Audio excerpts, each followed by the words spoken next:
Hello everyone, welcome back to another episode of Valheim.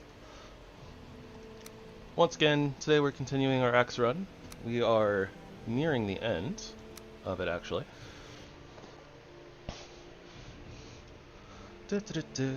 We just have a little bit left to do in the Mistlands, and then we're going to head off to the Ashlands.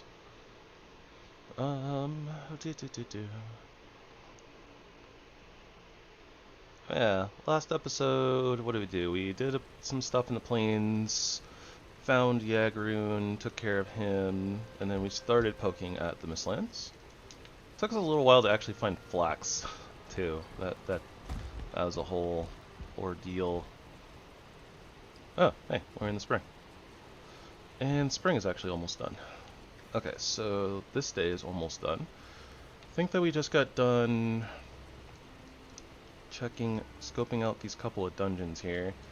We haven't had any success as of yet getting our hands on a sap extractor. So that's something that we'll have to keep in mind as well.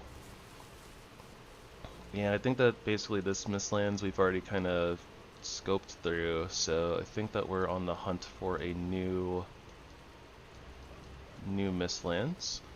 I believe what I said at the end of the episode yesterday was that what we want to do is we want to grab our ship, which I think is over at the Bog Witch currently. And basically we're just going to sail south and try to find some good Mistlands. I believe that was the game plan.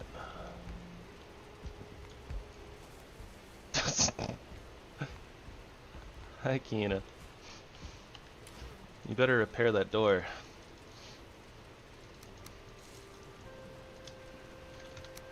Like the Kool-Aid man.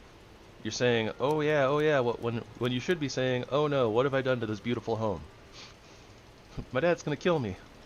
I don't remember what stand-up comedian that was. Might have been like Pablo Francisco.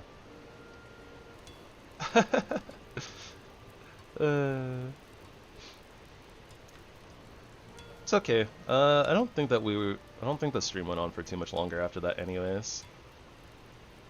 Hi, Sue.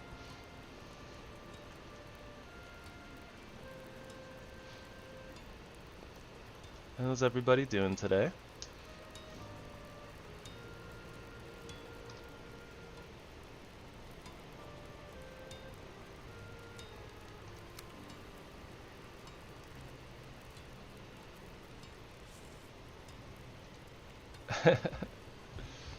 As long as the door gets repaired, I guess.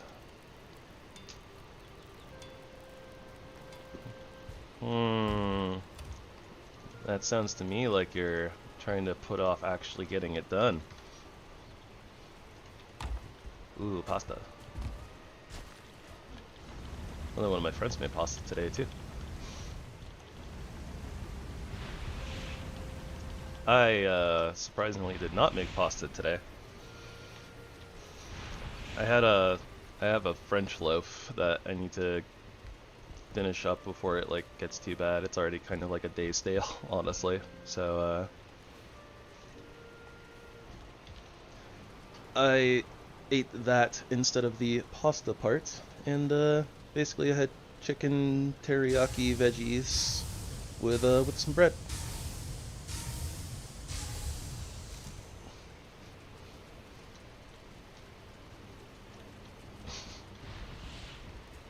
Oh dear.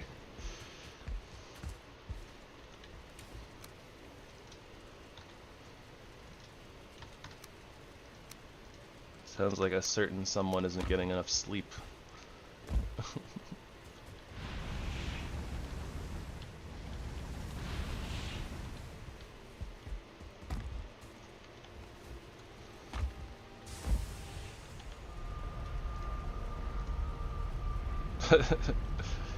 What a sleep, baby, don't hurt me, don't hurt me, I'm tired.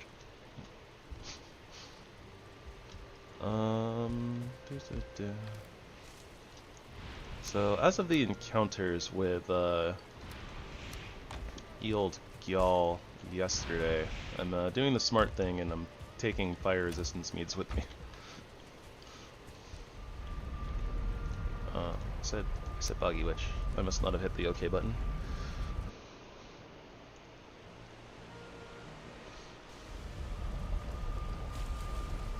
But yeah, sleep is a thing that some people don't get, or some people get in very small amounts.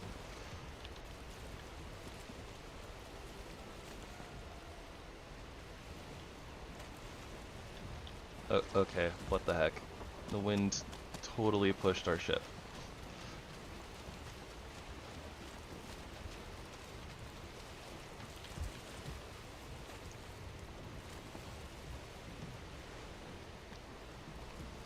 Alright, there we go. We're free now.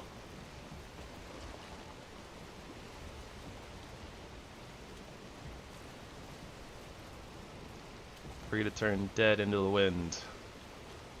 Alright, well.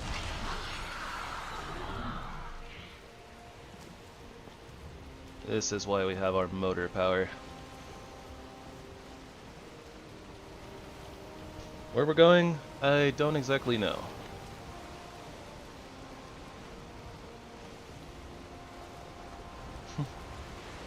True. Sometimes you have to sleep in games to progress the storyline. Like in Final Fantasy IX.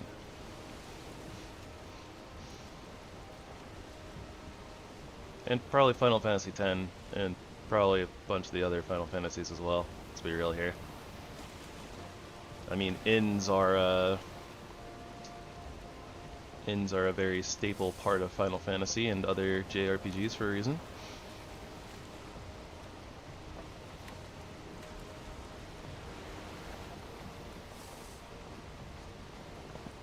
Yeah, I think you have to sleep at times too to progress the storyline in Dragon Quest VIII, Journey of the Cursed King.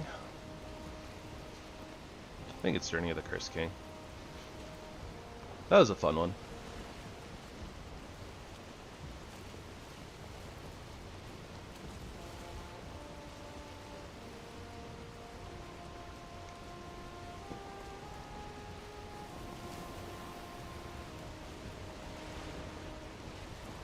I was wondering if maybe further on...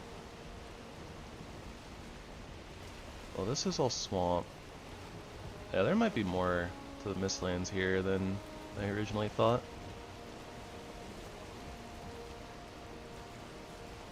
Unsure.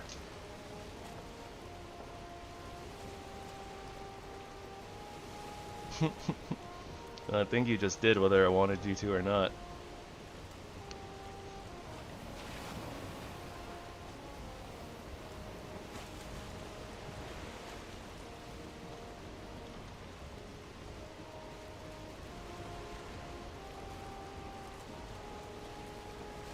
Let's also get a print seeds going over here.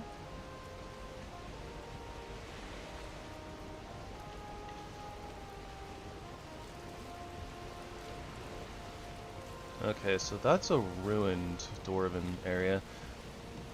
See, I feel like some of these ruined dwarven things should have just had a... should have had the chance for dwarven or sap extractors in them.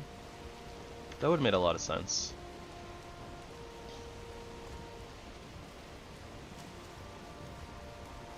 But no, you have to fight. You have to fight dwarves or get dwarves killed instead. Or dwerger, or however you pronounce it. Okay, there was a landmass really close by here somewhere. In this direction. Unless I'm insane.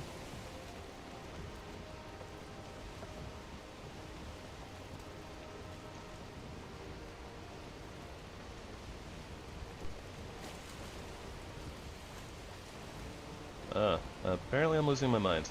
Alright, that's fun. I didn't need it anyways. Oh, never mind. There it is. It's just really hard to see.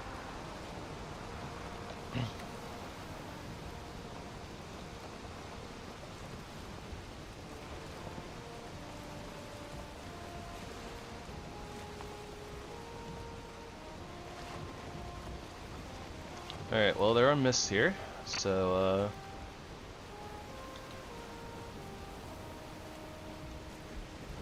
there we have it.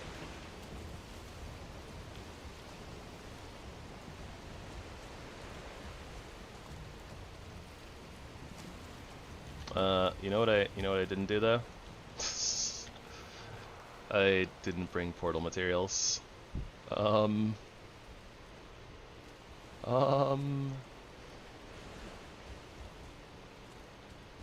Well, I guess in that case, we just don't die, right? Dot dot dot dot dot. Why do I do these things to myself?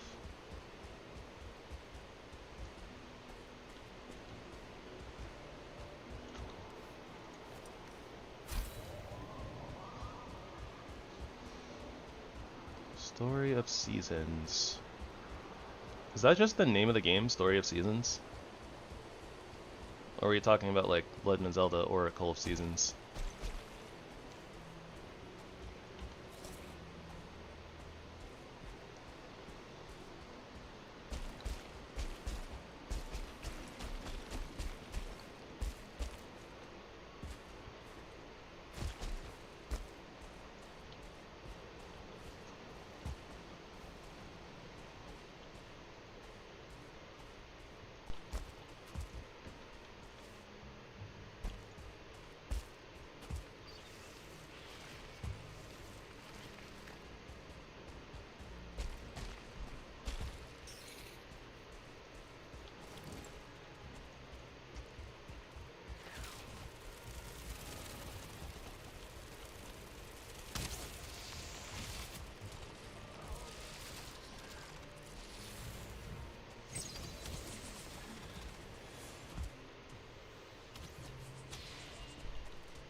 Well,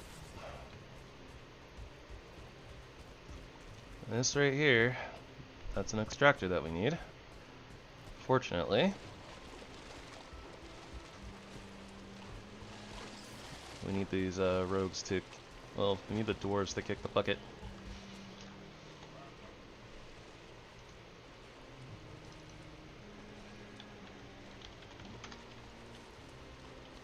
So how do we do that? Find a seeker soldier, maybe? Y'all might be okay.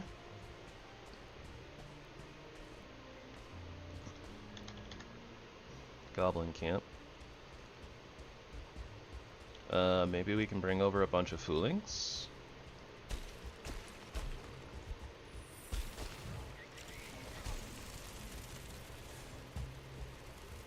I mean, realistically, it's just like if we could get a Seeker to get over here and destroy this ward, we'd be in pretty good shape.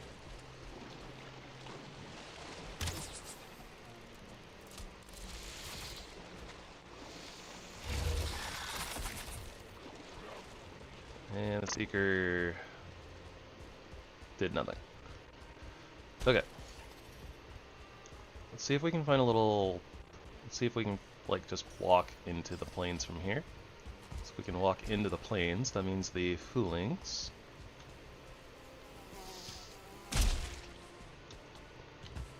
can follow us.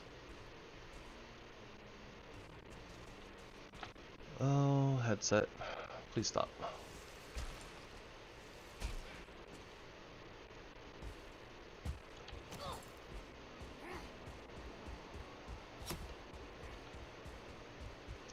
Alright. I don't know if, also, what the heck is going on up there?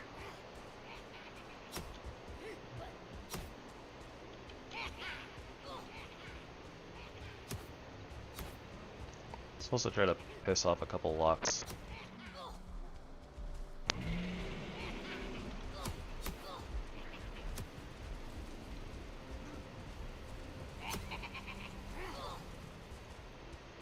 Come on, fellas.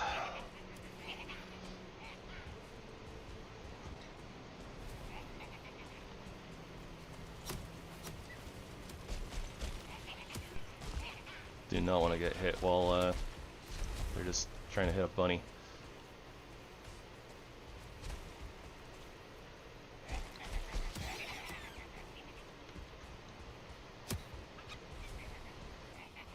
Alright, this should potentially be close enough to get the bullies involved, or the rogues involved.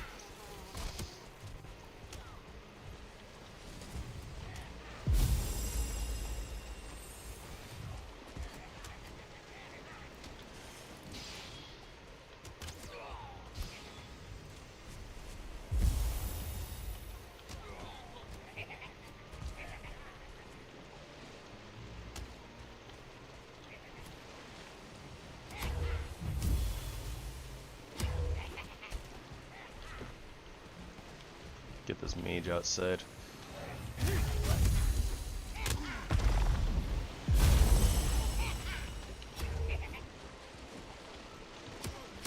There we go.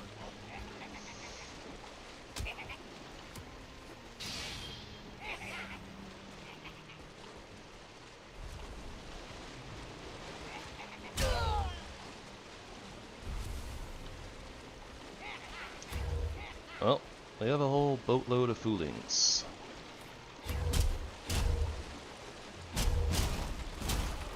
Alright, port is down.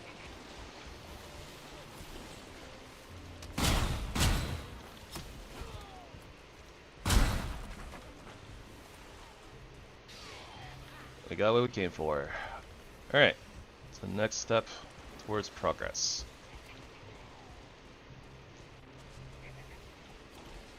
Unfortunate circumstances of how I had to go down, but it is what it is.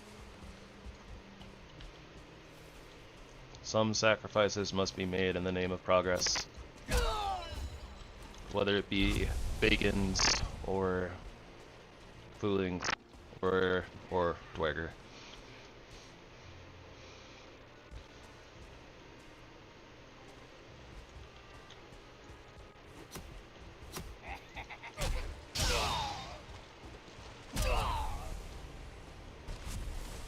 Also, I don't know why I'm like afraid of going in the water now. we have the net cape. We are immune to wet right now. Alright, so so far so good. Profitable. We didn't like almost die.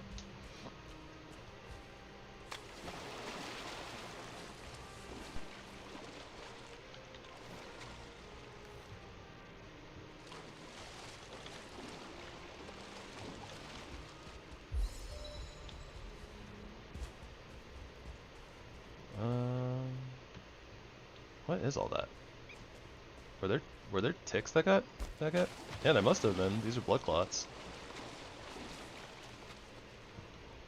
How did I pick up too much? What? I don't know how that happened, but whatever.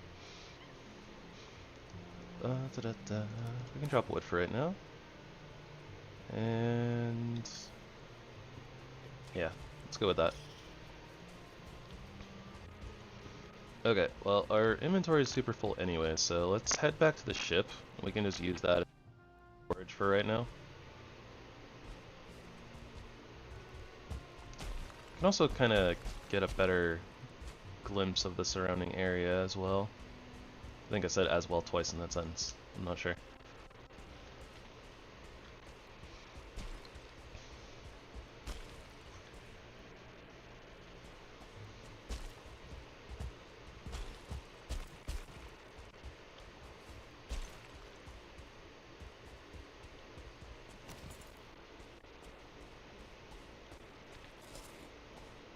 Here, kitty, kitty, kitty.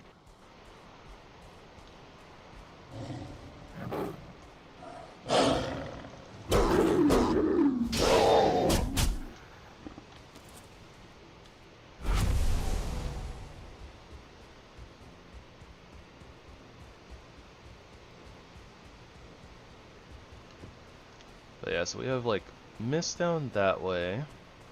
Just that way. I don't see like a mountain or anything like that, so Not quite sure what this is all going to look like.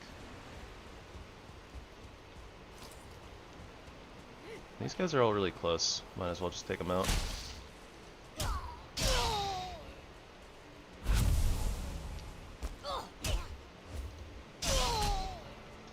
Alright. So, in the off chance that we manage to get some Grey Dwarf eyes and a couple of Surtling cores, we definitely have access to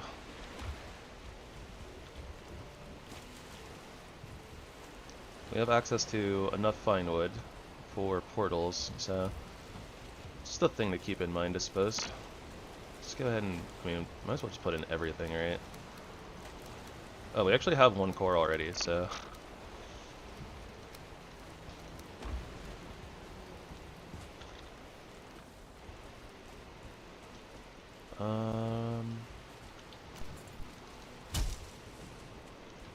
It's gonna be very crude, but you can also make like a little temporary, like, camp shelter type place. Oops. That's it's not a. Right, we don't have our hoe. Alright. This is our hoe. To flatten out the terrain. Alright, that's enough rocks for a campfire.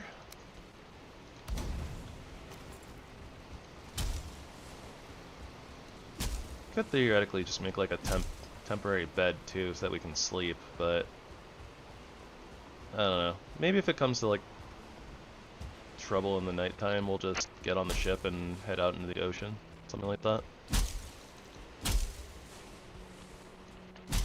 We're not like too far off from where the Fog Witch is, right? So.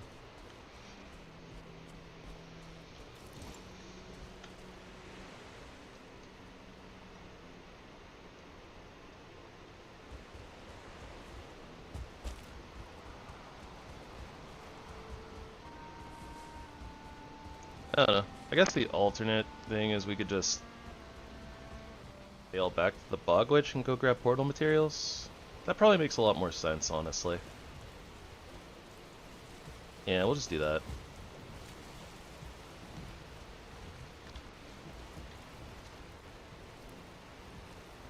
Of course, the wind is going to be affecting that very heavily.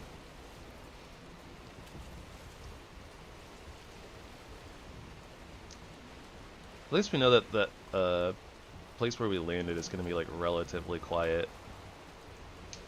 Relatively, so.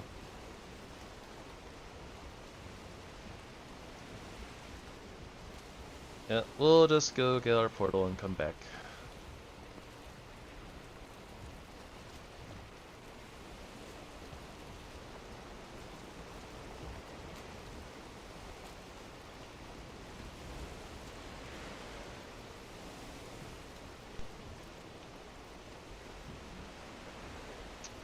Wind shifted a little bit, but not enough, unfortunately.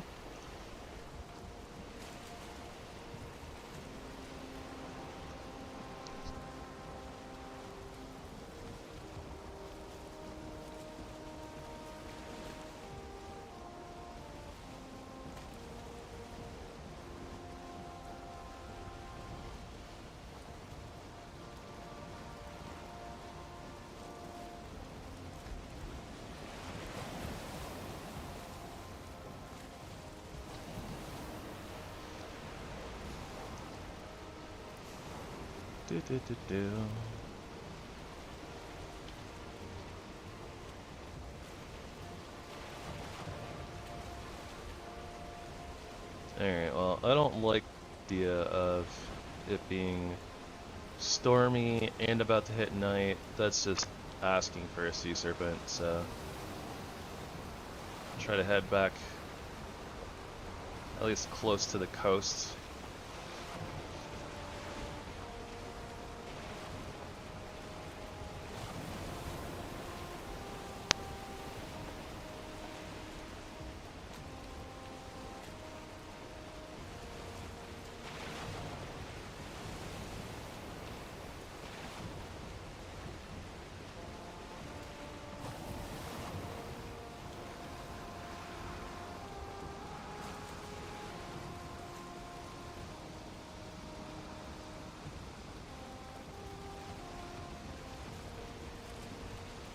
Yep, there's a serpent right out there.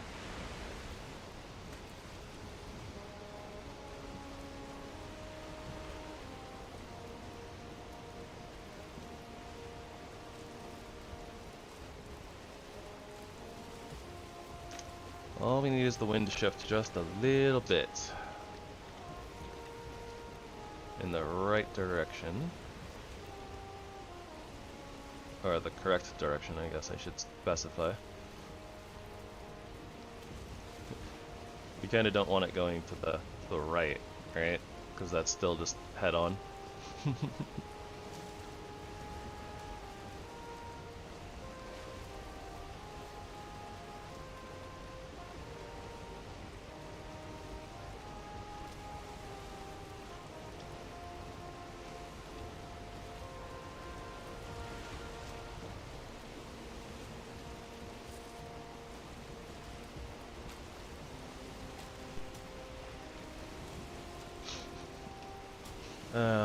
The sounds of things fighting each other. Not my favorite.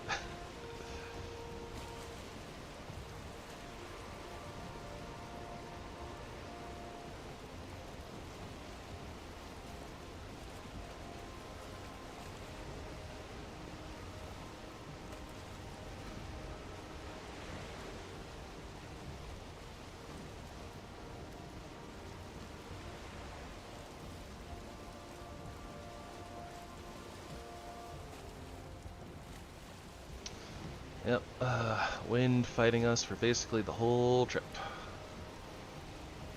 R.I.P. And more than likely, when we get in the ship tomorrow, you know, after sleeping and stuff, although, I guess at this rate, maybe we won't actually get to sleep, but it'll probably fight us, probably fight us on the way back. But at least we have motor power again, so that's not too bad. At least we can start getting sap now.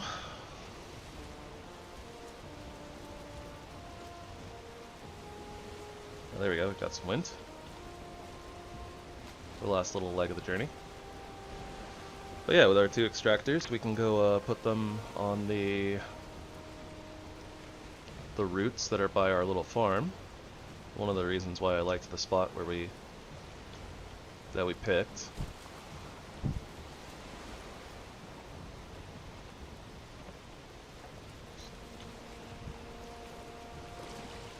And yeah, start refining some aether. I don't know how much soft tissue we have, but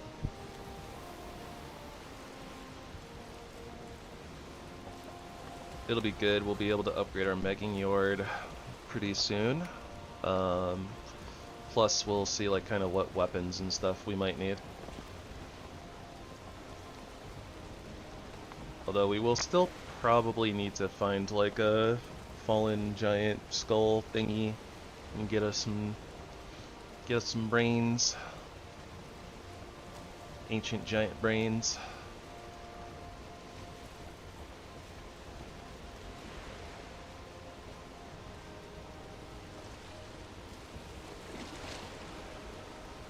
I don't know how I would feel about my corpse being found like thousands of years after my death, and then if my brains were used as a fuel source. I don't know. It's kind of a weird thing.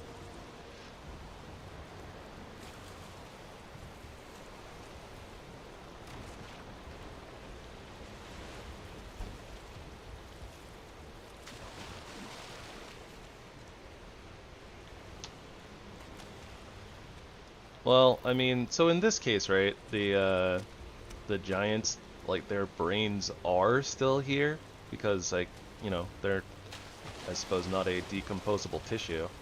So, I mean, if in that same scenario, if my brains were a non-decomposable tissue,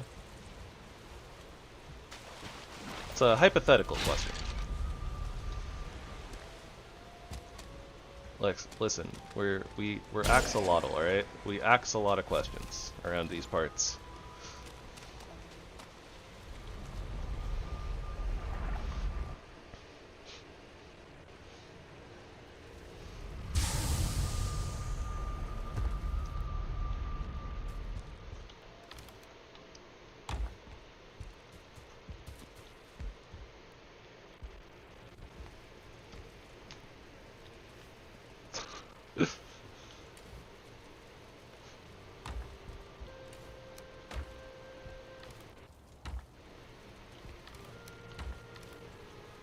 Alright, we got 40 soft tissue. It's not a lot. It is not a lot.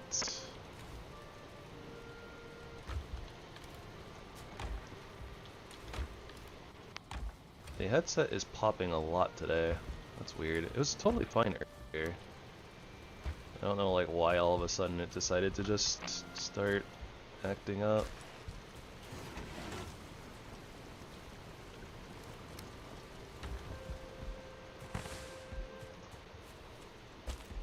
It'd be really weird if like wouldn't make any sense for like the processing, like me running more things would make my wireless headset act up. I don't know what the heck's going on with it.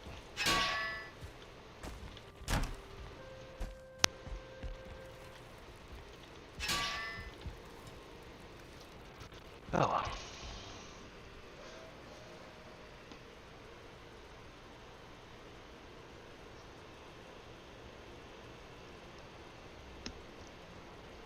Could also be like a battery thing, maybe like the internal battery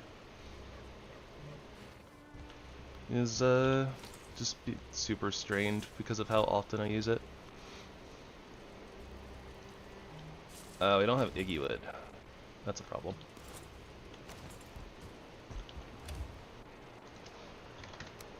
But that's okay, because I know where Iggy wood is.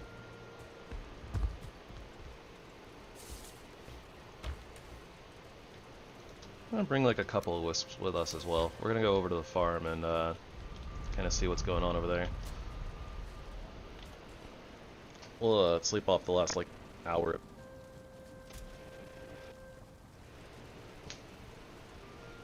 What is that? The world didn't Detroit it.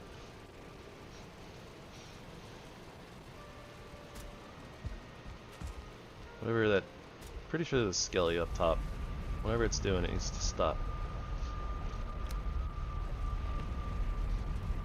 It sounded like maybe it was swinging at like a campfire or something, but then it couldn't hit it because campfires are just too low to the ground.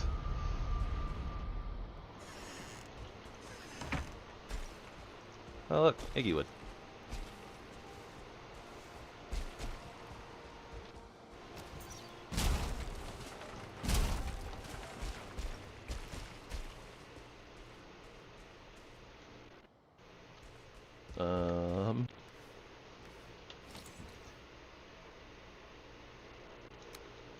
Alright.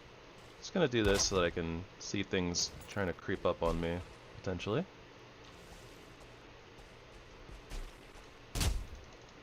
Also see more Jotunn puffs. We don't need them. We don't need them. I know better. Learned my lesson.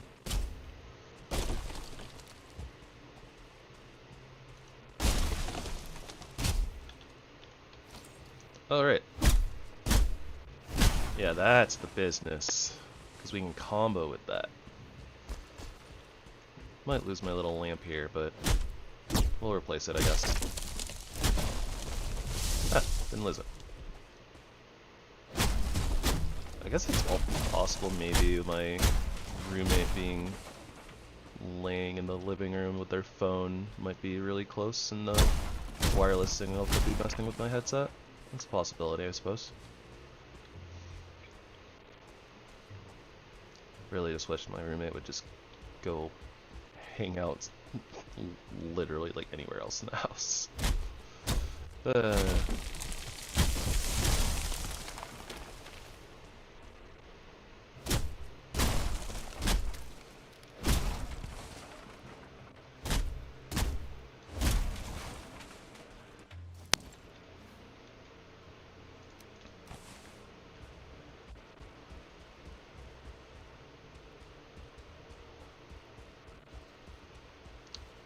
I think we'll farm a little bit more Iggy wood here too, but let's place our extractors down.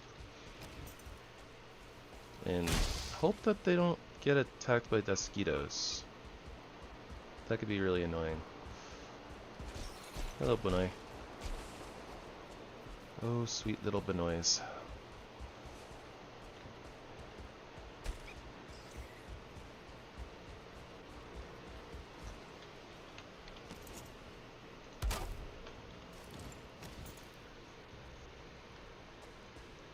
Oh.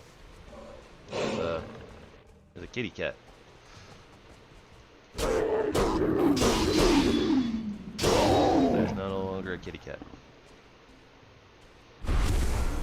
Alright, so the question is do we put both of our extractors down on just the one route and then swap over to the other route later? Or do we just put 1 to 1?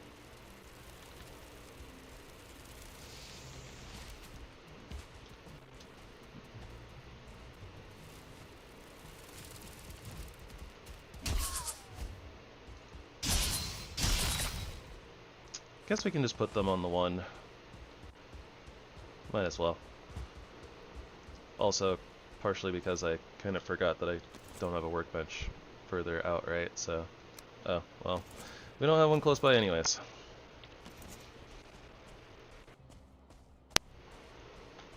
The difference would just be how fast they drain the root, basically. So, like, you notice here we have the little message, the ancient root is pulsating with energy. So that's basically a sign that it's like full of sap. So if you put multiple extractors on it, it'll drain the energy of the root faster.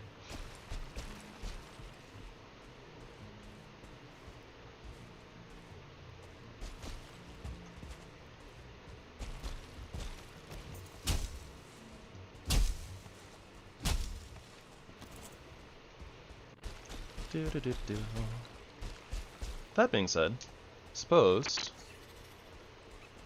what we can do here is actually kind of dig under these and put some workbenches down. That might help spawn-proof the area a little bit better too, now that I'm thinking about it. Which is probably actually more beneficial to us, honestly.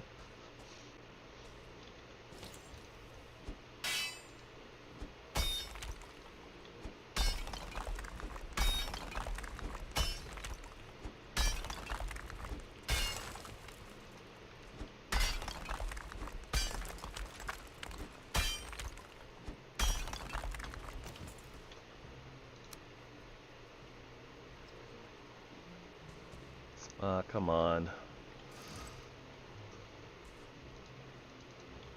Oh no, we can't flatten it because it's not cultivatable.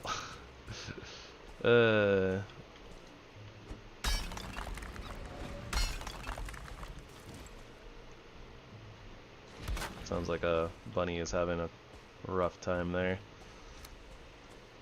The locks.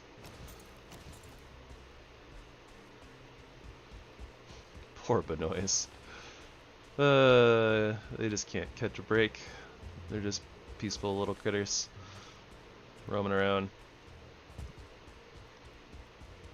trying to live.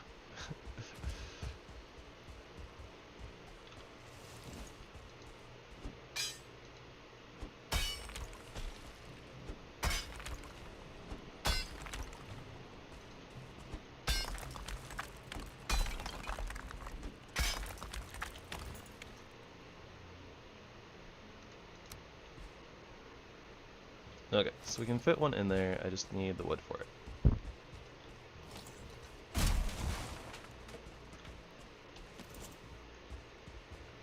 And there should be plenty of little bushes hanging around here.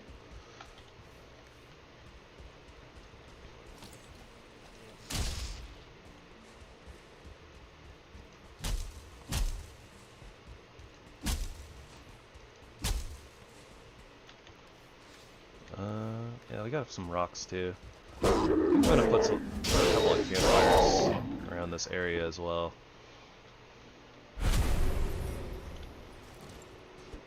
Oh, nice, we got some lox bones out of the prowlers. We kinda needed a couple more of those. for different random things.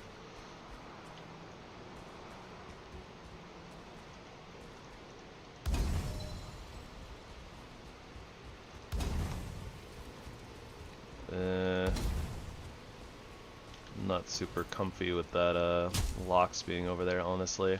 It's a little too close to the farm. And I honestly think that if it sees like a Benoi run a little too close, that it won't be afraid to stomp and hit our stuff.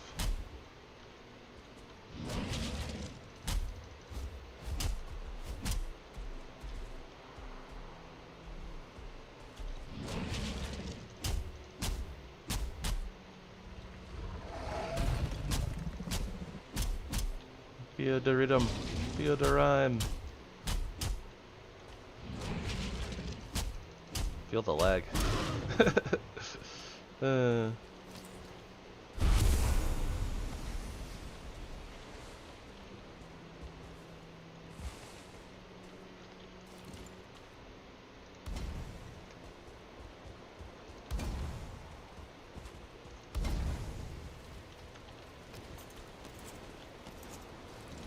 I couldn't decide which to use.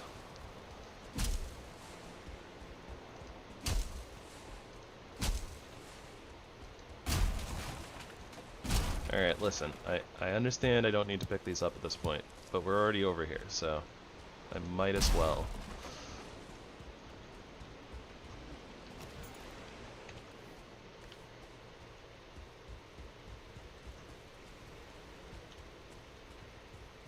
And yeah, I guess I used up all the rocks from the broken stuff already. Ooh, what happened up here? Oh. Bunny must have gotten murked by Deathsquito.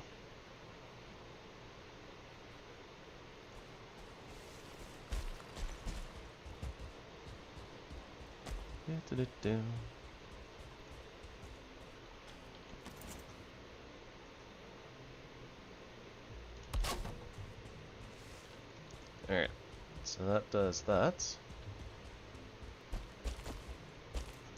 let's go ahead and put down our first extractors. Extracting and extracting. Excellent. Honestly, if we just like sleep and come back, they might actually be like full. Like, the extractors seem to fill up pretty quick, so I honestly think if we just harvest all these Jotunn puffs, we probably don't need to harvest anymore. And we should get our wheat harvested and replanted. Oh, and our flax. Right. More linen thread.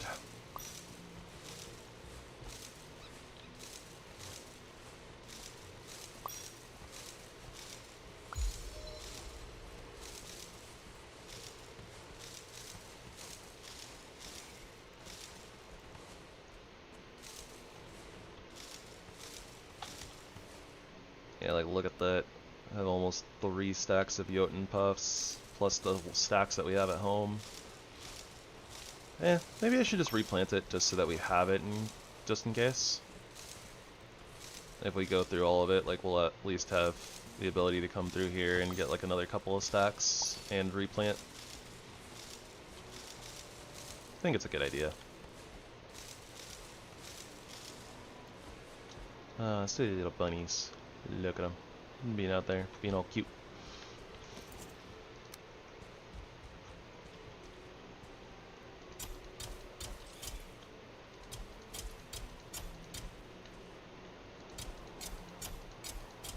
I wonder what they eat in this world. Like, you can't tame bunnies, so you think that they live off of like the Jotunn puffs and stuff?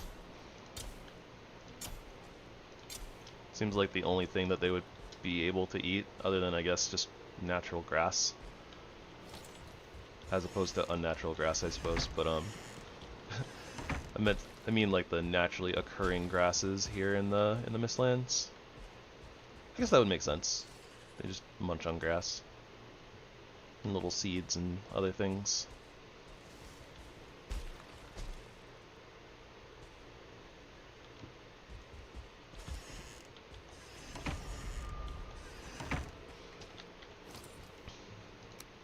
Okay, so let's start with the flax here.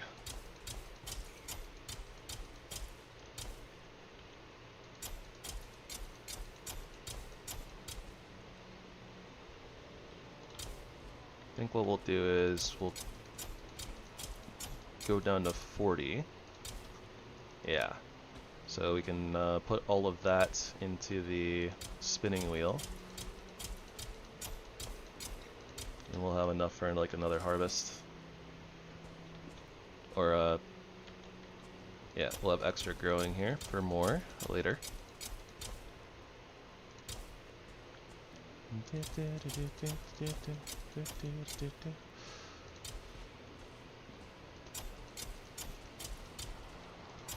I could definitely like compact this a lot more and be able to put more barley in here, but I'm not like too worried about it, honestly.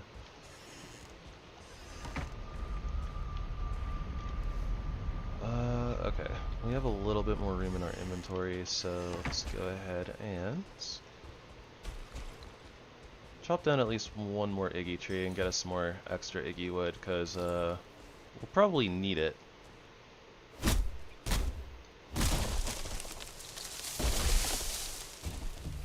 Like, once we're gonna go build the Drakkar and stuff like that.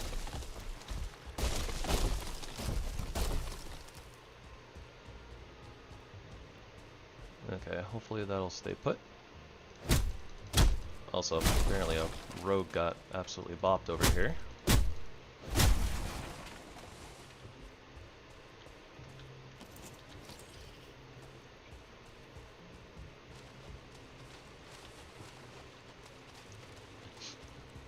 Honestly, I am genuinely surprised at the amount of bunnies that end up dying around here.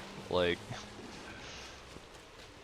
we haven't even been like murking them really, and we never set up spikes or anything like that. But like, so many of them just like seem to die to like mosquitoes and locks and other random things.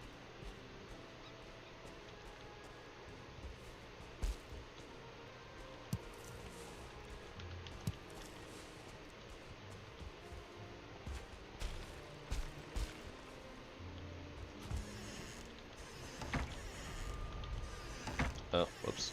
Too many doors. Okay, so so that's our Aether refinery right there. Not that we have the sap really to put into it to refine stuff as of yet, but yeah, the Aether refinery is not going in here. That's for sure. So I'm thinking maybe we just dig a little bit of a pit for it at the farm, probably. So let's start with depoting, and then we'll depot and sleepo. Yeah, look at the Jotunn puffs. Jotunn puffs, Jotunn puffs. Eat 'em up, eat 'em up, eat 'em up, eat 'em up. Doing phenomenal on pear meat, honestly.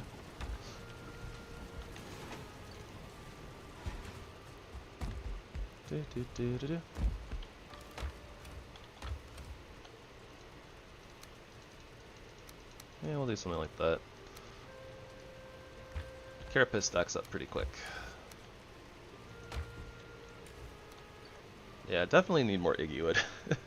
We definitely need more Iggy wood, so yeah, we'll have to chop down a few more trees, I think.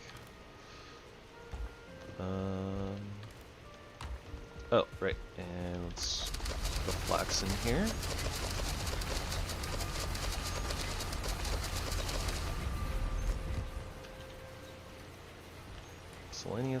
Miscellaneous stuff, more miscellaneous stuff. Got rocks, special rocks, got some resin, some feathers. Oh, feathers that aren't gonna fit in here. Okay, that's fine. A little bit of overflow, no biggie. Yeah, 16 sap actually isn't too bad. That's actually almost a full refinery worth. Or, you know, like topping it off anyways. We'll still sleep on it though, I think, like while we're here at base.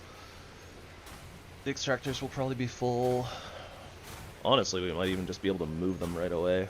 Just depends on what the messages on the root. We'll definitely be able to drain the roots a lot faster than they're gonna recover, but we don't need like that much aether.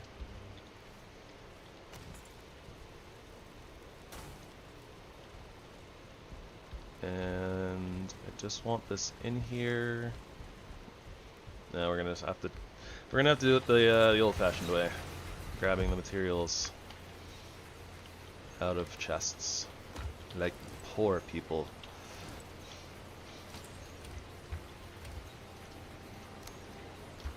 Oh wait, hold on.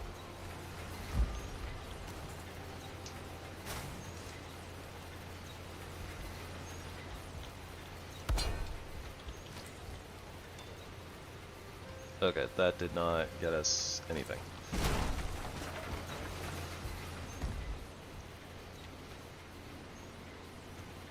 Well, that was most of what we needed, actually, for the refinery. Let's put the iron back. So 5 cores, 10 icky wood, 5 black metal, and 20 black marble. So we can put 5 of this away.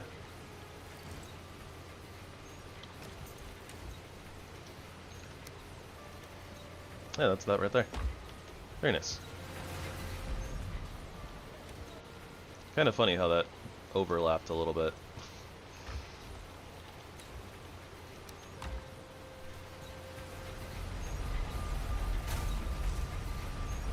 Don't know exactly where I want to put this, but we'll figure it out. I think that what we'll do is honestly just kind of dig it a pit.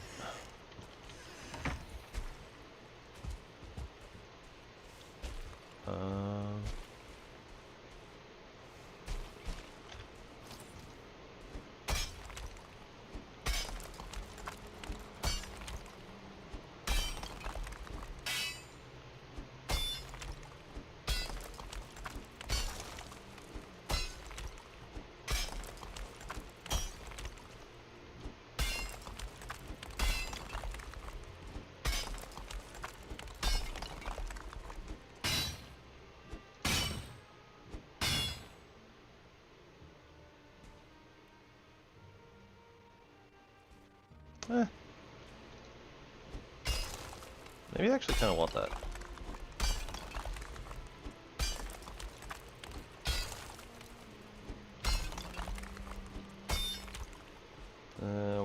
We'll have to go deeper though, for sure.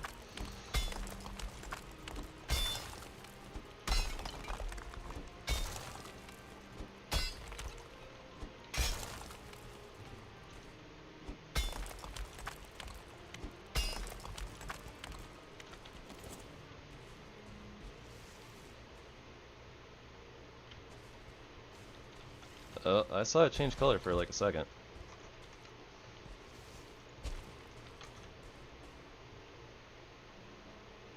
Yeah, that'll work. And we're not in range of the workbench. Yeah, look at that, full already. Tree looks still pretty good. Okay, or the root. Excuse me, I just need to borrow this real quick. I say to myself.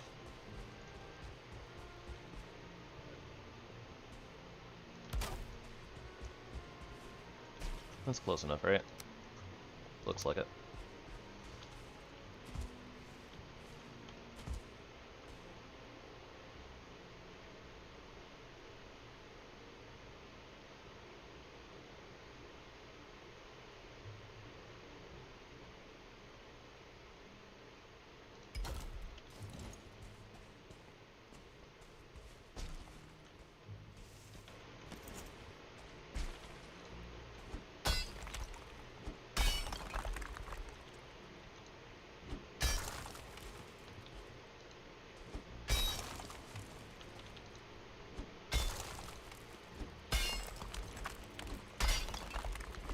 And we'll try to give the stuff plenty of room. A little bit of a hole to fall into so it doesn't get lost. Hopefully that'll work.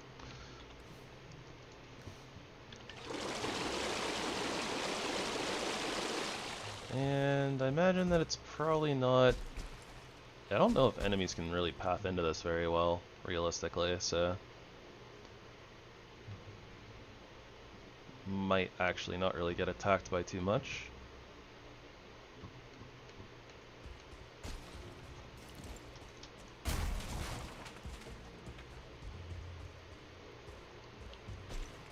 Unlike our workbench here, just because like I'm not using the hoe and actually properly kind of fixing things.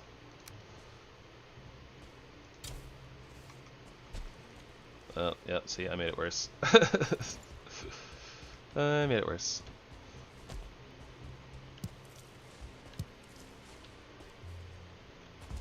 No worries, we're not going to be spending a lot of time over here anyways, so things aren't really going to be loaded in a lot of the time. I did say we should take down another Iggy tree though. At least one.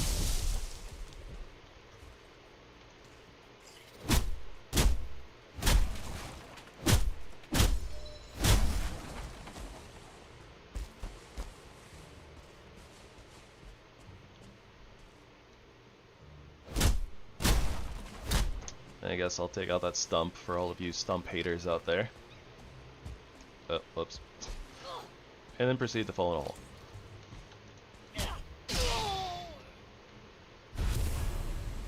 Hey, we got a rogue over there, chilling. Patrolling the area, making sure it's all safe and stuff. Would like to get like probably a couple more campfires out around here though.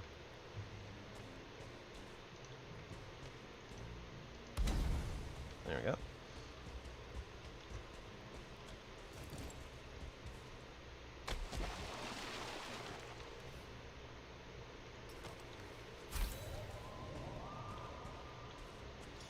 It's just a Benoy.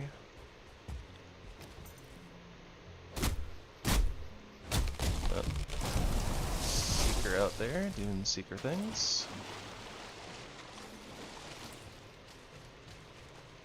Fighting with the rogue, presumably.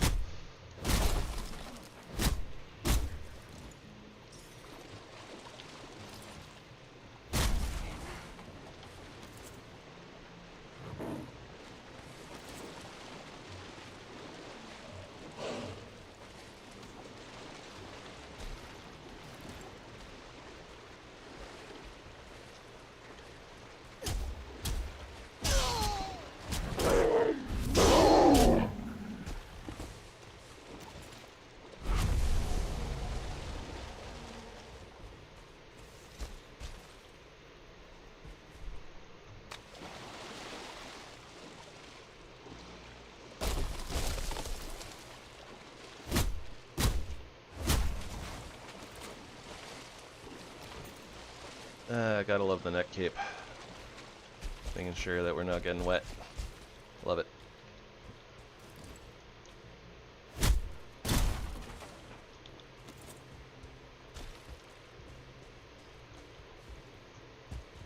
Alright, let's call that a W.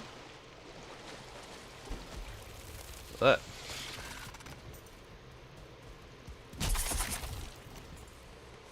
And we need to go get some of the soft tissue so we can refine it.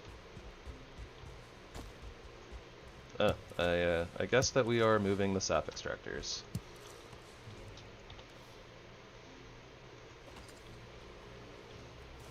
That was fast. You see that though? Like with between two of them and us actually actively being in the area, we drained this entire route in like one day. It's wild, right? And we'll come back for that wood.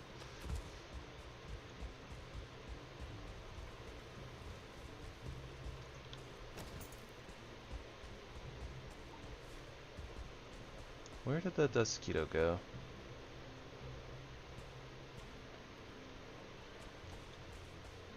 I wonder how much damage they do to extractors, if any. Very possible that the Dusquitos will be annoying though.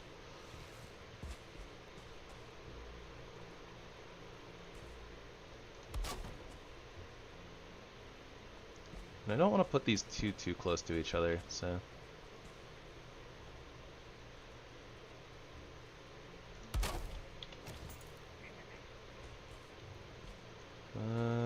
They seem to be working.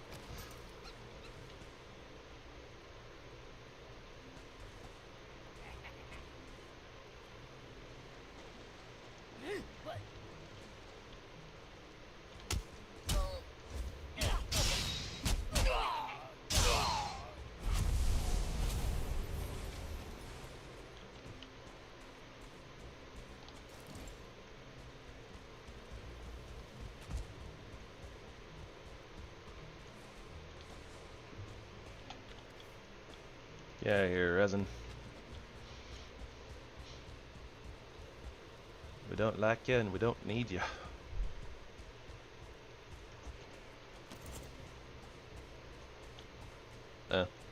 Don't have enough stone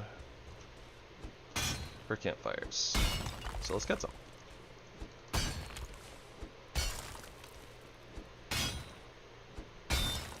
We don't talk about what happened here. It's fine. See? It's fine. Nothing to worry about. Campfires. Spawn proofing this place. Campfires.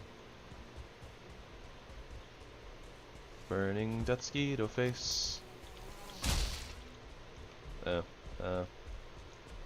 Slox is unhappy with us.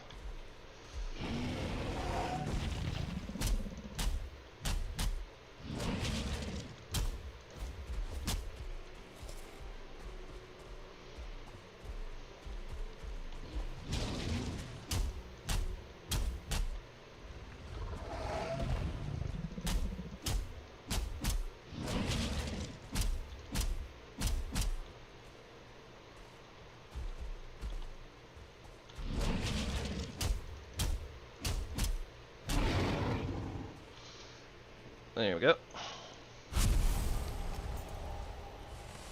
More stuff to add to my overflowing inventory.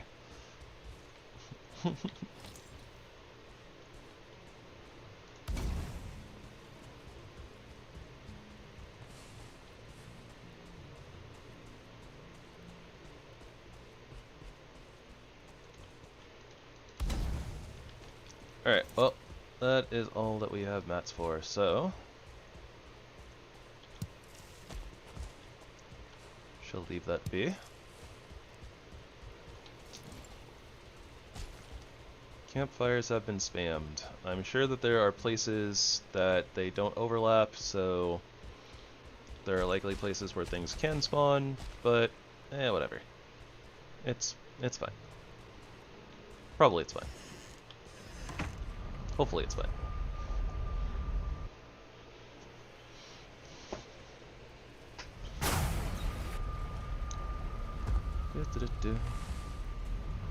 Okay, so start here.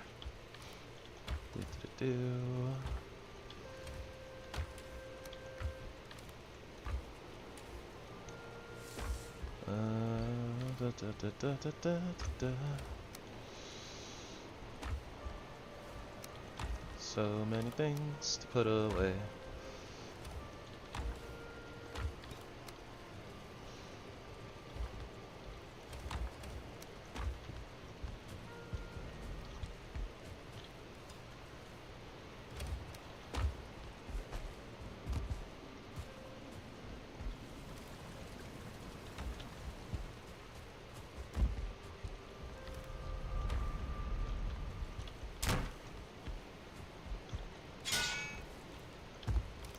Alright, still have a lot of black metal smelt, and maybe running a little low on the coal.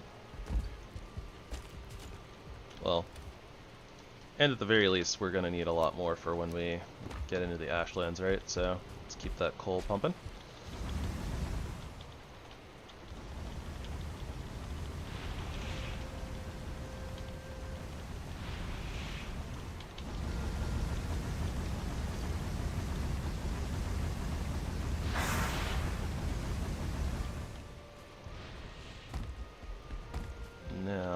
let's grab some soft tissue and some sap. We might have already put the sap in, so we just need to put in the soft tissue. But yeah, we'll get our refinery refining, or our aether refinery refining. Maybe I should have put it a little bit closer. Oh well, it's fine. That's that.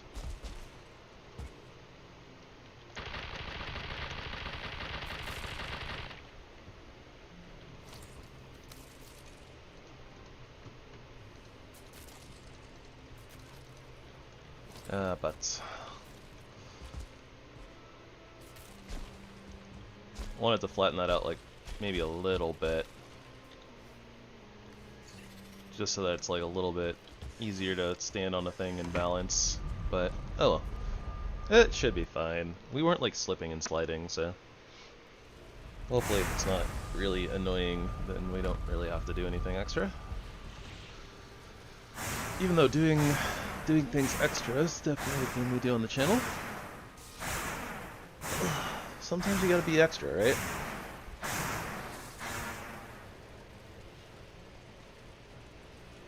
Ooh, back crack.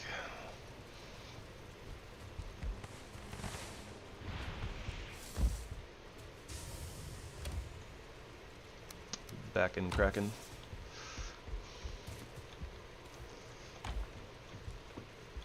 I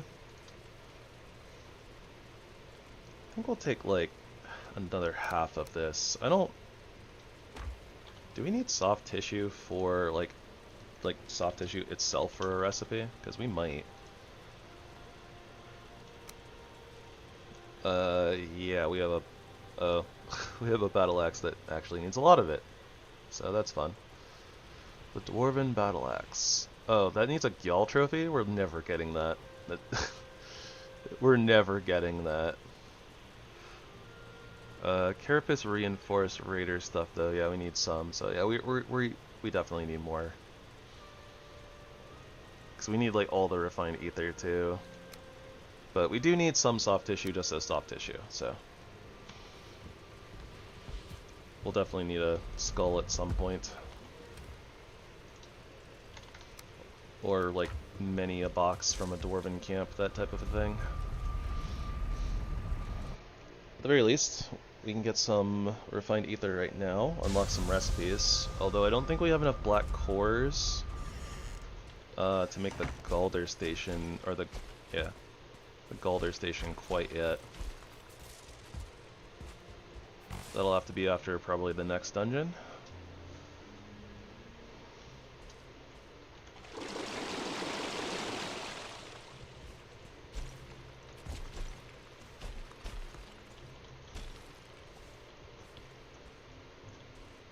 Okay, yeah, no, it is turning out to be kind of annoying to get up here and stay up here.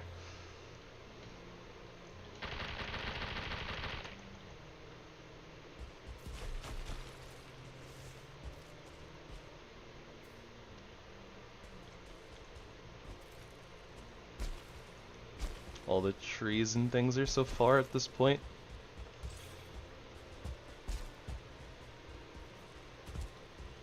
That's alright. I mean, it doesn't hurt to have a little bit more icky wood out here, so.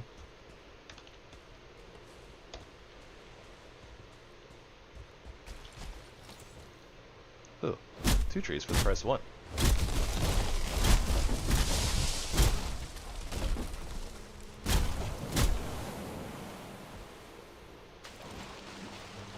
I can't see.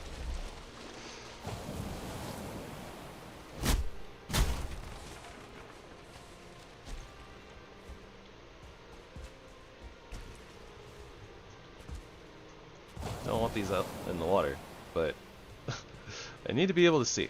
Seeing is helpful. Not seeing is believing, or something like that. Wait, no, seeing is believing.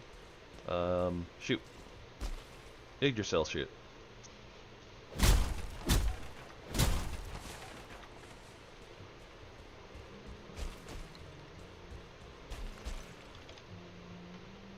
I didn't think there was anything else over here, just wanted to kind of, you know, Give it a little look-see.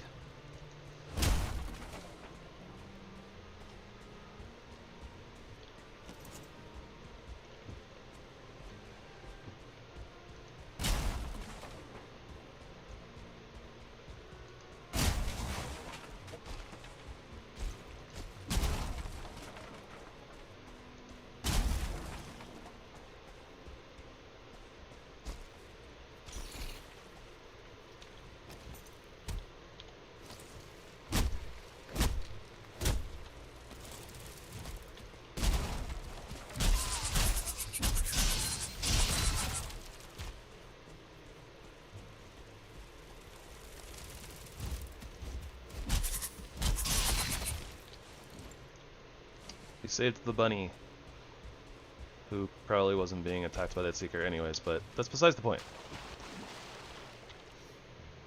Probably. Alright, it's okay. We go in here, we get the shinies, we get attacked by a seeker.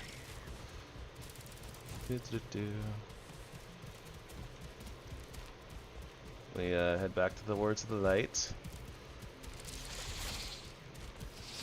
Can't see anything. There we go. Whoop. Yes, our lighthouse.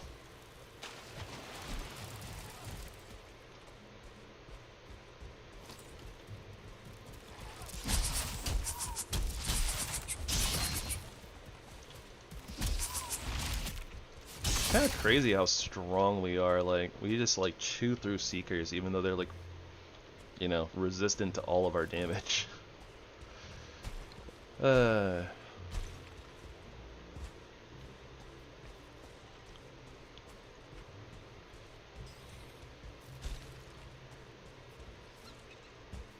Dual axe is very strong.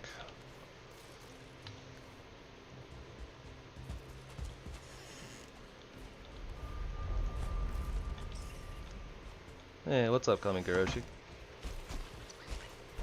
Should probably just shorten that to Kami. Kami Garoshi is a bit of a mouthful. How's it going?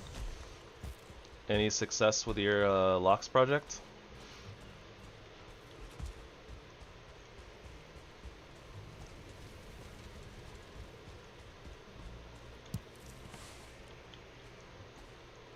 Doing good. So far, things in the Mistlands aren't too bad.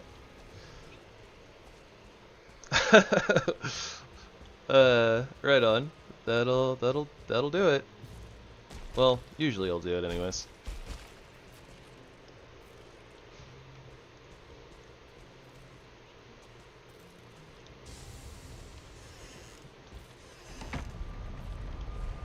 Sounds like you got that project done pretty fast too, since that was just from yesterday.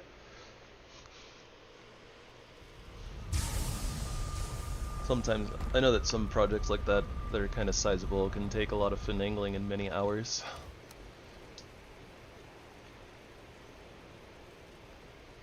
Hey, that's what's up. Show those buggos who's boss.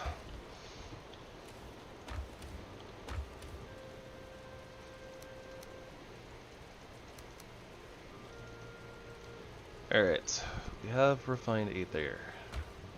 Question is, what do we do with it? Oh boy.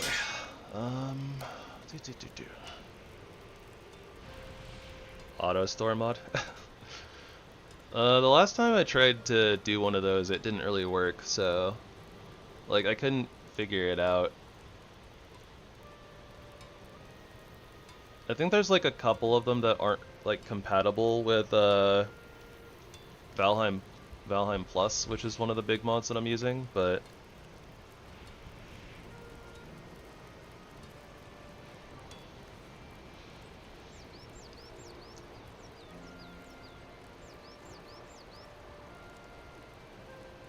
that being said, I can imagine it'll probably annoy me a little bit, honestly, but I guess I can look into it. Quick stack store, sort, trash, restock.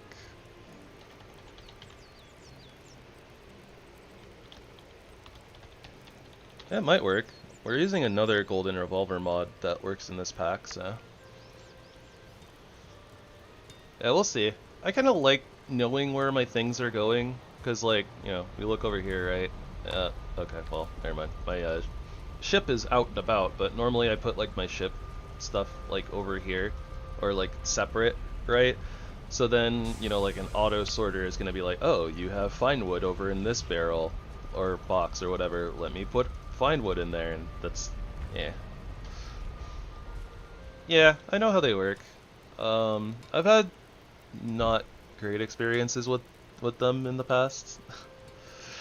Something about like either kind of like what I was talking about right now is like either it just sorts it into the wrong place and then I have to finagle it later anyways, and lag issue is a thing.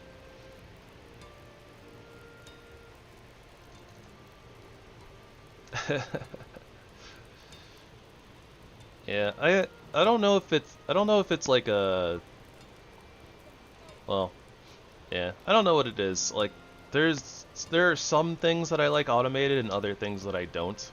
I can be a little particular about it, I guess. But yeah.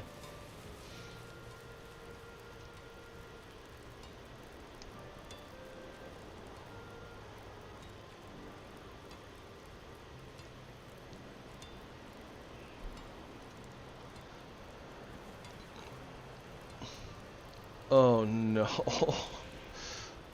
Uh,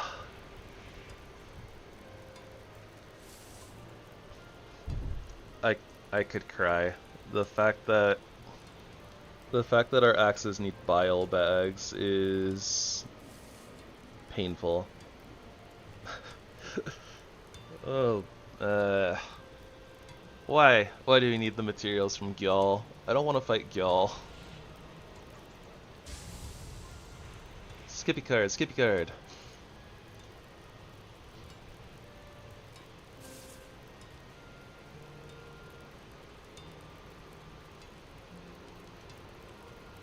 I guess it's because the normal Jotunn vein requires bile bags, but dang.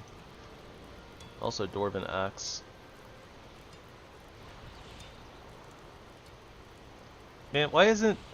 Oh, right, okay, because this is probably from the Therzie Warfare mod, whereas our dual axes are from,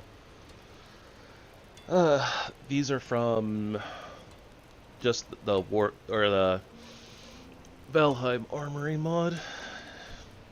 So I guess that their idea was just like, oh, yeah, just take the Dwarven Axe, and then... Or, sorry, not Dwarven Axe, the Jotunn vein, and then double the materials. And that's your dual axes right there. I don't know why workstations don't like stairs. They just don't.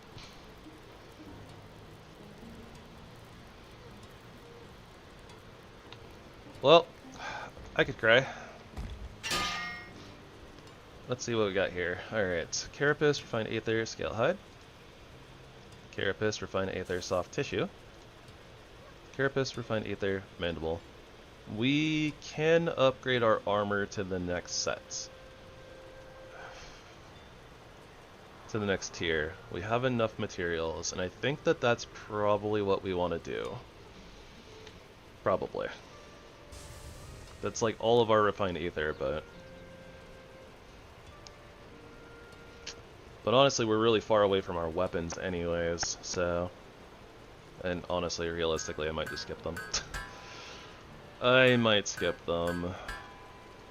I don't really like the idea of doing that, but like at the same time, I don't know. Bile bags are going to be really hard to come by, I think. Alright, so let's take a look at our full set. Show this off.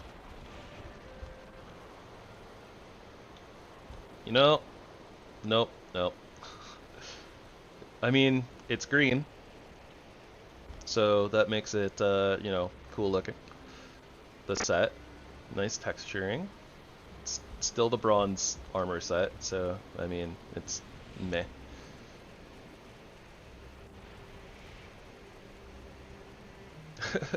The problem is actually dealing with Gyal. Like, we don't really since we're just doing axes, and you know I'm liking throwing axes, but they're not great. We don't realistically have a way to like actually attack Gyal. Like we just don't have the ranged options. So with the self-imposed restrictions that I have, anyways. I think even if I upgrade like axes, like even if I upgrade to other throwing axes, it would take so many to actually deal enough damage to kill a Gyal. Like it's gonna take forever. It's just, it just doesn't work.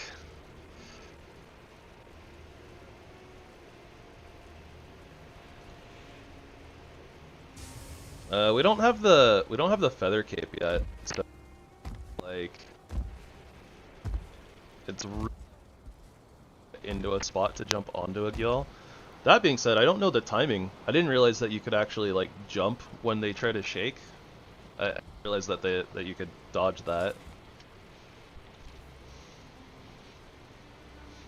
But yeah, we don't have enough black cores. Like we just used our Aether mostly, just because like I don't have I don't have enough black cores to make the Galder table without breaking down like our Aether refinery first.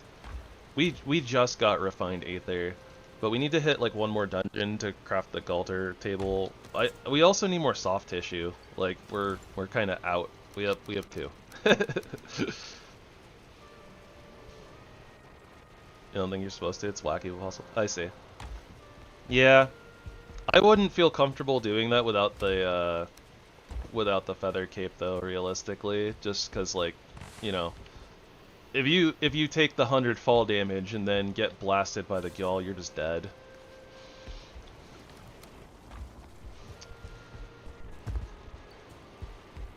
And I suppose I'm not confident enough in my own, you know, combat skills.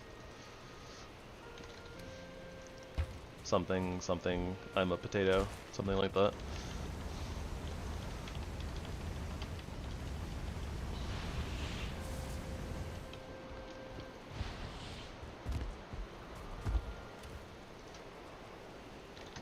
Yep, one wrong jump. I don't think I've ever... Like, I have successfully jumped on top of Gyal, but I've never successfully, like, stayed on top of them, I think, to, like, actually kill one with melee, but... I don't know. Maybe I, like, jumped off onto, like, a rock or something to avoid the shake and then jumped back on. So maybe I've killed one before, but realistically it doesn't happen more often than not.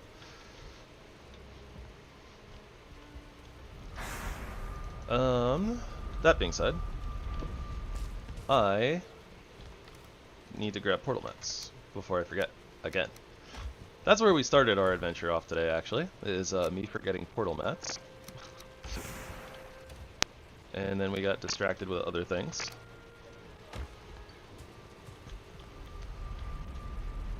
Well, I guess basically what happened is we started out trying to find new mistlands, and we found a little dock area.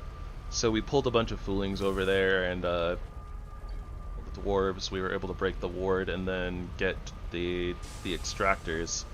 So we brought them back home, took them over to our farm in the Mistlands, and sap. But yeah, we need to find more dungeons, we need to find the and hopefully we'll find a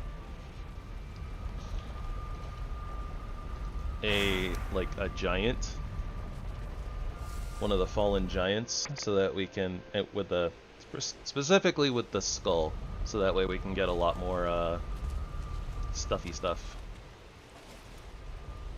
Also, it's night. It is night, but we have motors power. I'm willing to sail at night with motor power.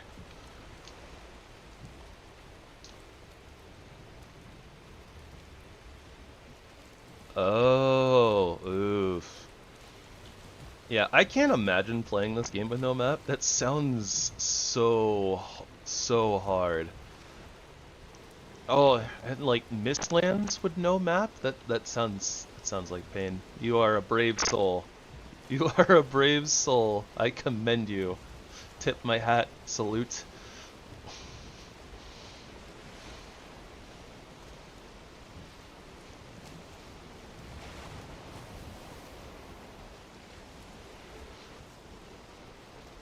I don't think I'd be able to do that though. I rely way too much on my map.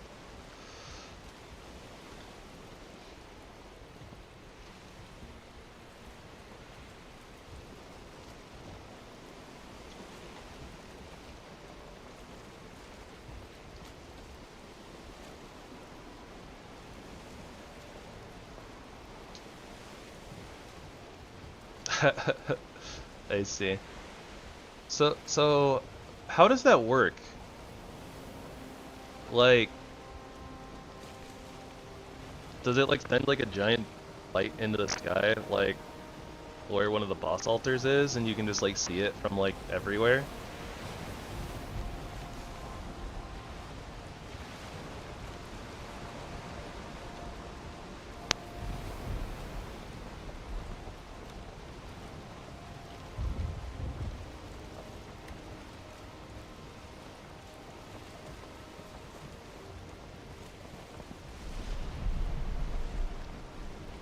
I guess kind of both. I guess I'm not entirely understanding what's going on. But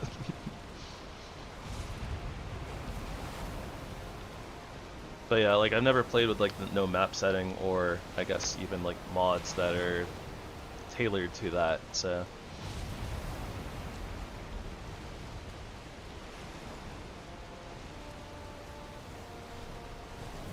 Should probably head a little bit more.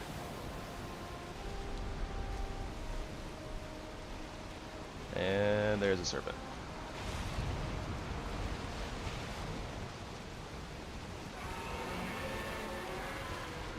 I see, okay.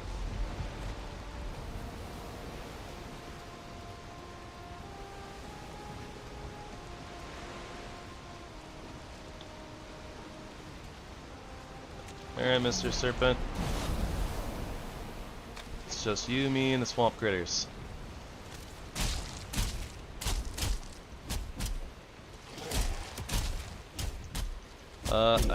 I guess I lied to everybody. I'm sorry, everyone. Serpent stew is back on the menu.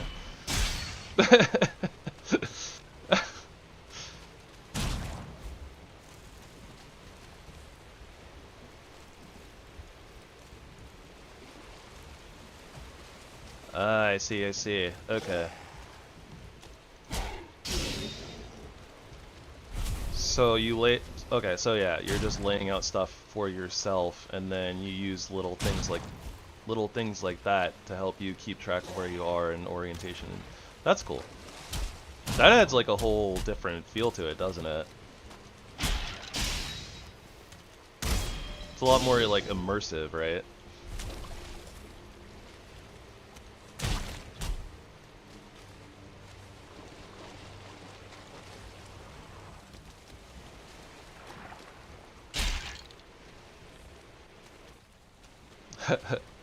I see.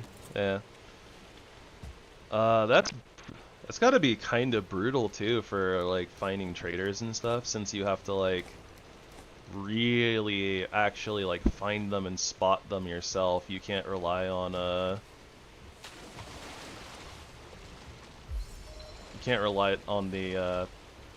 symbol on the minimap showing up.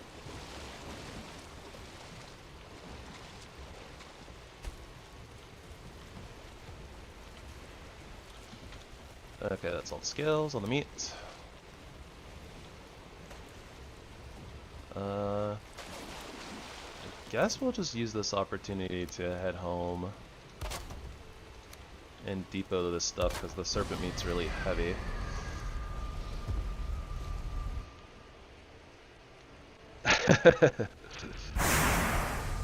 Yeah, it can already be kind of bad enough.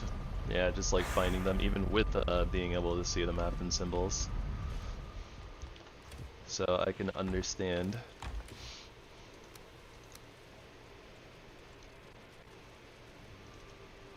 That would be really helpful, yeah.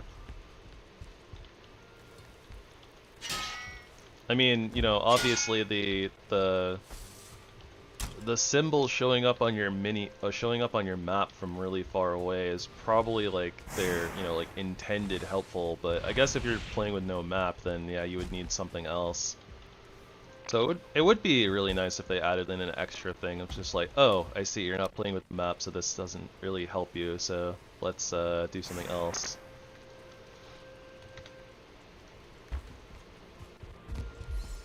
I'm really worried, guys.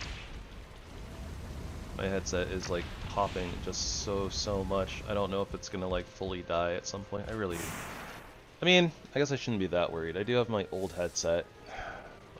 One has its own issues, I think, which is why I got a new one in the first place.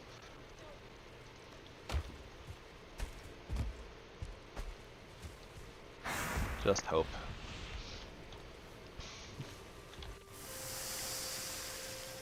Also, realistically, I said that serpent meat, but like,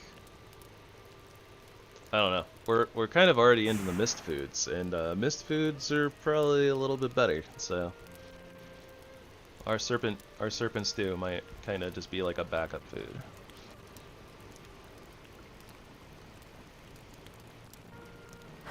And oh, I see. So for bosses, when you interact with the stone, it just turns the camera in their direction.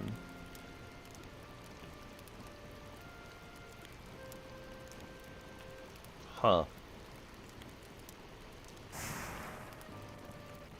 That's not a great... It's not a great...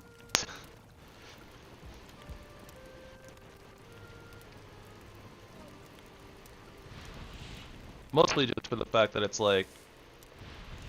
it seems hard. That seems really difficult to keep track of like landmarks. Like, if you were on like the beach or something and it just like points in a random direction, you're just like, oh, cool, I see like no islands, I see like nothing. I'm gonna have to somehow figure out how to go in a straight line across the waters and not get lost.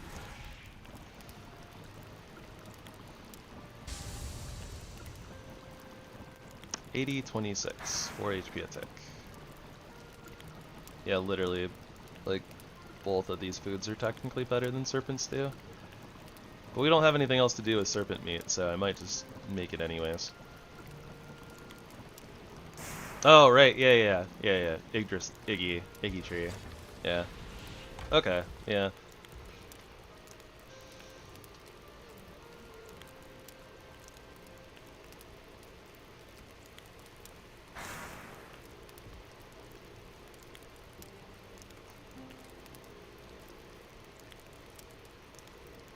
Shore by shore, make paths again, raise pillars, put arrows.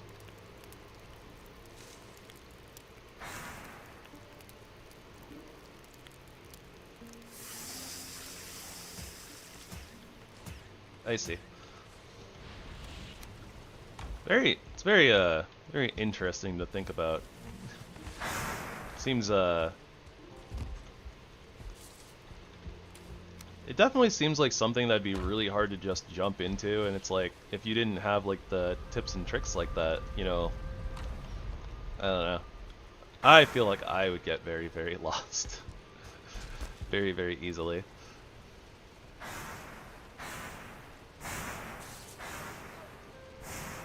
But then again, I've always played with the map, right? So it's like, I don't know, maybe I'm spoiled at this point. But without the map, then I guess, you know, you'd have to learn to adapt. And once you get used to it, I guess, maybe it's not as bad as I'm making it out to be.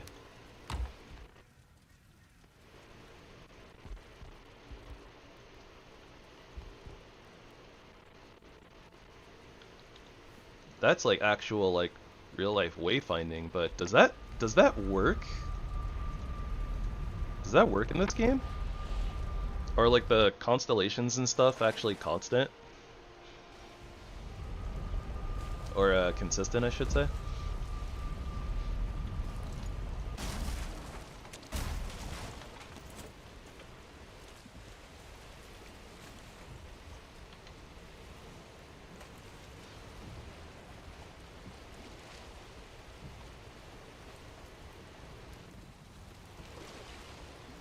Ah, interesting. That's really cool.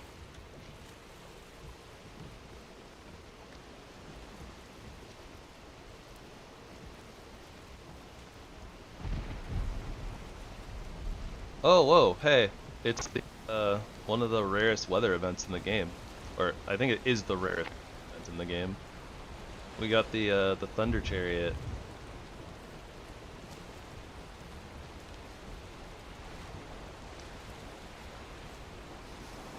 Doesn't happen very often. I think I see it like, I don't know, like once like every like 6 or 7 playthroughs or something like that. Ah, yeah. So it's a rare event that happens during thunderstorms. It's I don't think it's Thor. Like my brain wants to say like Apollo or something like that, but that doesn't. There's one of the Norse gods who rides around on a chariot, who throws thunderbolts, who's not Thor, but I think he throws Thor's lightning bolts or something like that. But yeah. A lot of the time, you know, you probably get inside during thunderstorms, but if you go outside while it's particularly, if it's like extra flashy, that's kind of how you can tell that it's him.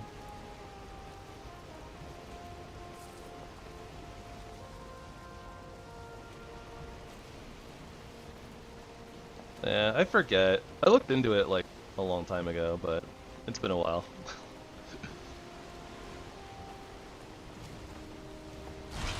But something in my brain wants to say like, yeah, it's not actually just Thor, but it could be. But I think that you're right. I think that there is also a chariot sun god who pulls the night with it. And yeah, I think that overlaps with Greek mythology as well. But I think there's another one too. Just like a different chariot type of a thing. Yeah, I'd have to look it up, and I might literally just be, you know, crossing wires, and mixing stuff up. There's a lot of information running around in the mush that is my brain.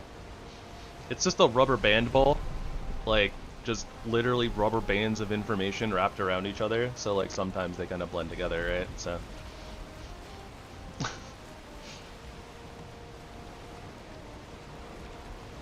Yeah, true.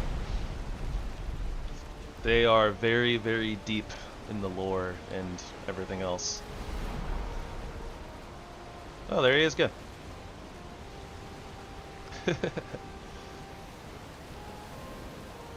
Thunder Chariot, ho!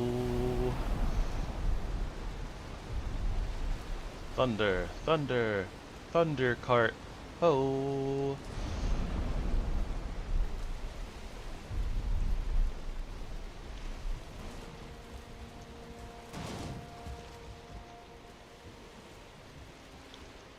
We have a workbench. We have a Deskito on us.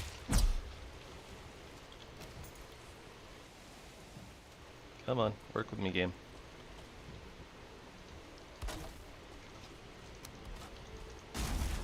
Thank you, game. Alright, I want to go this way this time.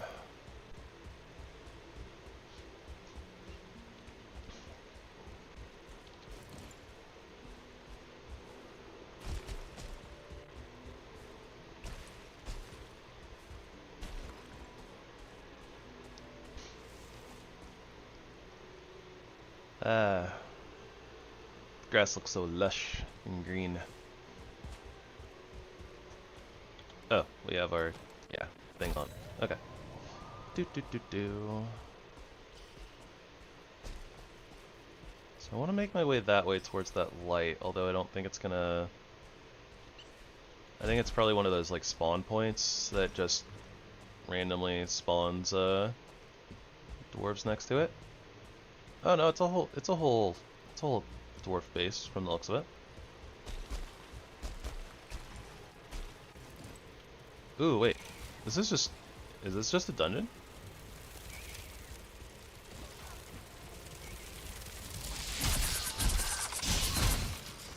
Oh boy.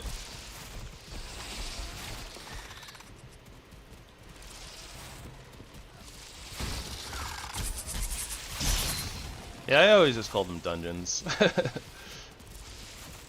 Because I'm lazy. Even though I've been trying to do better about burial chambers versus sunken crypts. I don't know why. But then yeah, I'm like, yep, this is just a dungeon. It's definitely not called an infested mine. I'm never gonna call it an infested mine. That's too many words. Syllables. Letters.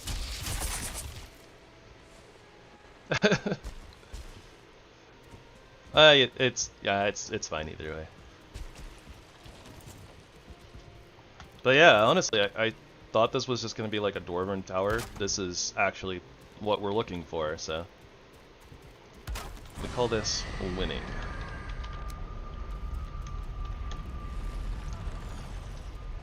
And yeah, homie on the roof can just stay on the roof. And yeah, they can exist. They want to chill up there and not attack us. They can stay up there and, you know, just do their little buggo thing. I'm okay with that.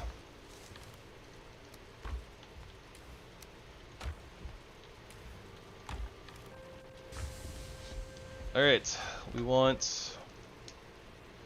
I think that technically we want like 6 black cores, but I mean, I'm fine with like 1. Because at the very least that would equal our Galder. That'd be enough for our Galder table whenever we get the refined Aether to actually make it. But yeah, it's gonna be a little while because we need to find more soft tissue. And I don't think we can get soft tissue from the dungeons themselves. So we really want Sealbreaker fragments and the Queen's Rune. Those are the main things we're looking for here.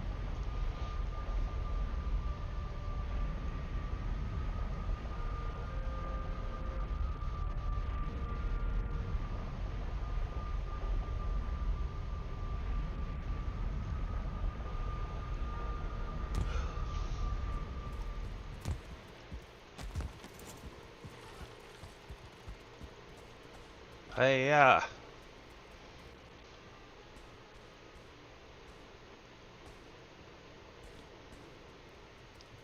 Well, that's a very boring entryway, but it's also technically a safe one, so... Safe-ish one.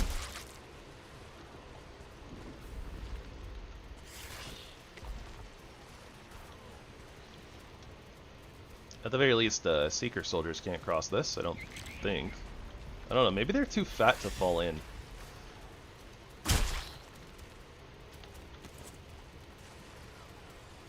But, I don't know, because it's a gap, they probably can't path across it very well.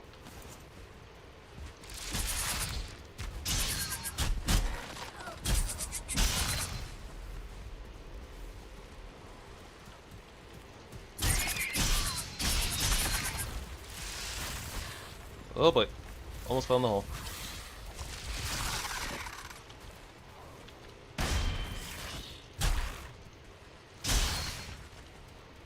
Good thing that was like a no-star tick. Pretty sure 1 and 2 star ticks just like drain through your health super duper quick. And we don't want that.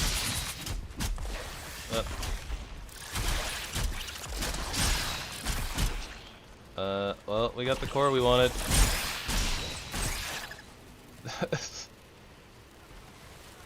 I heard stompies.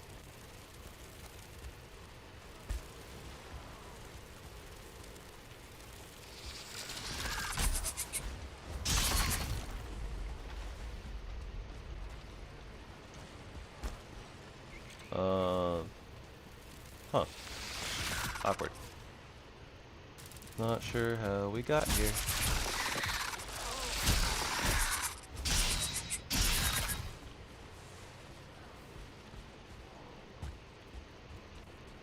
Ah, there we go.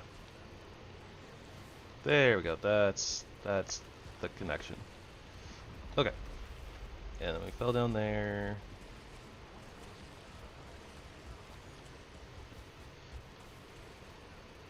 Alright, so I didn't see any glowing the first time that we peeked down here, but just to make sure. Still don't see any red glow. Let's go ahead and get rid of our wisp though. It's gonna make it harder to see the glows we're looking for.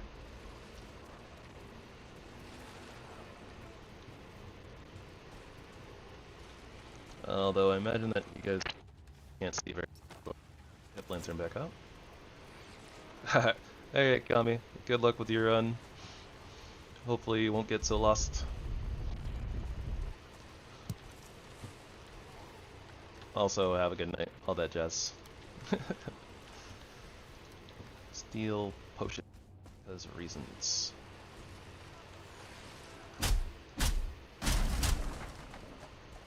Ah, beautiful. That is a 2-star seeker.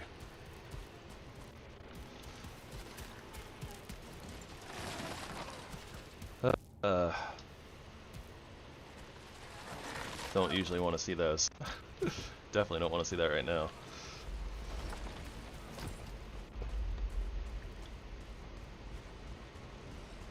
Alright, so that section is dead to us. This is the entrance. So down. Ends up over here.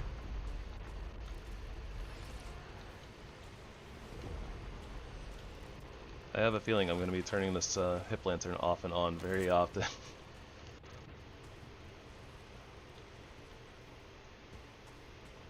Alright, I don't see the red glow of a rune down there.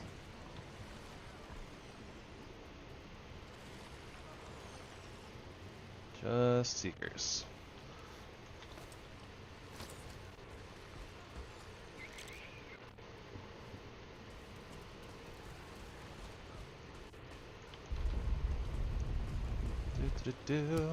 Alright, I think that we got all the cores that we could ever want and more. Yeah, 8 cores. I think that's more than enough. I think that'll get us the rest of our stations and upgrades, and we'll have extra for shield core that we probably won't end up using.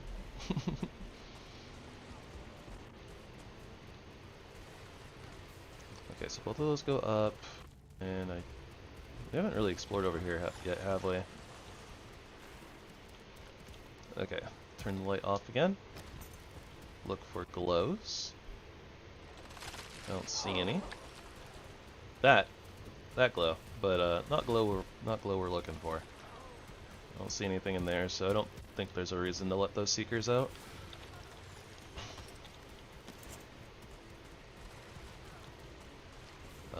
So I think that means the bottom section is all clear as well.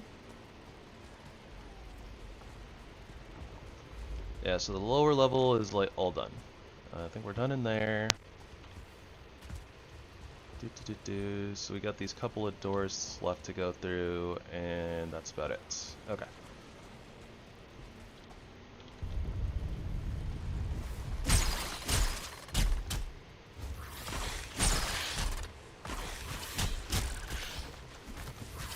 Ugh. Yeah, that was like just like a couple of split seconds of it being attached. So much of our HP was just gone. Where's this stupid thing going?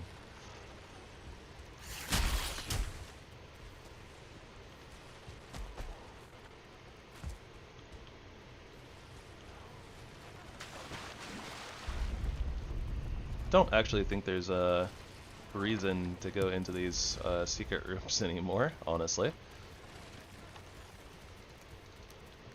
I just have this bad habit of not using meads and potions and stuff, so they kind of end up being useless for us a lot of the time.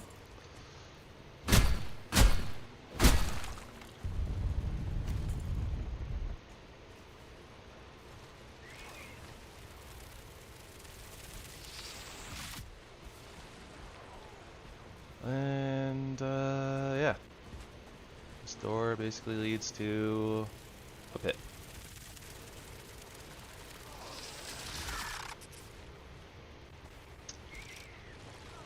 pit that apparently lacks a rune.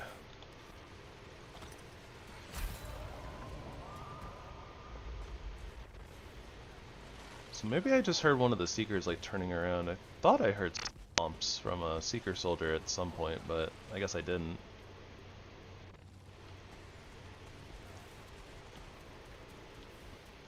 Yeah, I think we're all done here.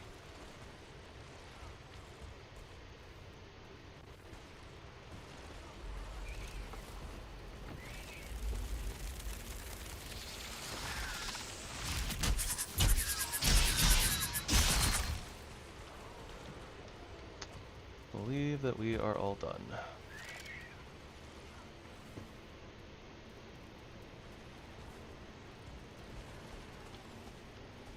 Ah, that was a mildly disappointing little dungeon here, honestly.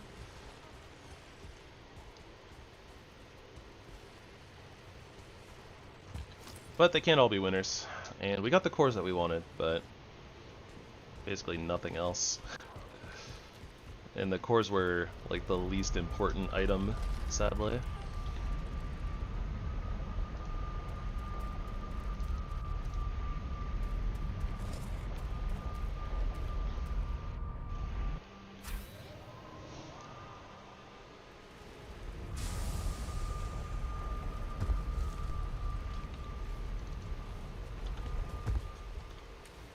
But I guess we have them when we need them, so.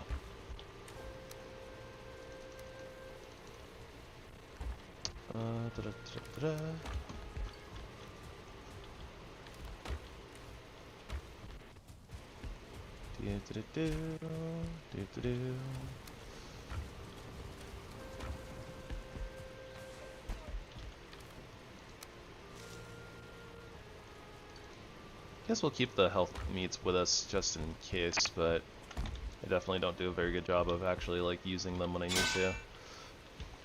Or being in a position to actually be able to use them without opening my inventory and dying in the process.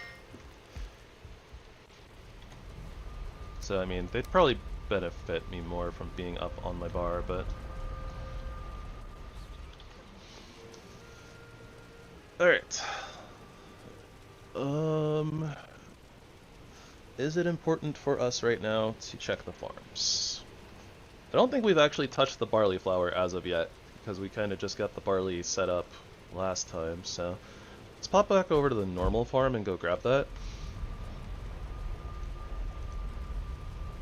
I thought about it a little bit earlier, but it was just for a second, and then I got distracted, so whoops. I guess we can get some honey from the bees as well.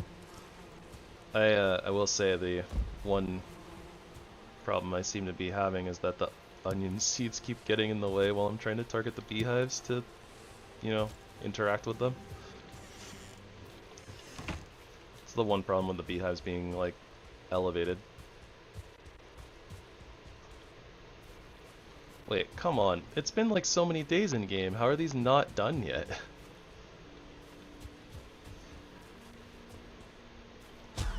That's wild. Oh well. We'll just nab that. So we can nab it early.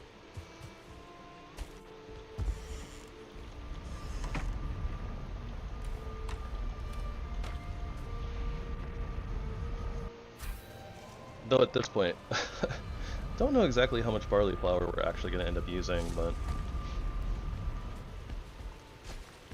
So we kind of bypassed the need of it in the... We like bypassed the need for it in the plains, because we were just using kind of subpar food. But then we ended up going into the mist foods, which doesn't really use it that much, right? So... we don't need to make more salad right now. But I guess it makes our, you know, food options wider, barely. I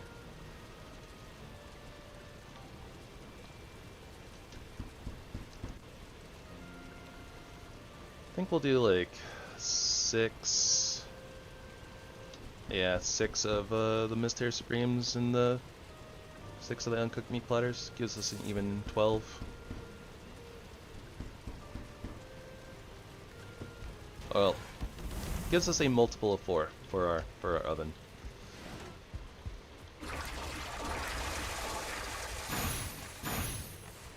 We're at Tonics for days.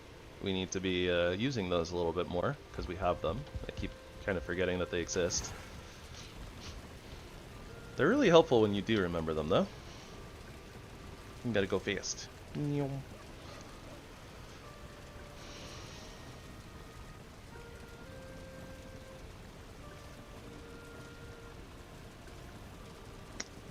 But yeah, I guess that we're just gonna set up and continue looking for more dungeons and or skulls. I'm really glad that I decided to go check that the blue lantern out though, instead of just assuming that it was, you know, like a dwarf respawn point or dwarf spawn point, since it, you know, actually turned out to be a dungeon.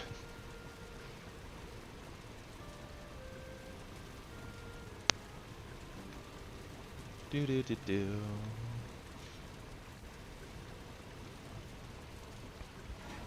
I do like the Transmog mod though. The ability to kind of just turn the helmet off so we can see the Viking with the hair. I like it better than a kind of sus looking helmet, honestly. The bronze set is not my favorite armor set, that's for sure.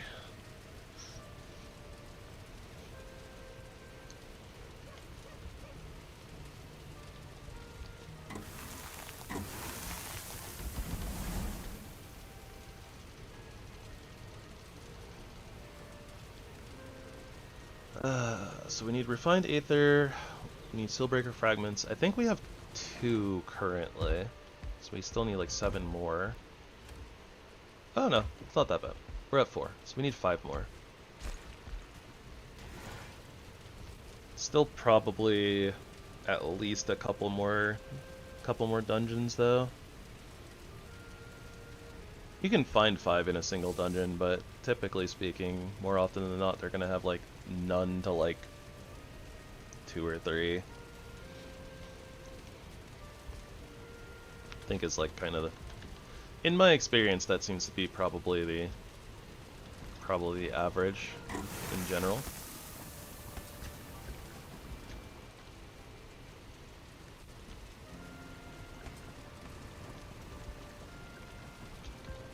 Okay, cool. I almost burned a Mist Hair Supreme. Whoops.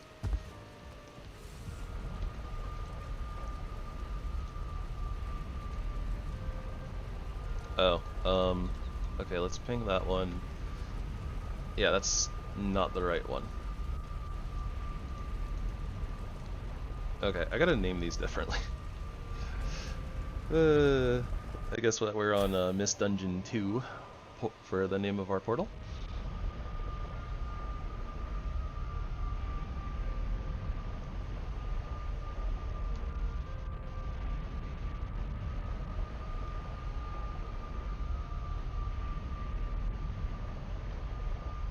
We got the super long teleport bug. Still not as still wasn't as long as the one over to Motor though. Okay, and I already pinged, so we know that there's not another dungeon nearby, I think.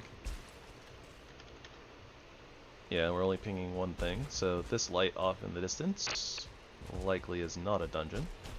So let's go check it out anyways. See what it is.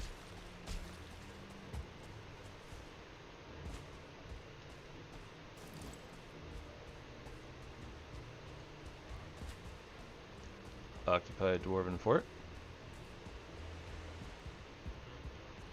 Well, at the very least, we don't need extractors anymore. And of course, there's a 1-star Ice Mage in here, and we saw what they did to the Seeker soldiers, yesterday. So it's a good thing that we're not gonna mess with them, right? Don't need to pick up random wood.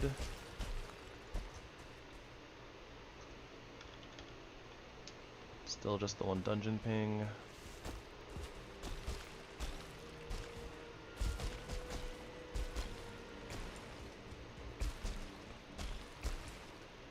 Thank goodness for print seeds.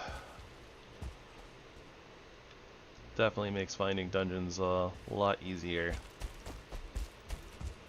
And finding dungeons out here in the mists would be awful without that ability.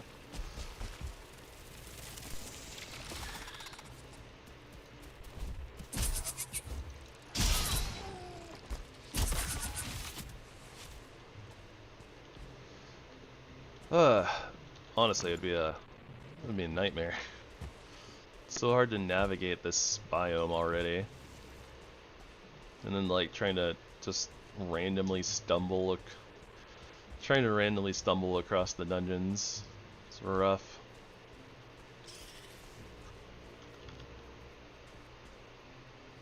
Wait, what? Oh, okay, right. I went closer to it and then moved past it. I'm silly.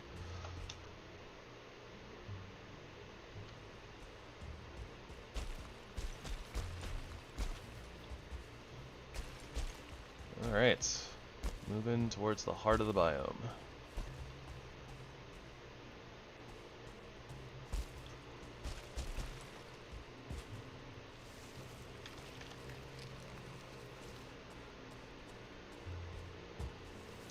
Got a dwarf and a rock.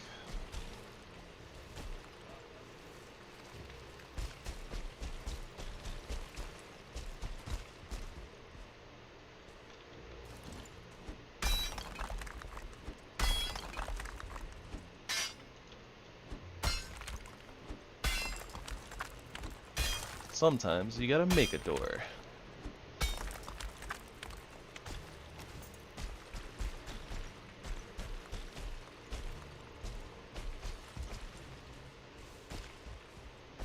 Got ourselves some ocean.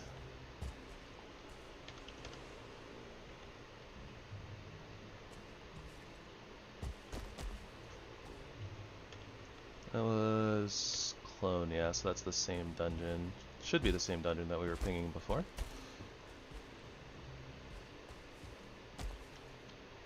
I don't see a lot going on out there. So this probably isn't going to be the biggest of Mistlands, honestly.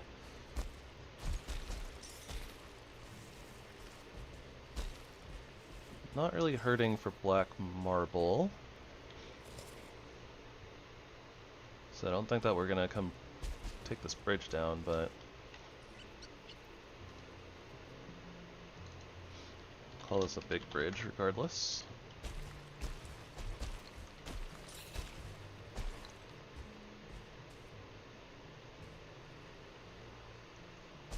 I feel like this would be a nice little section to like put up a base, since you don't have a lot of mist here.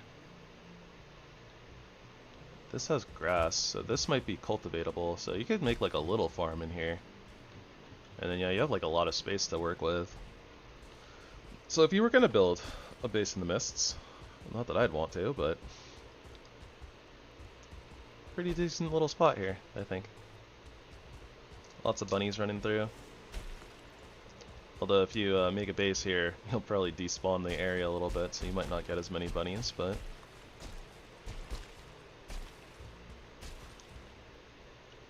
at the very least, a little like outpost, and you put up some spikes and stuff, you probably catch a bunch of bunnies.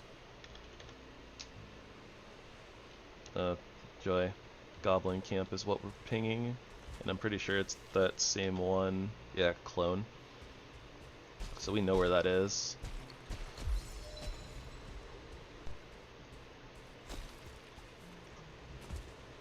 Yeah, we don't have a lot of mists left this direction, so I think that this is going to be bunk, and I think we're returning to the ship.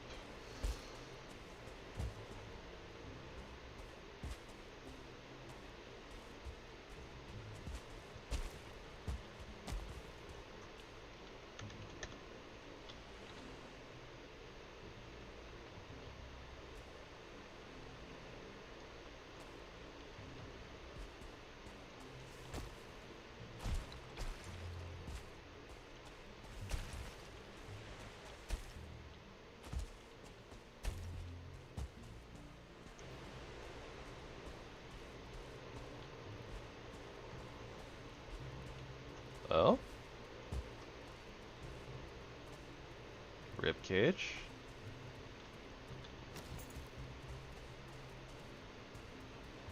Ooh, baby. Okay. That is something that we needed.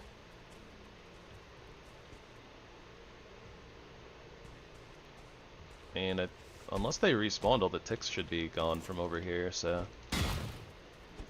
Now there's a seeker about to crawl up on us, though.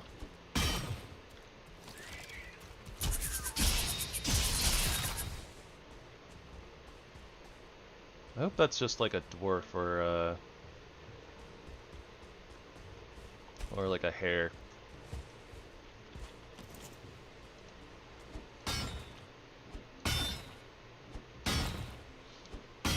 Alright, so no more dungeon, but we found soft tissue, which is just as important for us.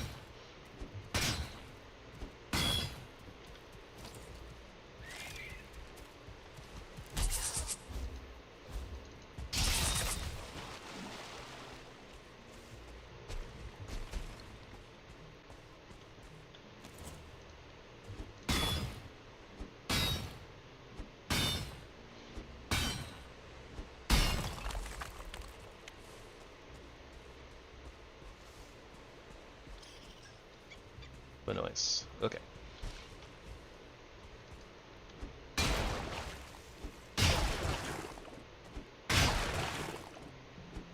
We have plenty of durability.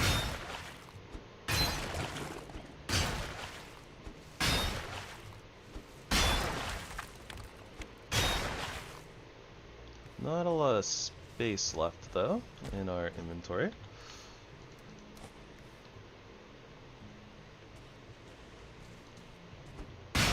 Though I think that we're fairly safe around here.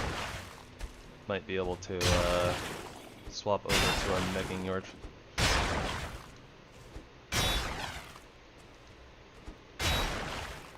Not have to worry about it too much.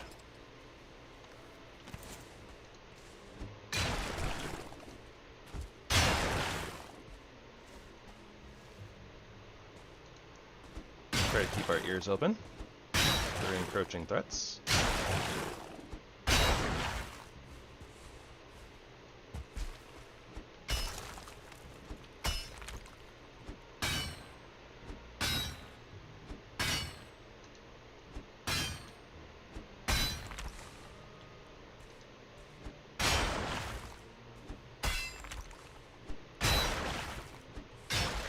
And do our best to go top down so that we can get out of here fine.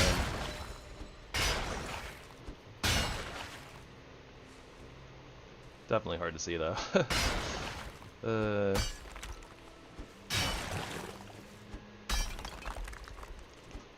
Guess this would be the place where it'd be really helpful to just like carry around like a spare like wisp and some Iggy wood, like just a little bit. Just put down a torch, clear up the area. Maybe I don't utilize the torches enough,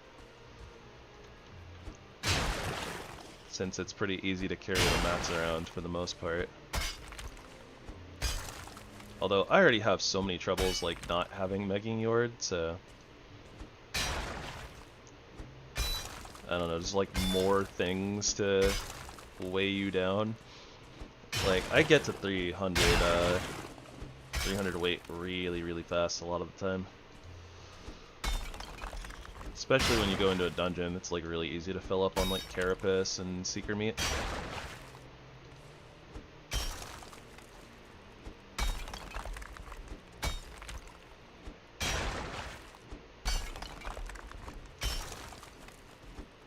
I also can't zoom in any further.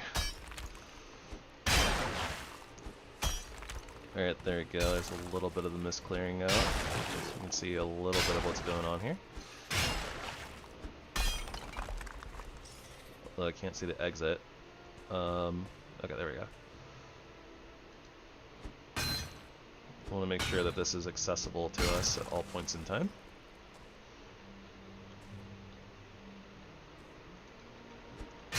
Yeah, because a lot of this is just like ground that we're going to have to take out to get to the soft tissue.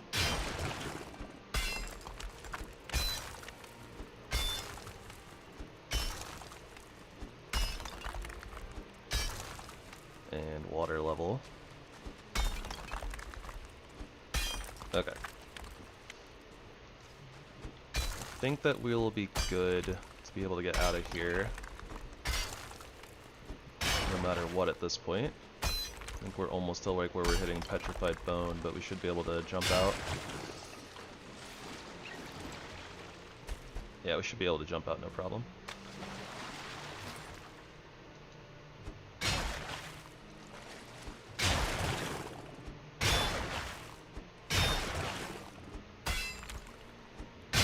Apparently mist doesn't like the water.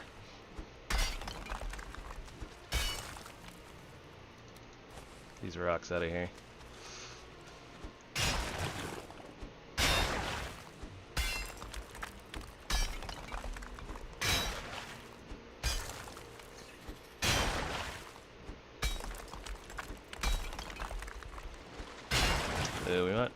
We might not be able to get everything, but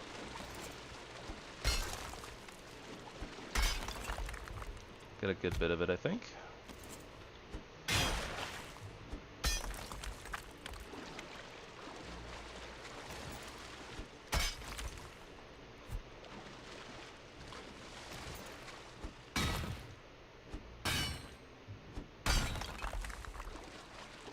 Getting a little punished here again for not carrying our hoe around. I just need to leave the cultivator at home.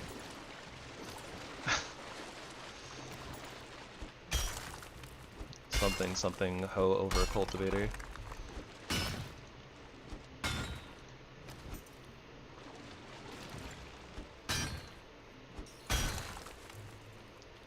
Ah, come on.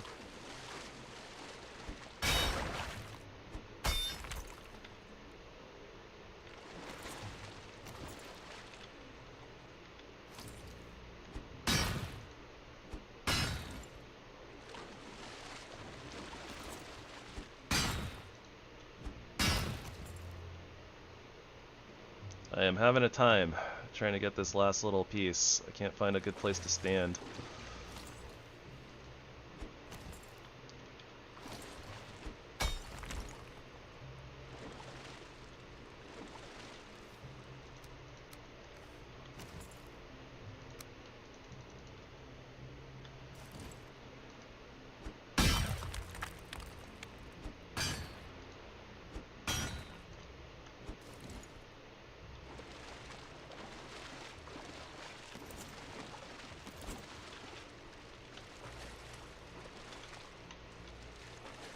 Alright, well.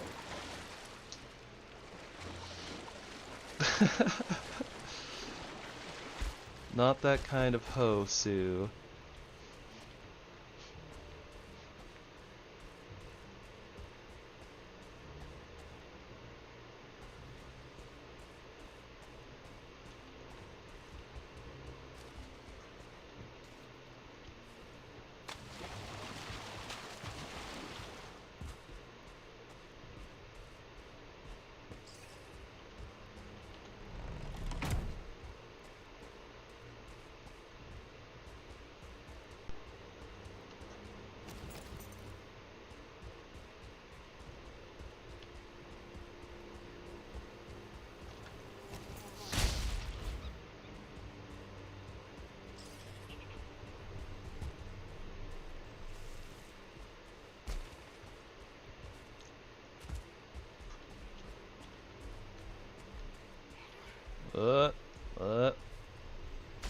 Sorry, Locks. Sorry, I didn't mean it. No, they're cutting off my escape route again. Ah. Foolings everywhere.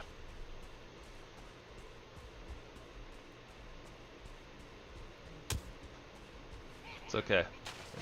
They have a tough time with rivers because they're short little legs.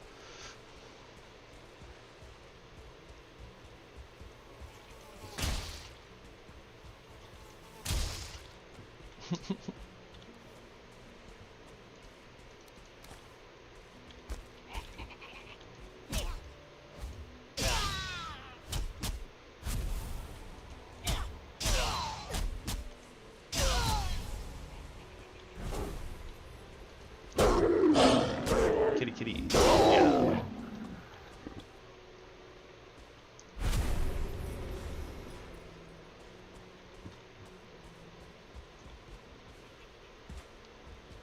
Alright, well, I think that we can safely abandon this island at this point.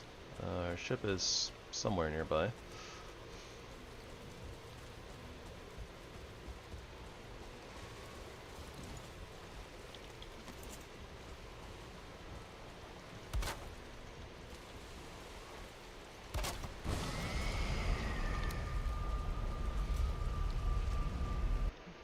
Alright, I guess real quick, we'll depot a few things, give us a little bit more carry weight, and then we'll go put some of that soft tissue into the ether refinery, get ourselves some more ether, and we should be able to get a Galder table after that. We can just like sleep and fast forward that process a little bit.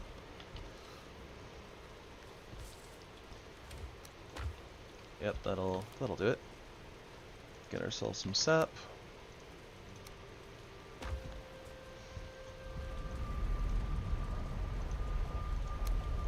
I guess we can also pick up some sap while we're here. Multitasking! I'm gonna get really confused. Chat, don't let me multitask.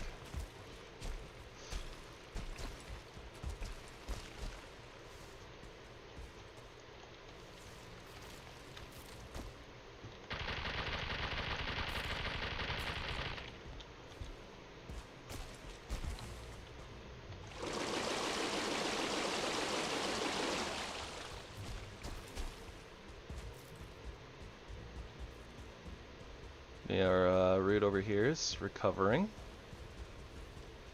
Getting some of its sap back. Wait, what? What? Yeah, these things are so wonky. Like,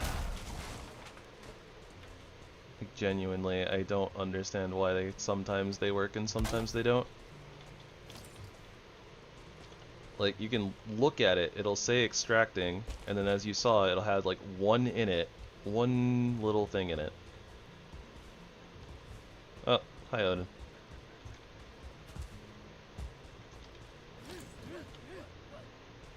Oh, there's a lot of little huh.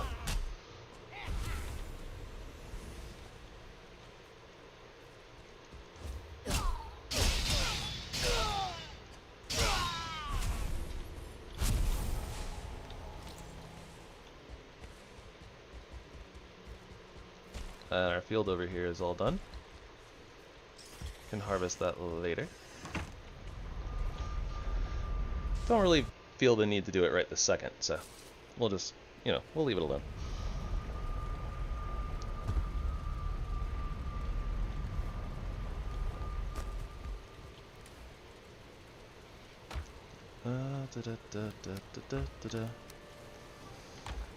Bones and bone adjacents. Got some meat. We got some meat. And money. And ores. And a pickaxe that needs repairing.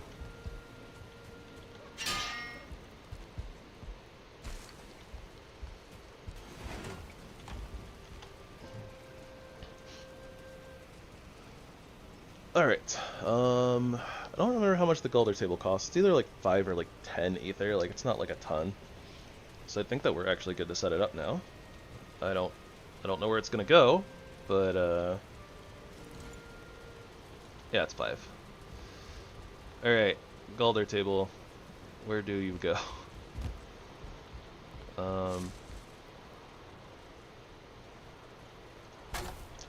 It fits, it goes there. Carapace Bloodbow. That sounds cool.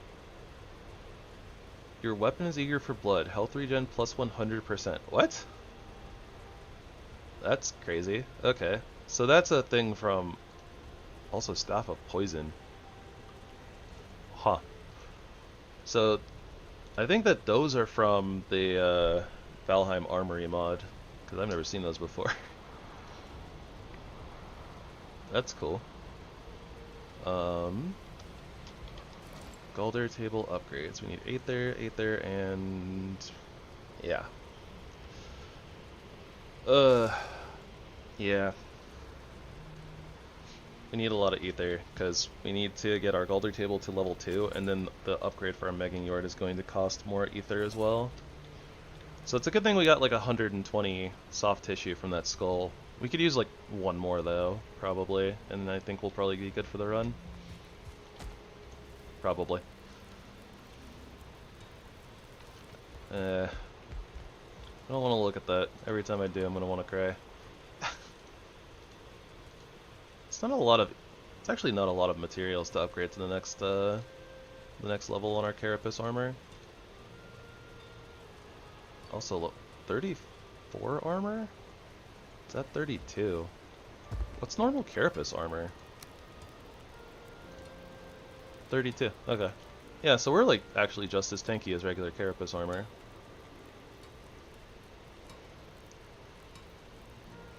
Makes sense. Some amount of sense. We'll probably get some more sap. Yeah,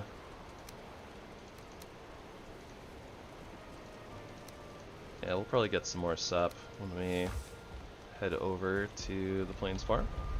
But yeah, let's go check on that, see how much ether we got.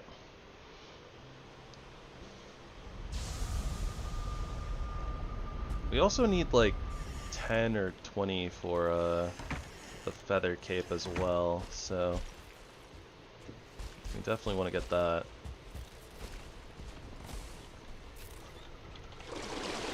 Yeah, this isn't even all the way empty, so. Ooh, if I had fallen back there, probably would have had to dig my way out. That could have been bad.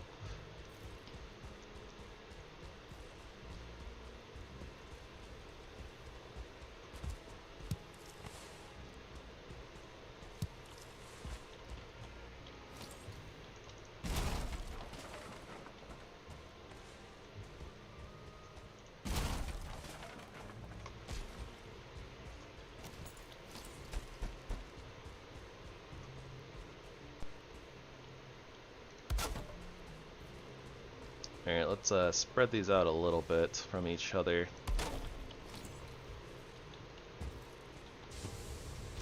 And let them do their thing.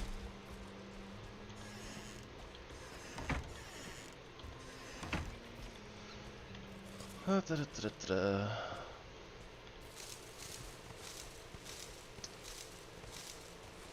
know. We were here. I guess we're... Yep. Guess we're spending a minute to farm. I think I'm gonna replant like just barley at this point though. I think we're good on flax and linen thread.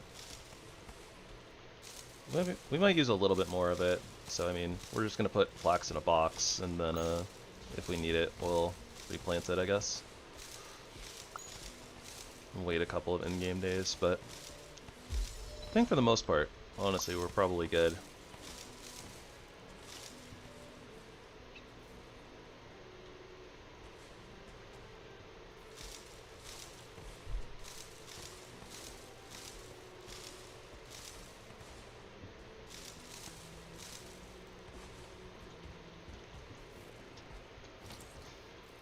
We're in the barley, we're in the barley.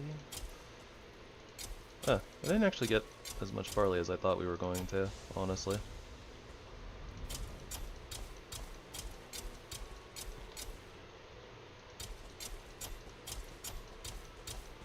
Guess we didn't plant that much of it. We planted a bunch of flax, something like that.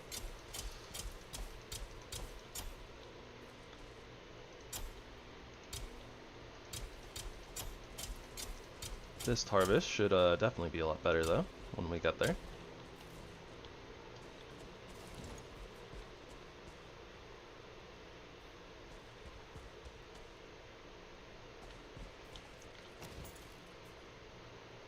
Yeah, I hear the like ether refinery like crackling a little bit. Kind of sounded like a seeker maybe crawling on the rocks, so it's a little wary there.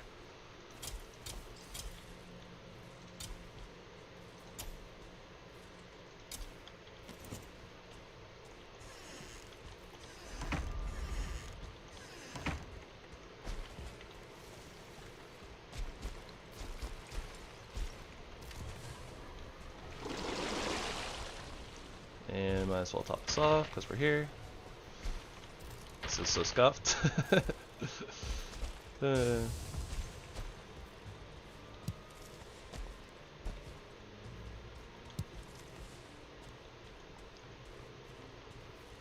Might leave the sap collection alone for a little bit too. At this point, just let the like we have enough. I think we have enough sap for right now, kind of saved up. We have a lot more. Actually, do we have more sap than we have soft tissue right now? Getting that big influx of it, like we had like 120 soft tissue.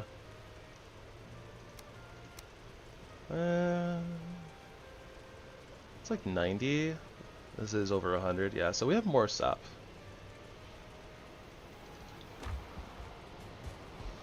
Okay, what's more important to us? Upgrading our Megging Yard that we're only half using right now, because like half the time we're using our Wisp Light, or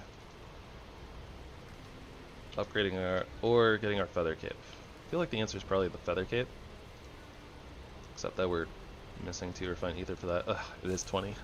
Dang.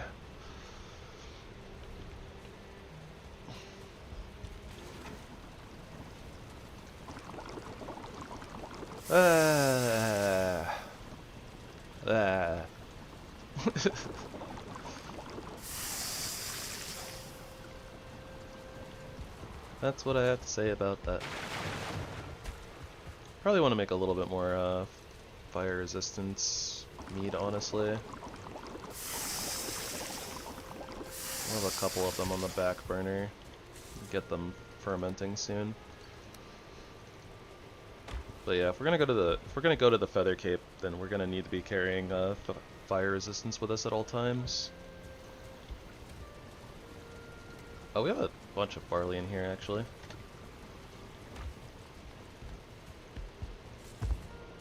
Okay, let's take that over the normal farm real quick and fill up our We will refill our windmills. Chores, chores, chores. So many chores.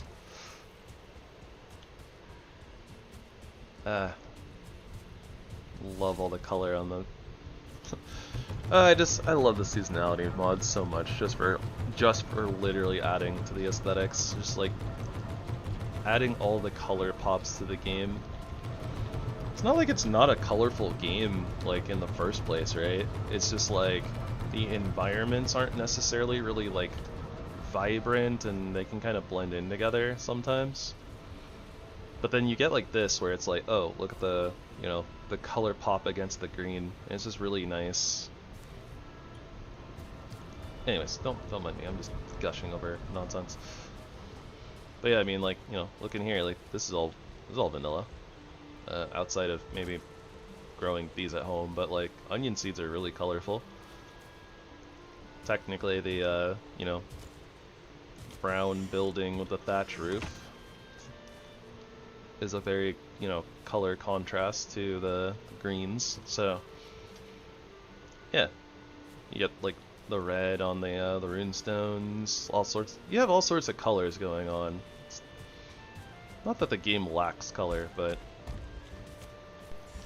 it is very nice having different like colors in the seasons and stuff like that. And you know, the seasonality mod going harder than it needs to and making a bunch of the different critters have different textures and stuff during different seasons.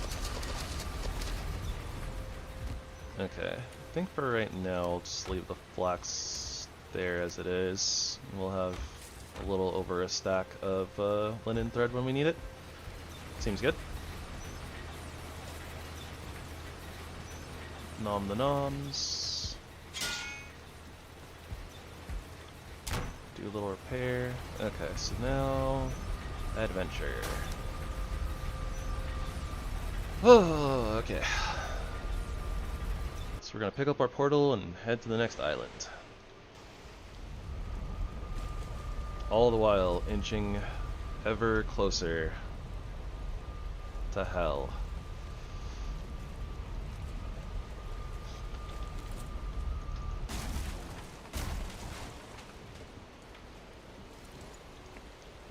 And I'm gonna leave that campfire there because I don't care about the campfire.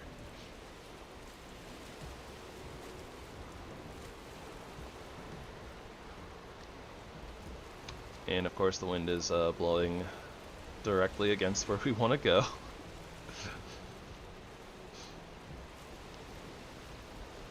Because of course it is.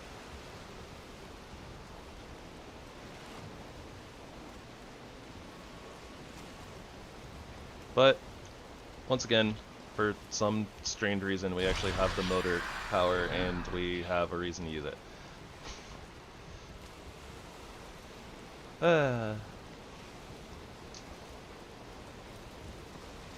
Definitely have been using the motor power a surprising bit during this playthrough. Doesn't normally happen. Either I just kind of forget about it or we just don't actually sail that much.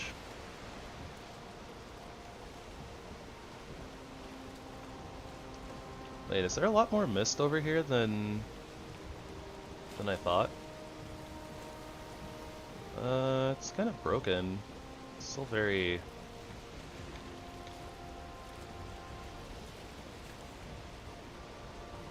Yeah, maybe not, maybe not. I don't think that we would have wanted to have come out here and hop along all this anyways. Still very, like, oceany, watered down. Yeah, the land masses themselves are still pretty broken up, with a lot of water between them, so...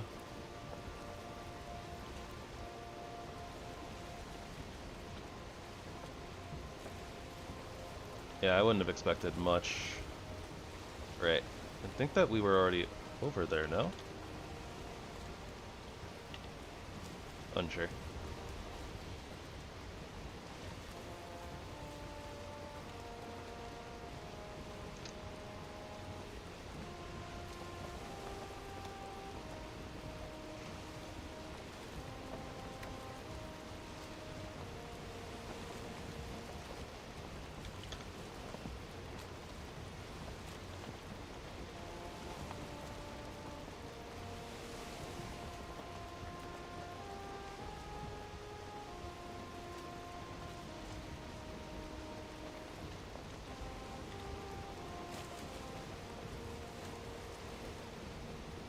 I mean, I guess this area is worth checking out. Yeah, there's a dungeon here, somewhere. We are moving towards it, technically.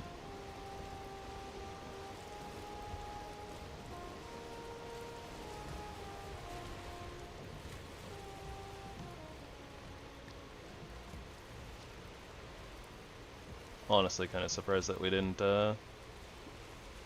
take any damage there.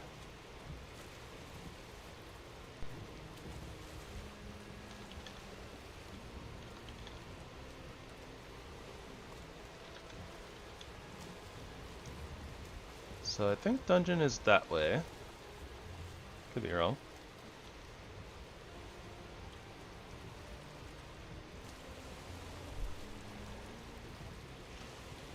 Boat's gonna rub a little bit here, I think, but not with enough momentum to deal damage. So that's cool.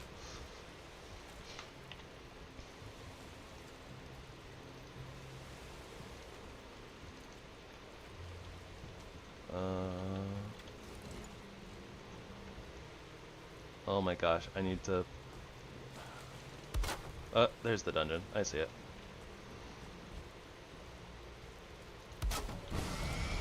Let's ABV.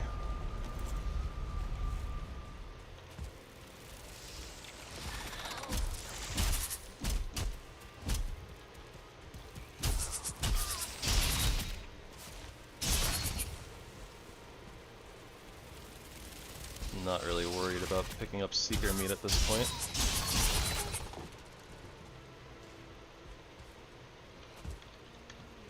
Okay, yeah, it's just the one dungeon, as far as I can tell.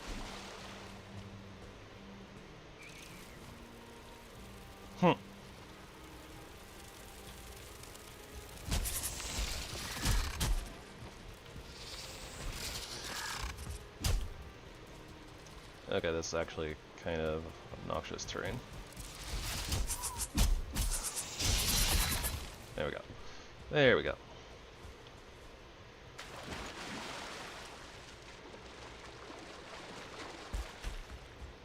Net cape for the win.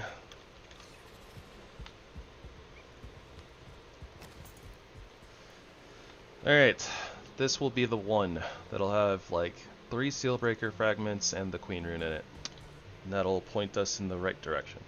Surely. Oh boy. Or, you know, it could be the one that gets us killed. That's always a possibility.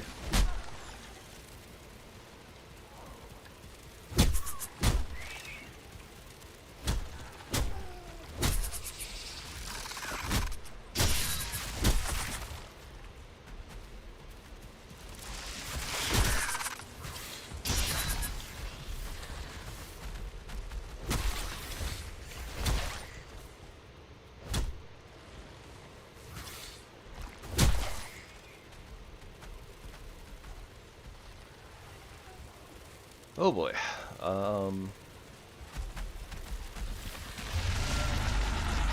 Yep. You definitely exist, Mr. Secret Soldier. You definitely exist.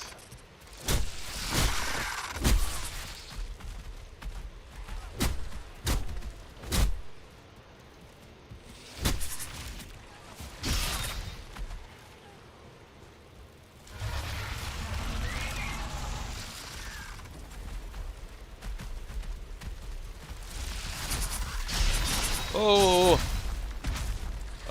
He squeezed through. That was slightly horrifying. I'm not panicking, you're panicking.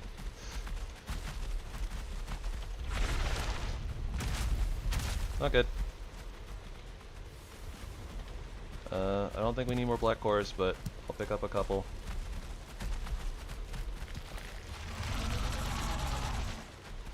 Can he get? Yeah, he can get into this room. Good.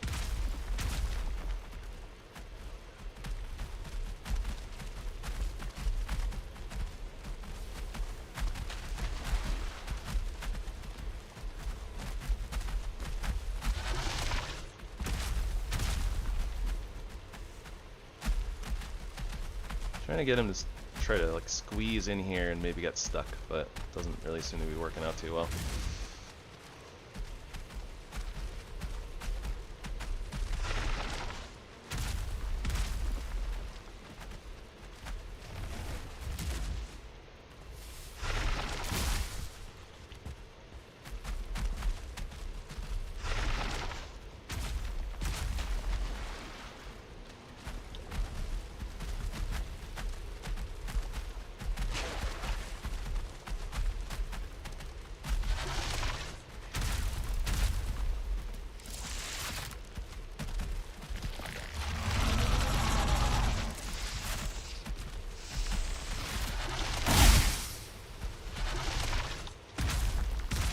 Ooh, owie.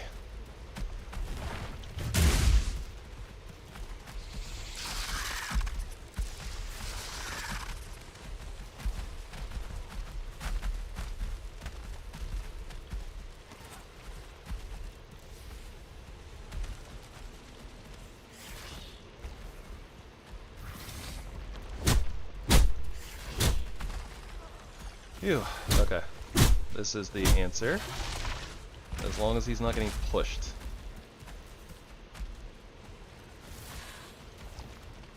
He has no line of sight to us, which allows us to AoE.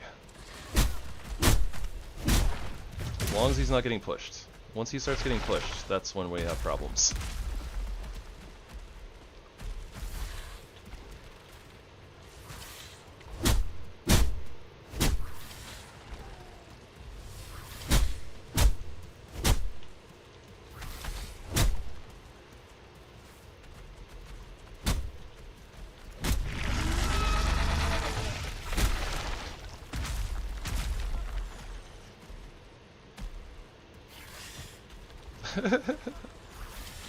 You can make it, little guy. I believe in you.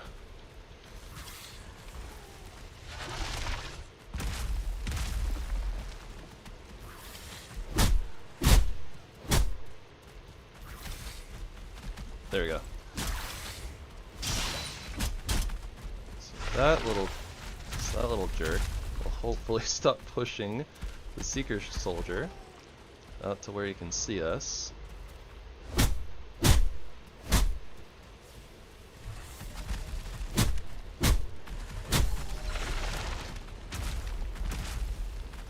Alright, please wedge yourself in the corner. Thank you. Just put your face in the corner. You can't see us. We can't see you, right? Okay. Gotta be careful about that. Poke.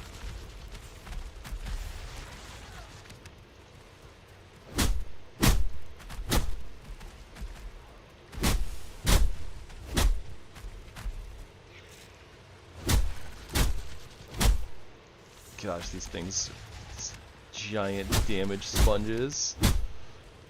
We're doing almost 200 damage every single combo, and it's like a fraction of their HP.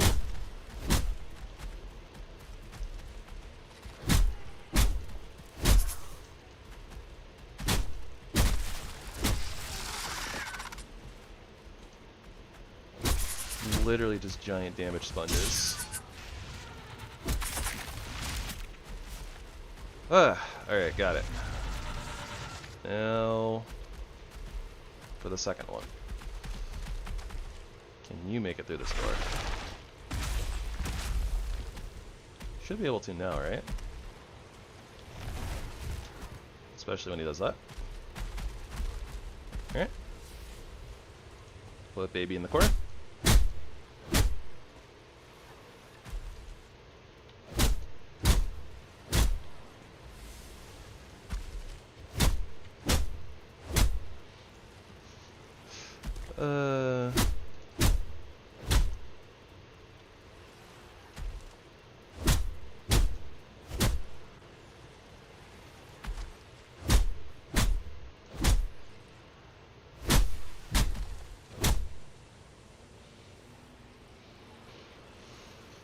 So much HP.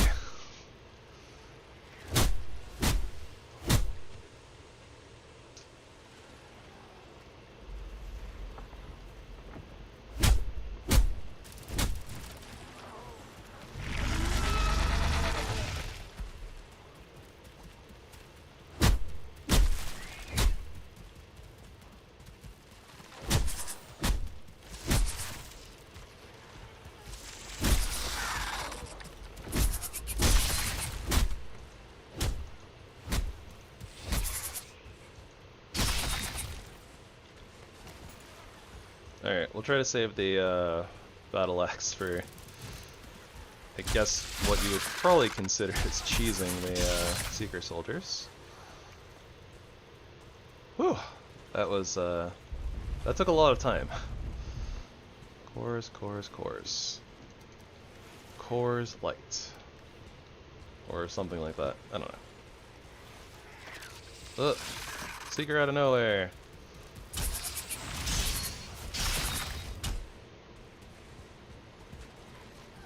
Literally just flying around in an empty room. Alright, let's look down. Sometimes there's seal breaker fragments in these places. I see a 1-star Seeker. And 0 seal breaker fragments.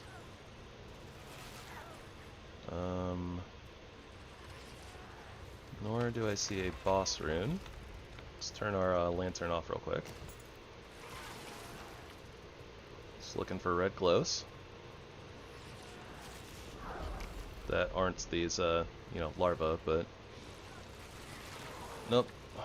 Looking like a no dice moment.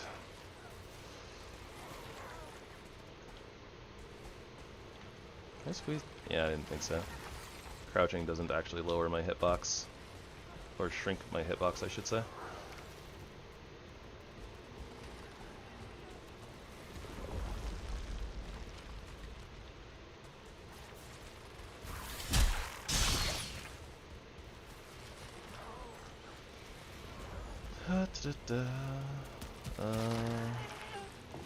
Don't see a glow, and this looks like it doesn't open up into anything, so that is literally just a Seeker for no reason. Let's not do that.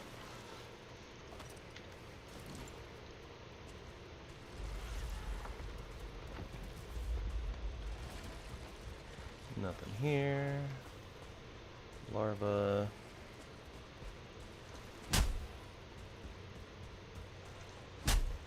Gotta check through here.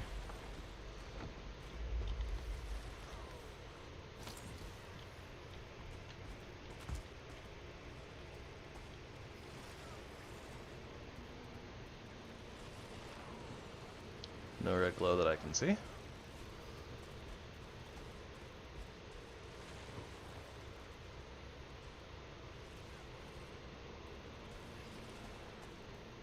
Yep, that's a nope.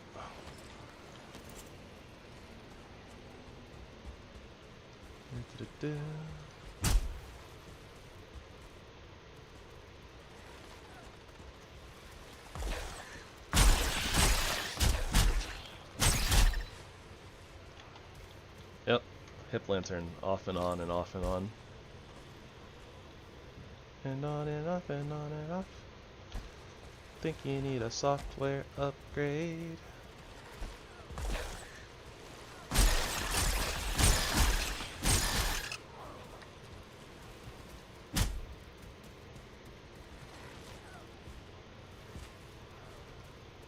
Oh, it's a dead end.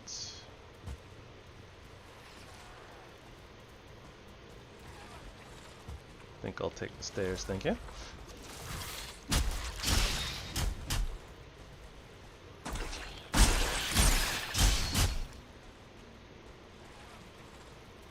So much brood.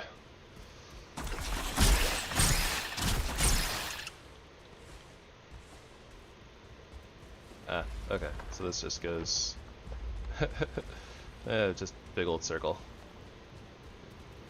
Roger, roger. This was nothing, right? Okay. So I think with that, this door is like the only. Oh, yeah, no, this doesn't go anywhere either. Oh, falling. Yeah, I think we're done here actually. Right, yeah, that doesn't go anywhere. That's a dead end. Already checked in there. Checked downstairs. This just goes in a big circle.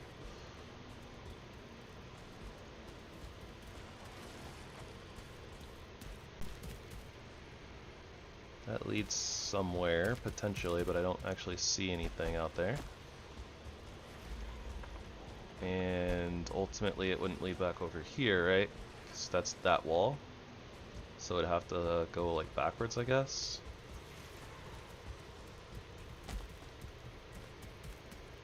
But I don't see a glow or anything like that. It's gonna rip through anyways.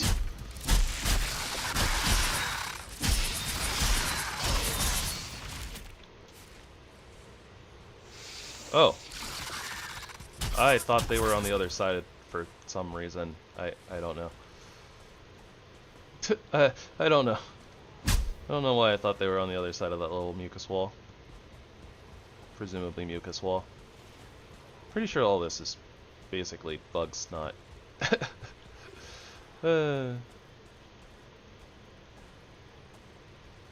Yeah, I think that concludes this this dungeon. Kind of a crappy dungeon, if I'm being honest. We found no rune, no seal breaker fragment.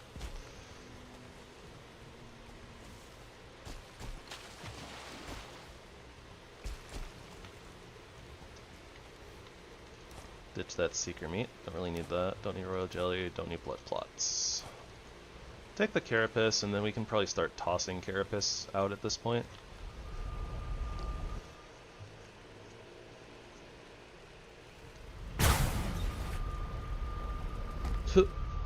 Sounded like something exploded in the base. Yeah, it's almost a couple full stacks of carapace. I think that we're good on that then. More than likely.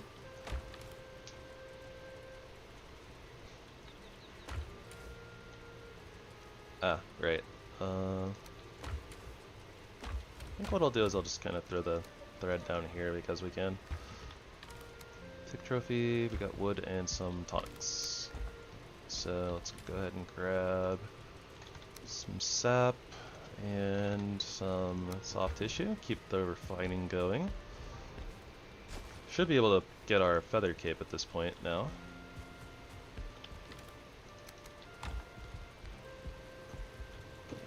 Yeah, how are our meats doing? 15 more minutes? Okay. It's another like in-game day basically.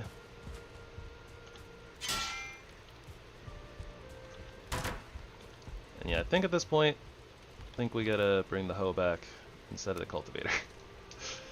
And we'll grab the I mean, I guess we could just do this, carry them both with us again. I don't know if we really need the throwing axes. Go like that. I guess we'll just carry them with us, carry all this junk. Yeah. If we weren't already having trouble just carrying things around in our inventory, we surely will now.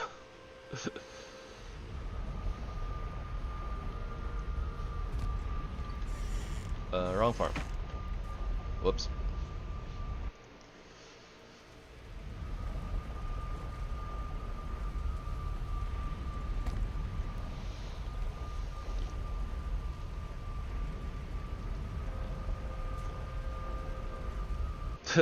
Yeah.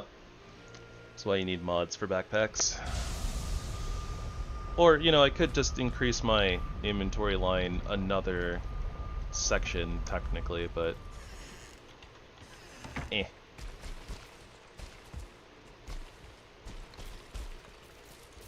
I didn't want it to feel like I was cheating too much. Even though, realistically, it's mostly, like, you know, it's about the quality of life, and that goes for basically just about everything, but... or all the mod things, but...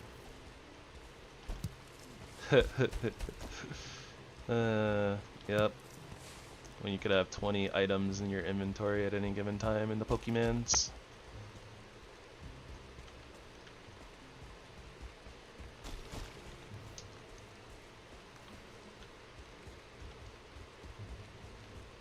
Alright, yeah, we'll leave the sap collectors alone for a bit and just let them kind of hang out and slowly get full of sap, and the roots will slowly... 19? Was it 19? Thought it was 20 for some reason. Oh, I mean, yeah, but...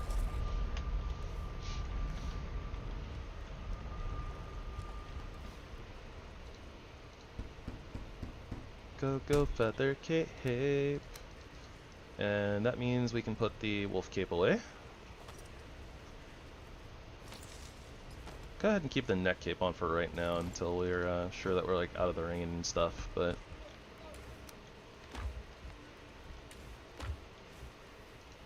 yep, retiring the wolf cape. Go ahead and put the wolf cape up on our armor stand that we're not really using.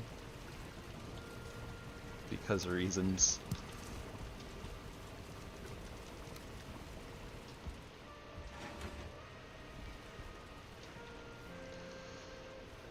Alright.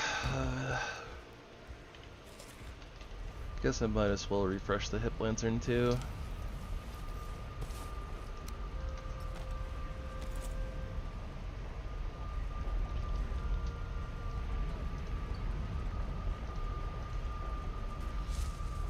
Sometimes it was important to carry around, you know, your duplicated TMs of like Thunderbolt and Ice Beam.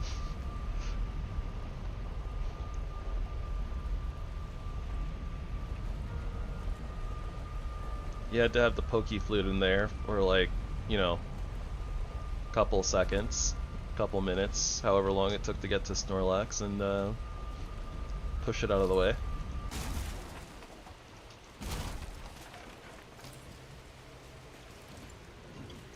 Really need to get rid of this bottle that I have sitting on my desk. It's just like sitting in the way of my chat. It's a glass bottle, I don't want to throw it out. Likely, like, that being said, I haven't used it in forever, so probably just doesn't need to be here. Oh yeah, you could use the Poke Flute basically as an awakening, yeah. Although, like, once you got like full restores, it kind of didn't matter.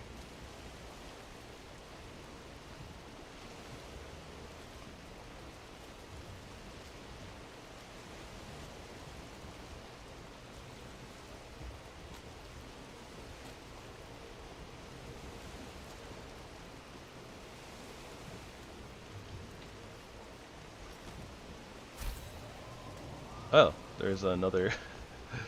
I think that's another Dwarven dock right over there.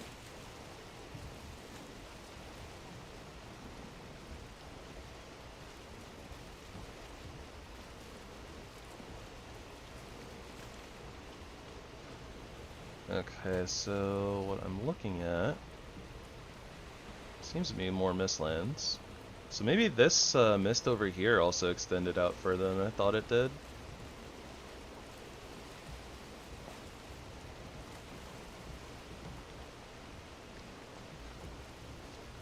Maybe a little bit. Yeah, like we didn't get like too far out into this section that was all watered down. Oh yeah, there's definitely more. Yeah, there's definitely more. Not like a ton more necessarily. And these are all broken up by, again, you know, the ocean, so not entirely sure how much of this would be like kind of, well, I mean, you know, none of these things are far enough apart where we couldn't swim, but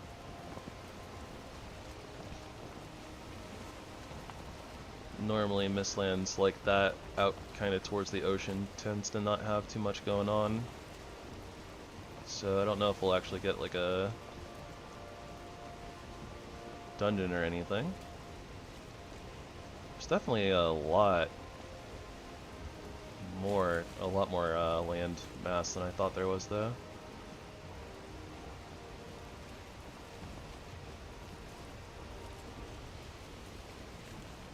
Well, this is part of the reason why we use the ship, right? So we can see.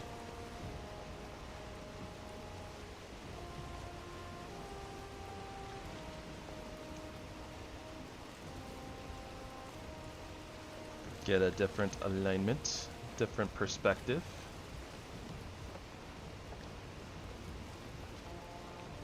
And this is why we kept the net cape on.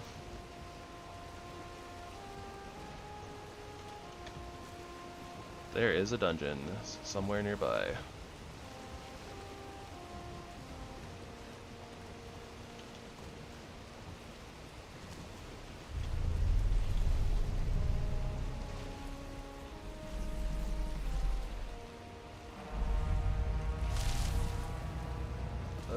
Evasive maneuvers. I see the dungeon.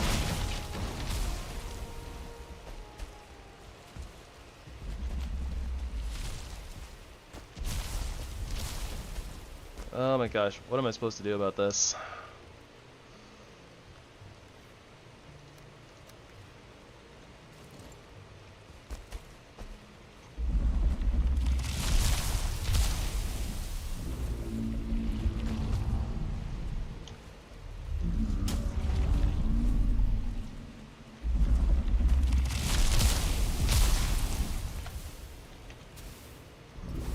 Give me this and this.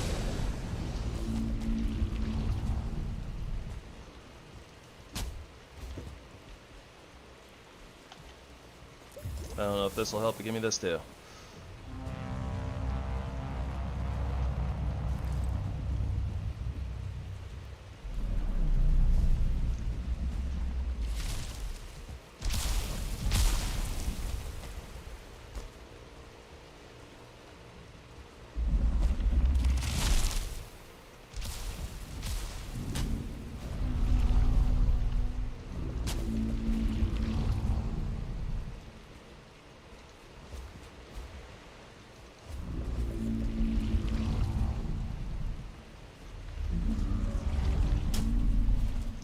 This sucks so much.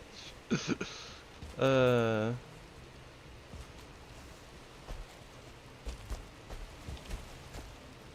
we can kind of hang out here for a second.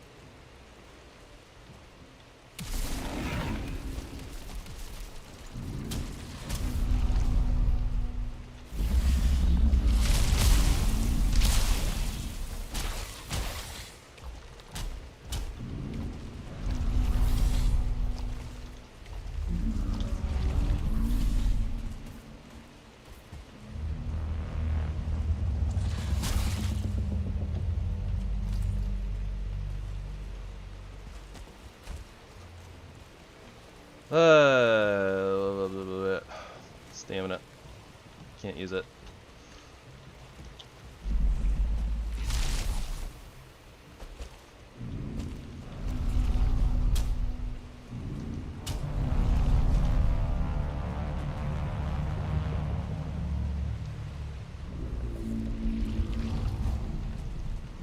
Can't hit it.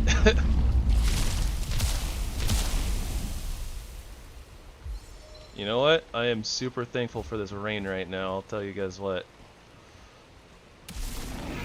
At least makes it manageable. Oh, right on the ship? Really?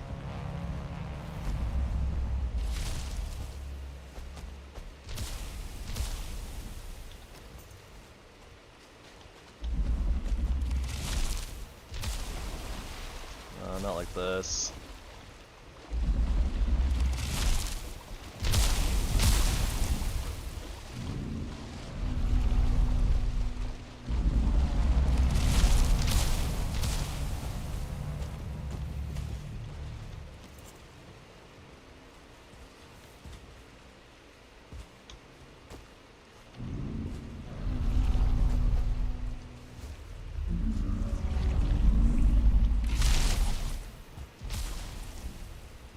I don't have the stamina.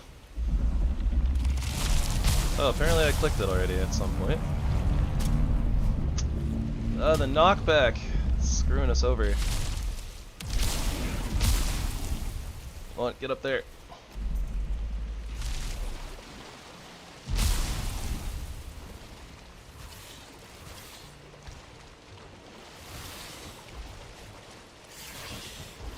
Oh my gosh.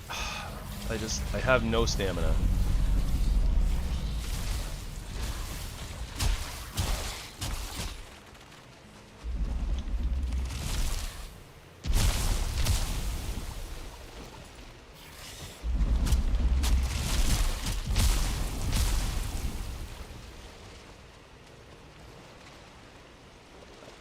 I hate these bad gear blimps. I hate them.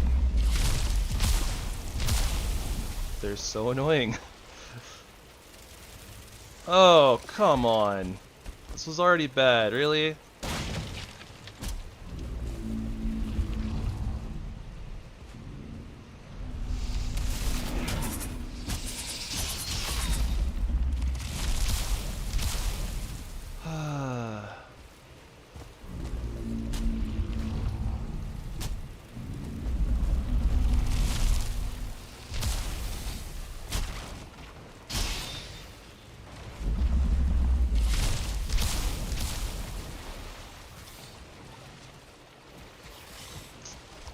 Oh my gosh, this is so bad.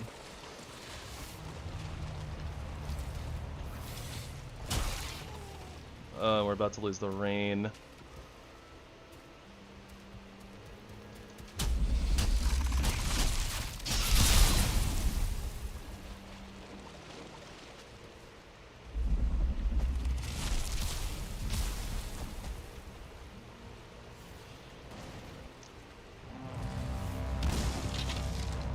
And they broke the ship.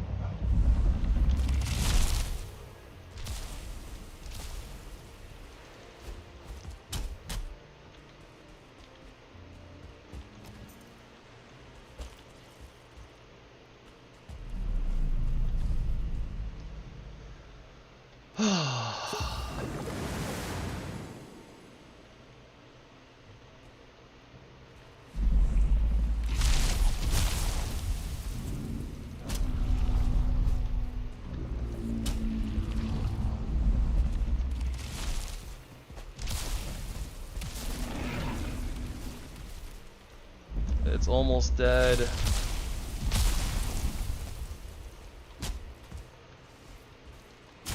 Oh, we did it! It took forever and we almost died, but we got the Gyal trophy. Hold up. Oh, that sucked. That sucked so much.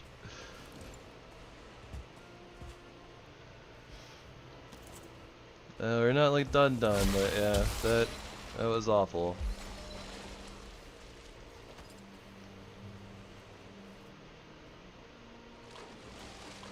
Wait, it didn't finish equipping our megging yard.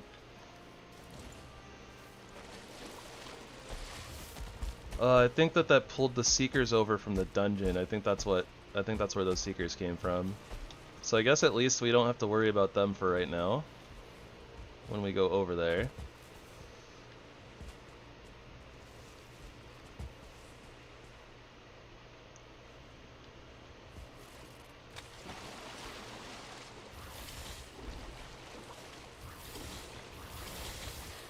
That was a well-deserved and well-earned trophy.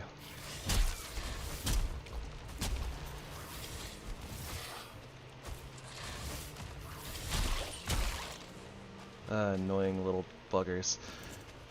It sucked. I hate Gyal. Gyal are the worst mob in this game.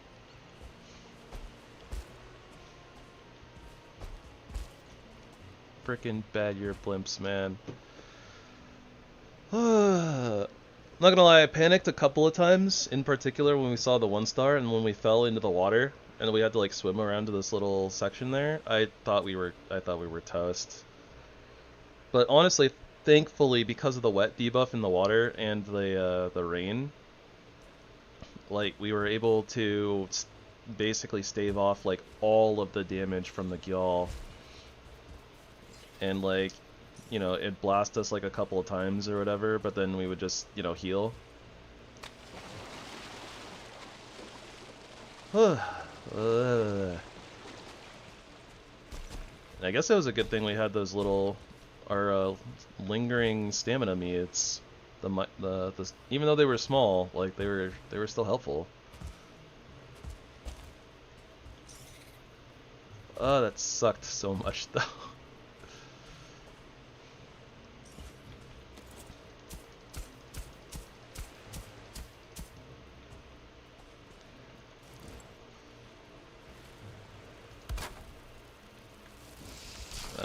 There's still one more.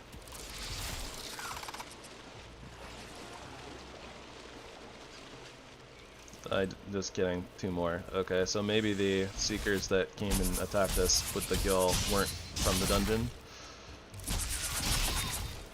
They could have been. Sometimes there's like 4, but I think the normal number is like 2 or 3.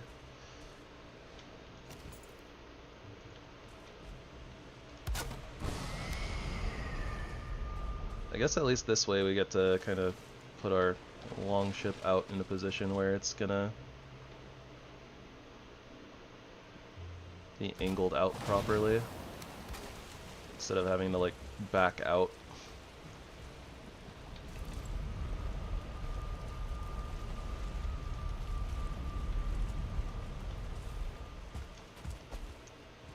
Okay, I'm not gonna sleep, but I am gonna go home real quick.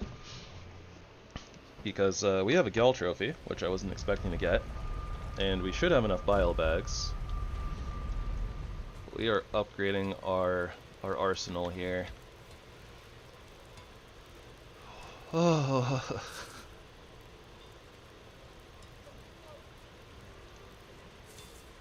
We don't have the Aether. Okay, I think we have the Aether after we... Yeah, I think we might have enough Aether in the place.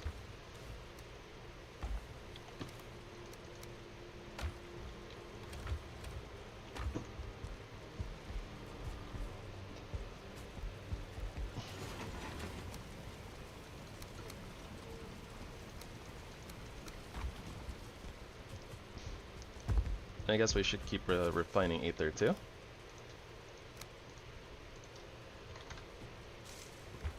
Yeah, surely all of it's been processed already, right? A little sus to go visit this place at night and be running around, I suppose, but yeah, whatever. Planning on spending most of the night going into the dungeon, so...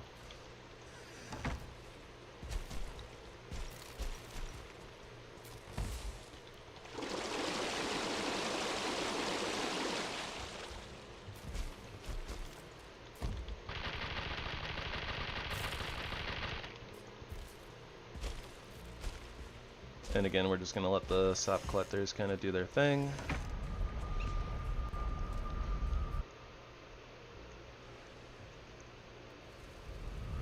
Yeah, I think that this is enough Aether for a dual axis. Yep. Going from 105 slash to 120 slash and 30 poison. Questionable, and it uses a ton of iron, but well, whatever. I'm doing it anyways. And we need a lot of Aether and iron to upgrade, so we'll probably end up leaving these at level 1. I'm not going to be surprised if we end up just kind of doubling back to the spirit damage, like the crystal silver stuff, when we head into the Ashlands. So I think what we'll do is we'll go ahead and put the black metal duels up on our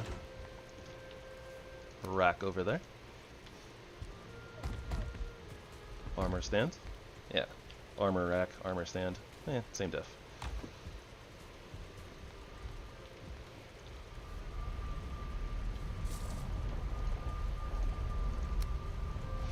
Alright, surely because of how we had to fight, absolutely scratch, kick, and scream our way through that battle, surely we find the Queen Rune in this dungeon, right?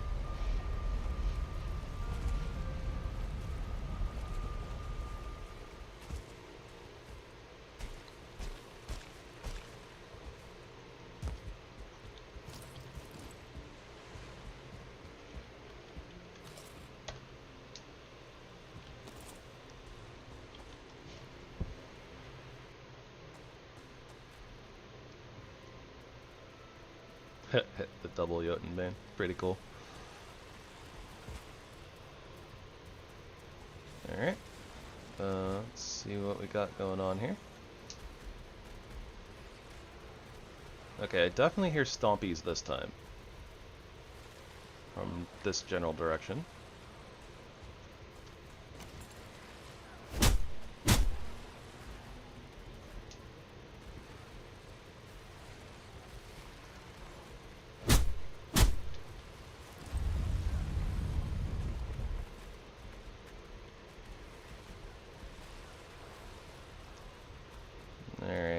Still no rune that I can see. Got a Sealbreaker fragment at least, so that's good.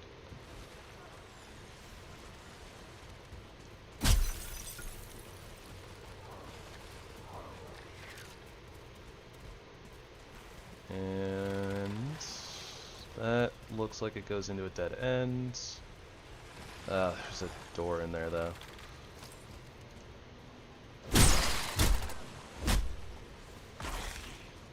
Eh. That worked out really well, actually.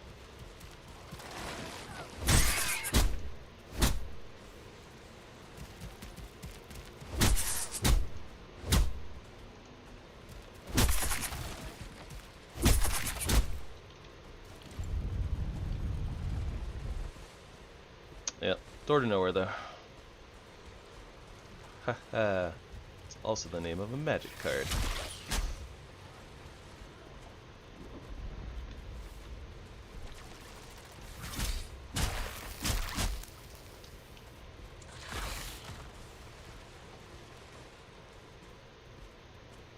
I don't see a glow or anything. Yeah, just dead end. If that tick is stuck, I'm gonna leave it stuck. I don't want to deal with it. Alright, so we just make our way back across here.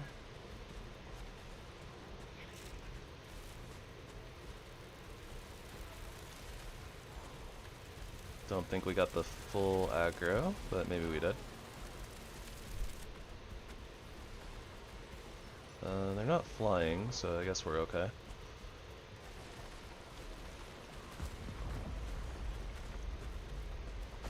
Alright, let's go down here, blow up some brood.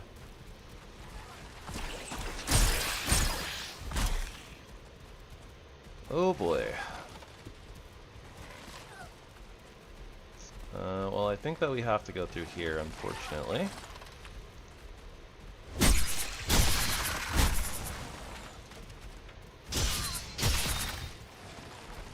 Battle Axe putting in work though. This thing's strong. I think this is a 1-star. Oh, it wasn't. Oh, snaps. Snakies.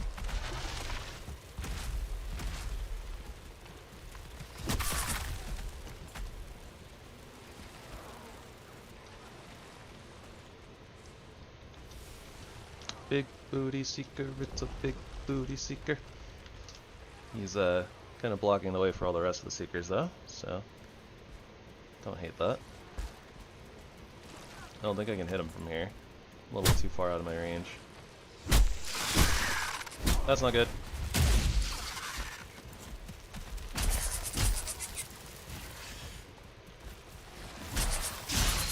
Hold the door!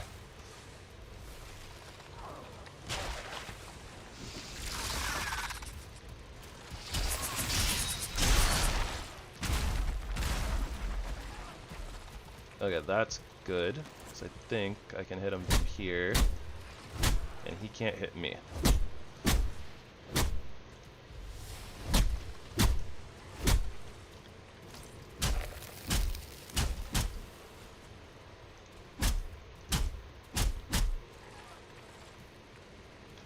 And his head is in the floor. This is definitely the way to go, though. Battle Axe does a nice lot of damage with the combo.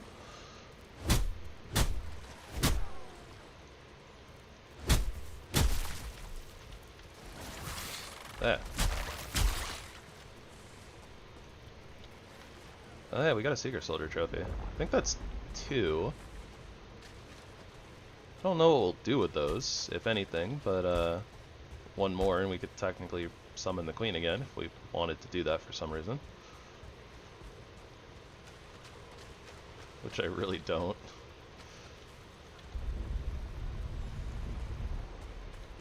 Yeah, I don't think these are gonna... I don't think the little secret... Our lantern like wasn't working. Kinda wish there was a... Kinda wish I had a hotkey for just turning it on and off. I don't think that there is one, but... That would have been a lot more convenient than like equipping it and unequipping it over and over again.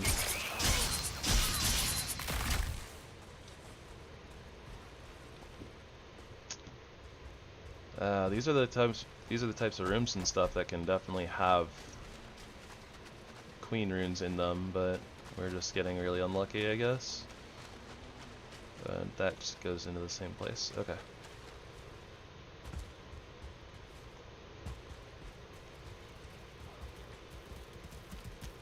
I mean, at this point, I'm feeling kind of strong and kind of just willing to pick a fight with anything at this point. As long as I don't have to do it directly.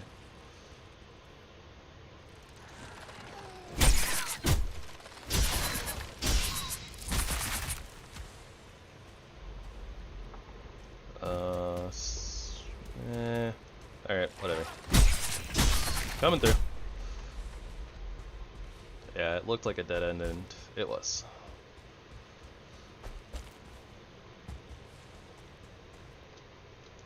Okay, so we're done in here. So let's drop some of the unnecessary stuff.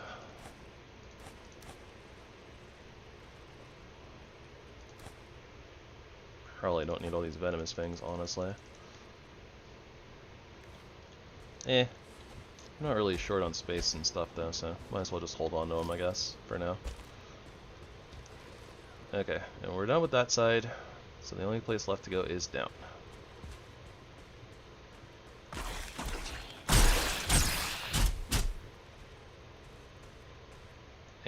and that leads nowhere. Okay. Well, it's not what we were hoping for. We carry on, we carry on.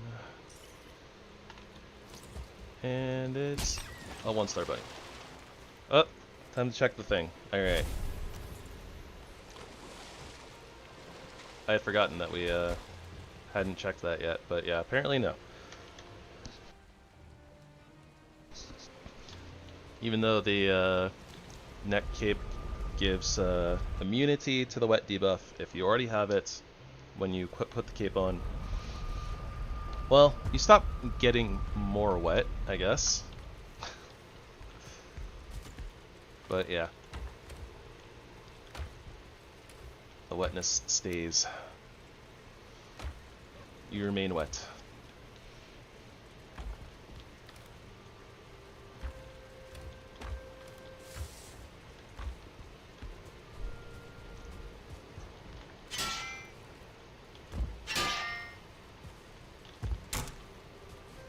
Good test run for the, well, it was a decent test run for the new axes though. It seemed good. That being said, our battle axes put in so much work there. And I guess we want the Galder table upgrade. Speaking of Galder table upgrade. Nope, more refined ether. Okay. Let's double check and see how well that's doing.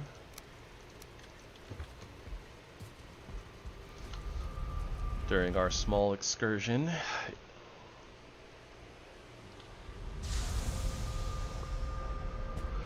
Oh no. Getting hit with the Yannis. Oh, hello buddy.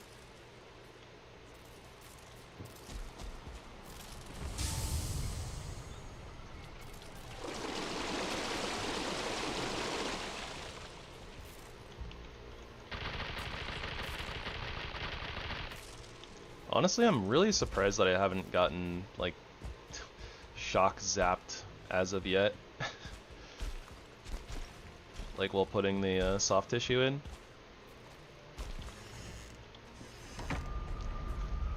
Normally when you're, like, kind of standing on top of that thing, on top of the thing to put the soft tissue in, it'll zap you every once in a while, hit you with, like, poison and stuff. Pretty sure I've died to it, by the way, as well. When I like didn't have any food and I just like literally got zapped and then just, you know, got poisoned, debuffed to death. I've died to the... If there's a dumb way to die in this game, I've probably died to it. I've said it before, and I'll probably say it again.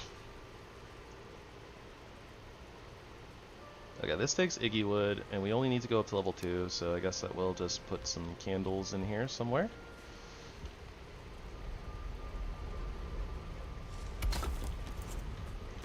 Level 2, Ymir belt. Refined Aether, Ymir flesh, Meching Yord.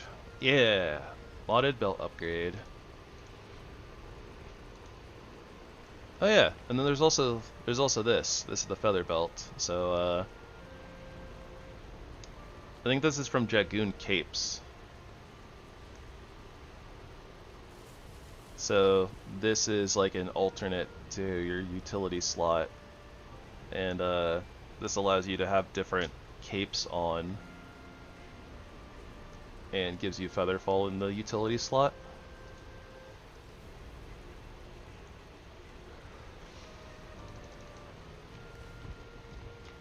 Nice to have options. I also imagine that if you have a different like extended inventory mod, then maybe there's like a belt slot as opposed to like a utility slot. So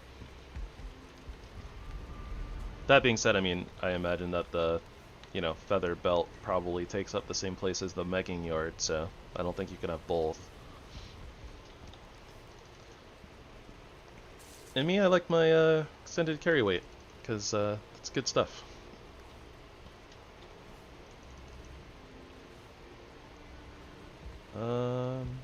yeah, I guess we're just going back out there and once again, off looking for another Mistlands with more dungeons.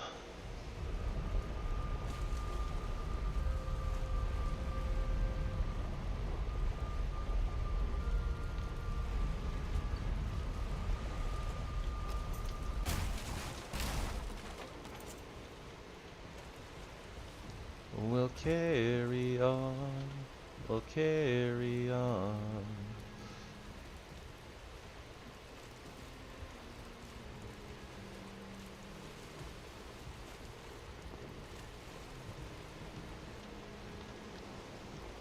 Okay, so then we turn right through that gap. Yep, seems about right.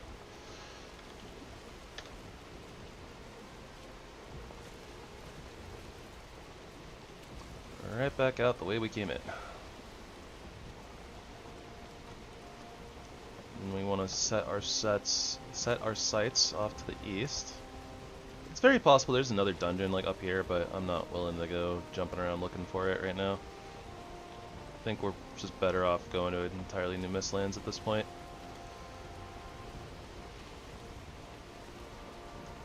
Yeah, 'cause if we're looking south, I mean, I guess there's a lot more land over there, that isn't there?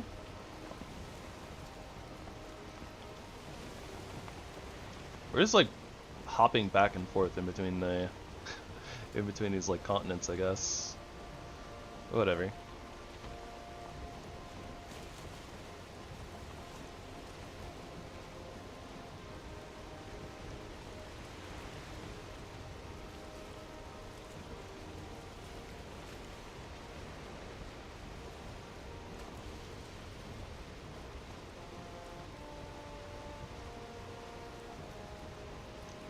Is that part of the land, or is that just like coast? Or not coast, but like looks like a bait.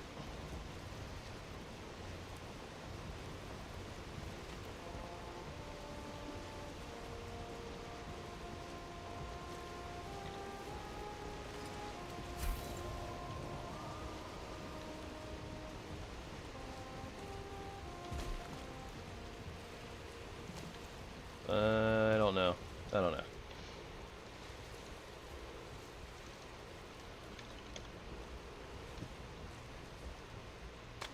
Oh, ha! That's not a feather cape.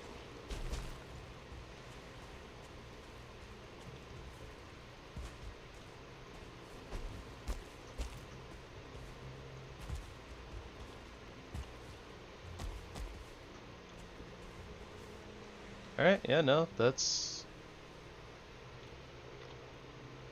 a good bit of land. Alright. So I guess that we're gonna make our way through here.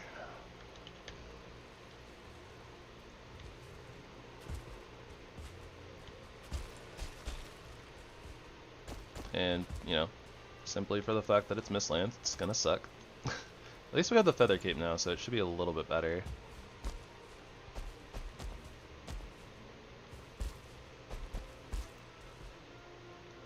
Yeah, that's like all mists. So we have a lot of ground to cover, I suppose. Or maybe not ground per se, but terrain. I think we can fairly safely just kind of like jump down into places. For the most part, I don't think that we'll get like... I don't think we'll drop down like onto a bunch of enemies and just die. Most of the mist is pretty empty, so...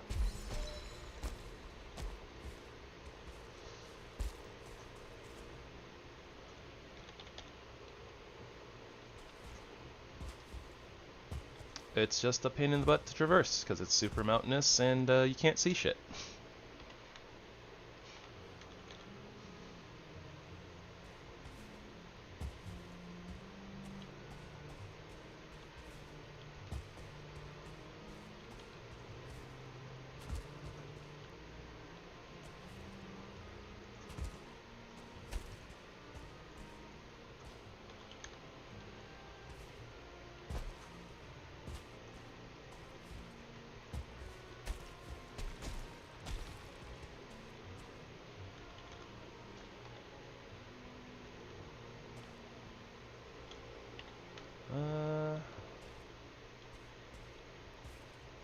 get a little bit higher up here, get a better viewpoint.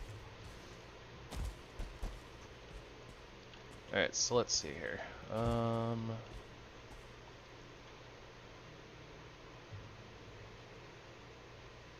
If I am to assume that that is ocean, probably ocean line, so that's the edge of the island there.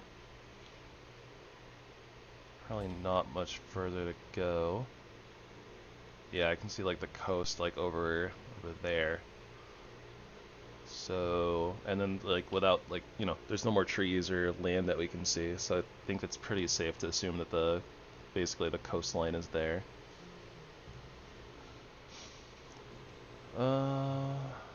Probably comes around like this, something like that.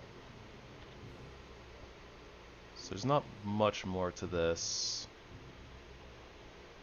southward. We can go a little bit west, a little bit like southwest. Could be like a dungeon nestled in there somewhere. So maybe we go to like that little clutter of rocks over there.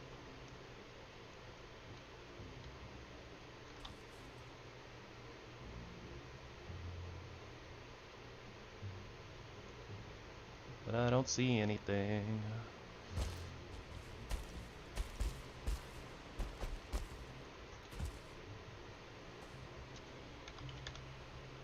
Oh, there's a dungeon nearby though. Okay, that's moving away from it, so it is in this direction.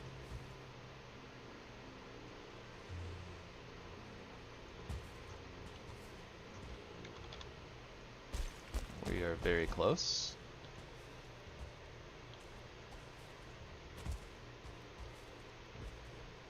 We're like almost right on top of it and we can't see it. Might be in there.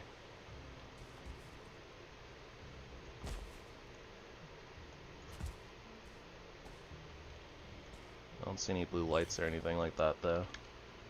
Yeah, we moved away from it, so.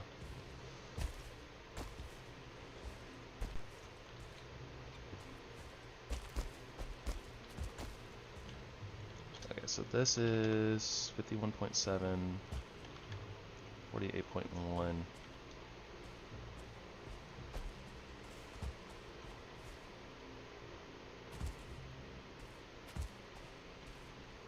Down in here somewhere.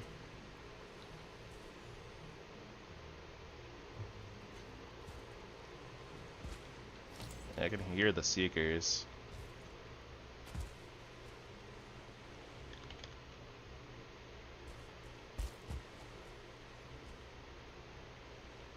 Oh, that's water.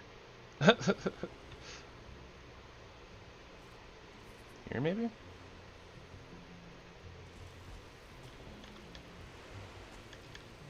No, it's moving away from it. Okay.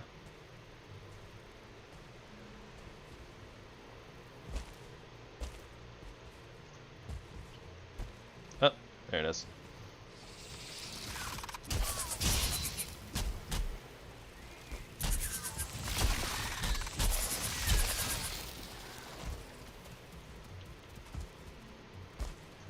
At least getting booped off the edge isn't as scary.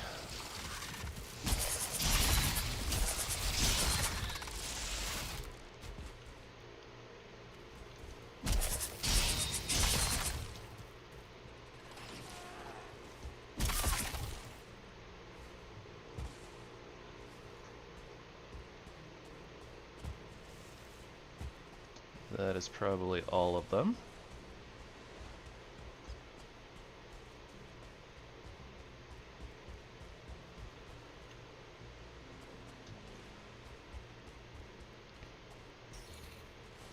There's that dwarf they were fighting. Alright, yeah, we just got the one dungeon king. Alright. Whoops, nope. Actually, need that.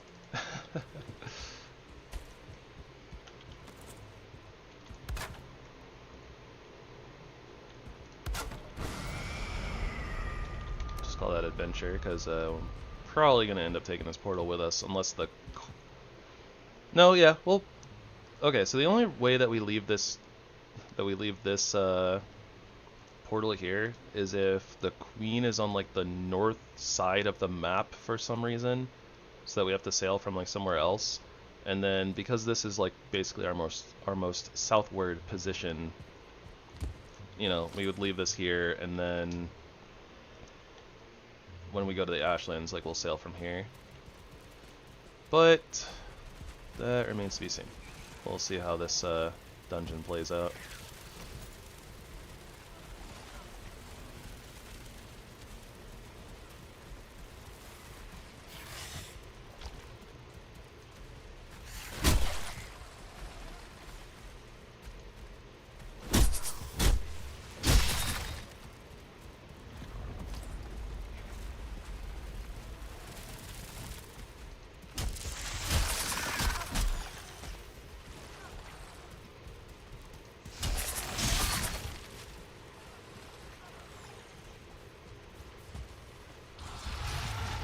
Not again.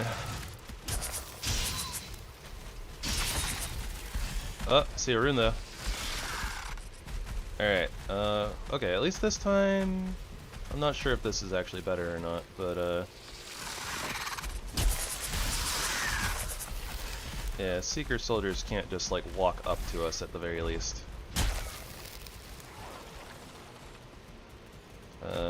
Again, not sure if that's better or not, because it kind of changes things in how we approach them.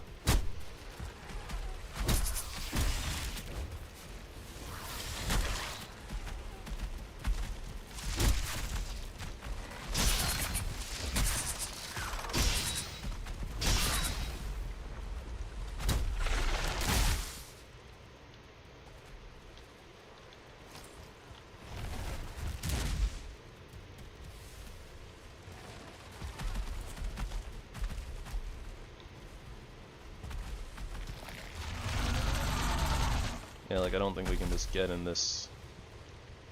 maybe we can just get in this little corner and attack them. Maybe not.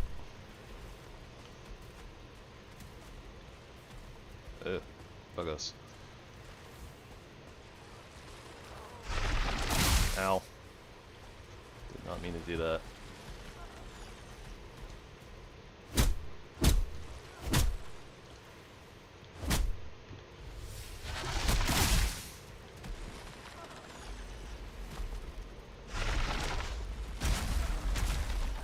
Alright, let's see what he does now.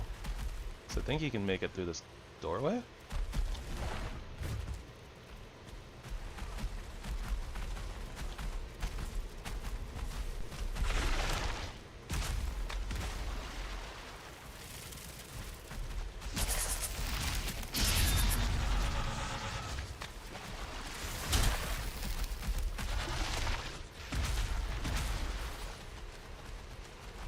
Alright, regroup real quick. Super regroup real quick. Whew. Kind of ran out of our stamina food there. Okay, so there's the Queen's Rune. We have at least one Sealbreaker fragment in there. We don't have to fight the Seeker Soldier.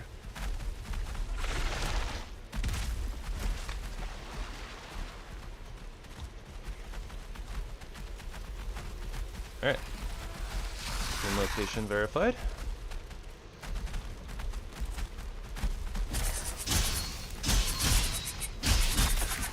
That took longer than I wanted it to.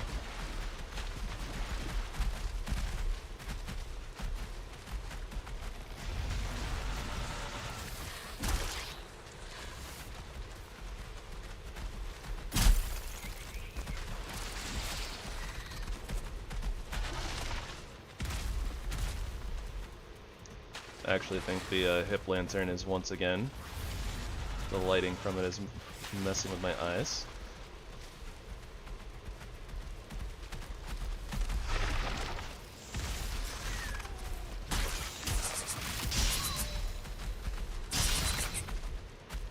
I don't know how the other Seeker Soldier got stuck like that, but whatever, I'll take it.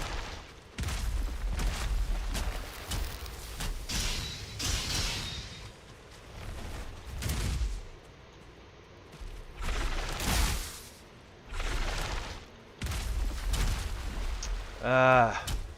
Okay, we got a couple of butt hits in there. Alright, not looking too worse for the wear either. Health is definitely staying up there with our regen, with double health boots.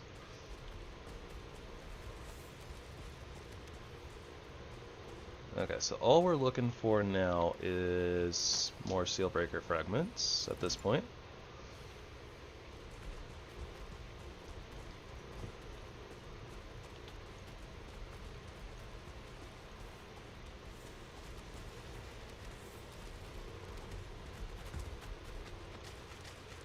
Oh, looks like Super Stompy got himself unstuck.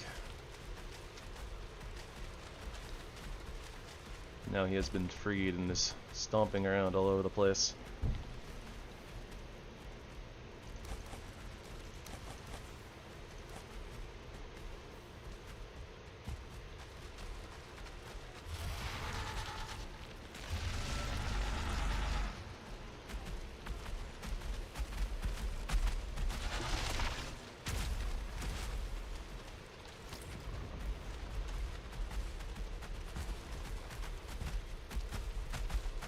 I should probably deal with him before we continue on.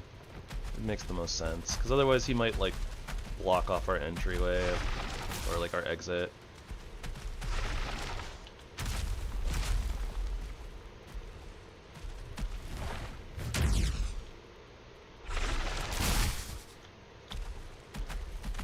Ah, tragic. I was gonna hop over him.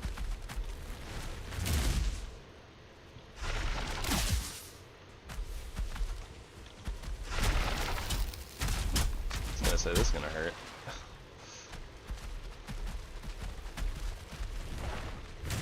Alright, guess we're playing Spin the Seeker.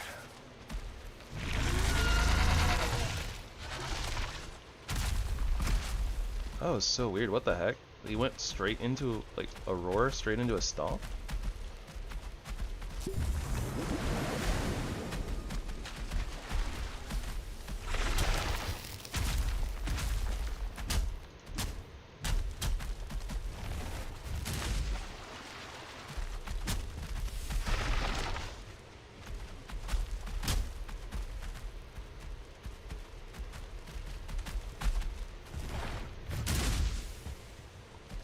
Oh, we don't have our rested buff anymore. I was wondering why my stamina regen was so bad.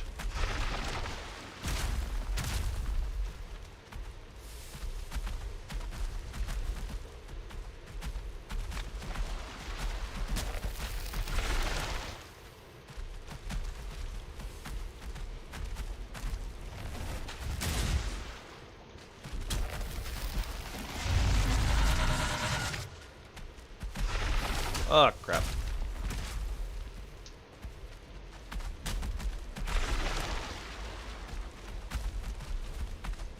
Having a lot of trouble actually smacking him on the butt.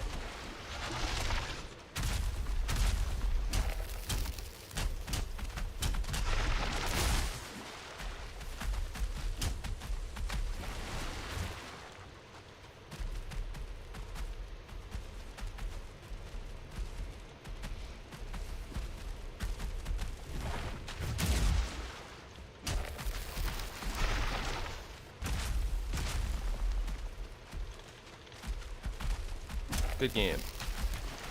Good game. Ah, missed.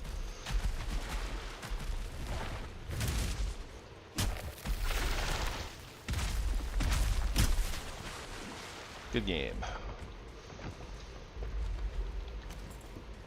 Let's not do that again. But yay, abusing AI pathing.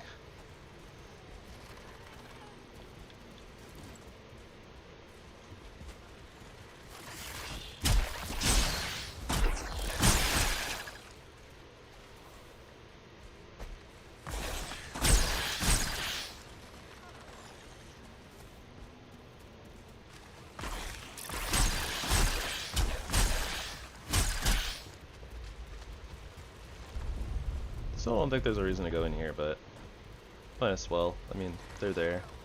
Takes like 2 seconds to just open the door and walk through, right?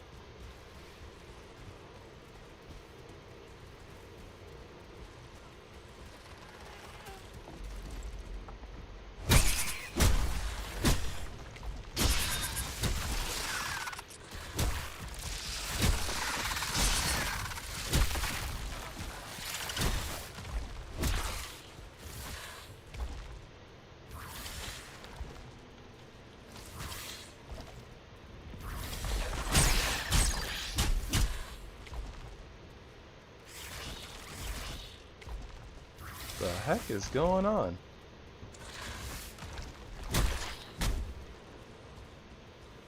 I heard the ticks, I just couldn't see where they were.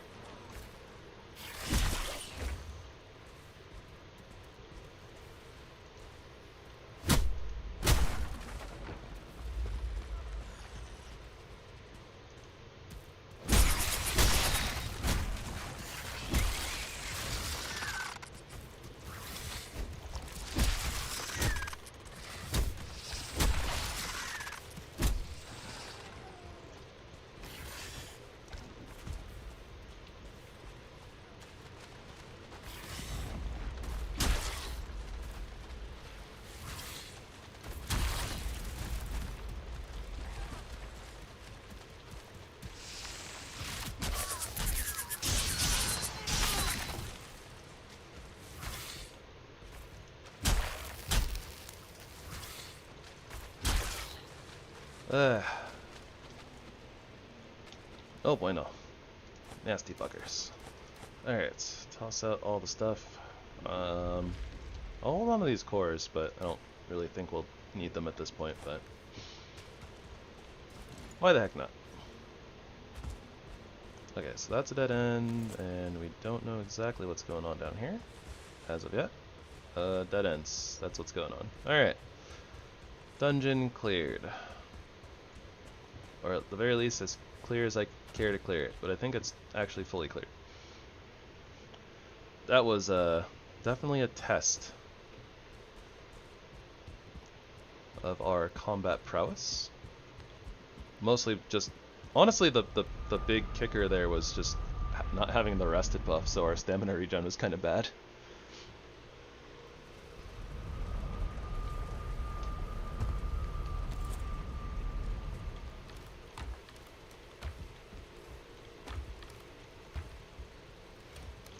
Six Sealbreaker fragments. We need 3 more.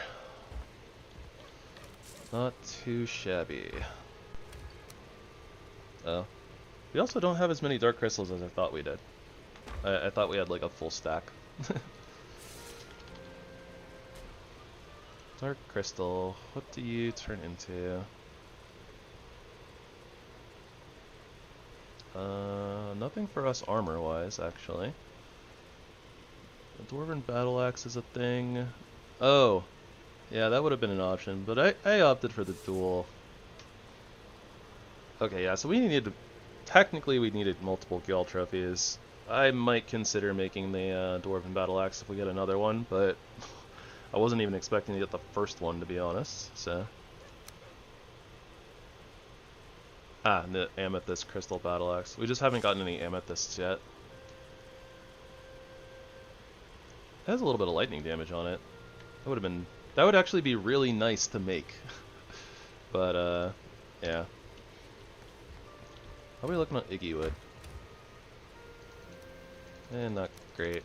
We need a little bit more Iggy Wood, and we actually are starting to run a little low on Fine Wood too. We might want to break down our oak trees today in game.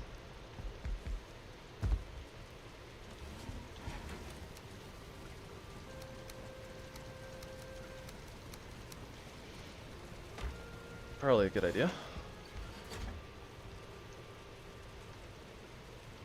Comfort 17. We're only missing the lava lamp to get our comfort all the way up to 18. And because we're actually in the season of crafting, being able to craft maples, this is actually like legit comfort 17 into comfort 18. If and when we get there. Well, I say legit, but it's like legit, like, oh yeah, we were able to craft a maypole in our base, which is really cool. So hopefully we'll be able to do that for the next couple of weapon playthroughs. Because I mean, like, this should be...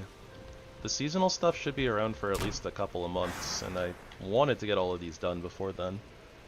And I might even start on like the vanilla ones as well, instead of like the modded ones, but I don't know. We'll see.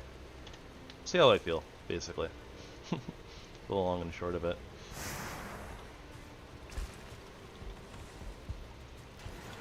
Okay, so can we make like the medium lingering stamina? Yeah, yes we can. Nice.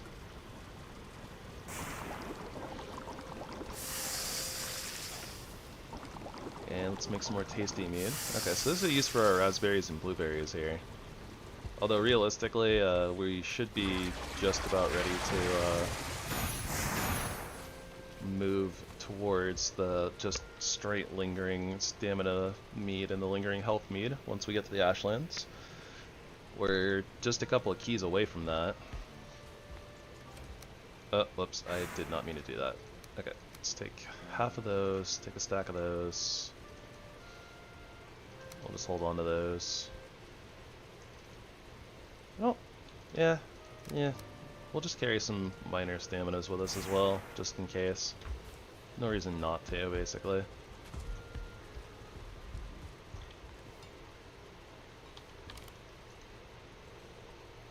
Might need to go get some more iron at some point. I think that the Bone Mass dungeon, or the dungeon that our portal is on for Bone Mass, I think, hasn't been raided yet. Wait, or maybe it has. I'm not sure. No, I'm not sure.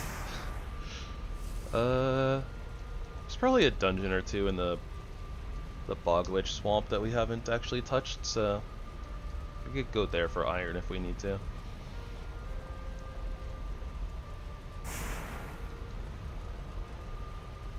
Yeah, the direction I was going to aim for like out here, so we probably weren't actually gonna end up bumping into the queen, so it's a good thing we got the rune, so now we can head this direction instead.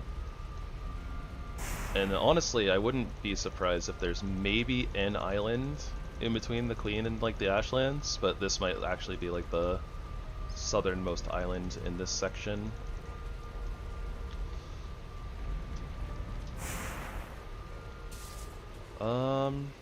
I guess we don't need the fine wood we don't need the fine wood right away though, so I guess we'll head towards the queen and take our portal down there.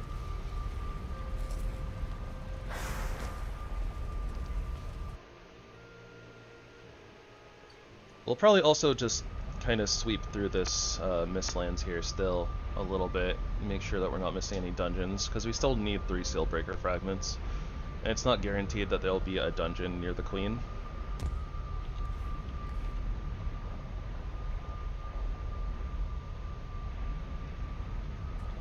So I guess in regards to that, technically I should probably just leave this one here at this point. Yeah, I should probably just leave this one here. And we can sail from here and just put a new portal down. Well, I guess it'll depend. If we just look around and we can't find anything, then I guess it doesn't matter. Right? Because then we won't be coming back.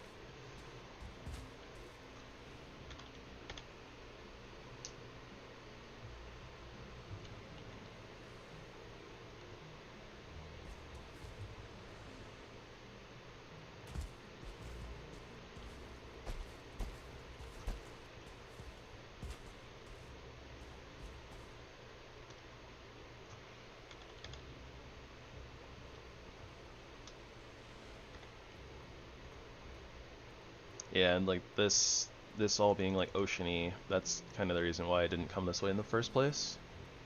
And we didn't get a good vantage point from over here to actually be able to see things, so it's good that we actually have things to look at over here.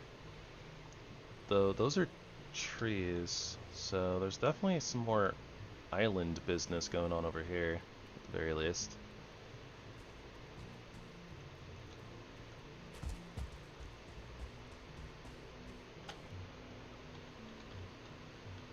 Alright, I guess we'll just trace the water.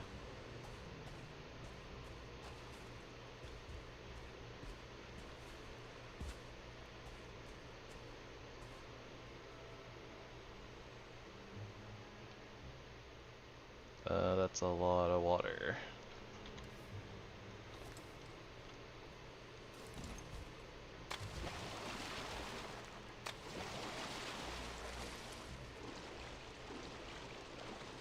Makes it easier to see though.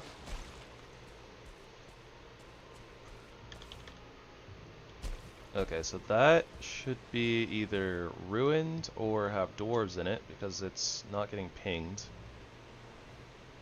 The light isn't on though, so that leads me to believe that it's ruined. So it's just going to be empty. Okay, so that doesn't matter to us.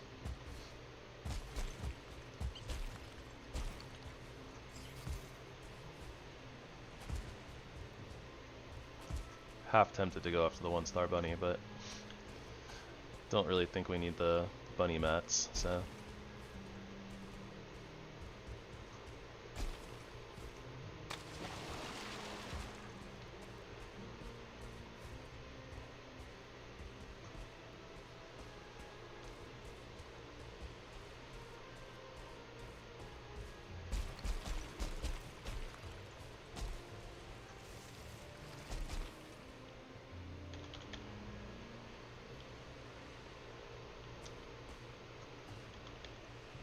Yeah, that's pinging the dungeon that we've already been to, so I'm not worried about that.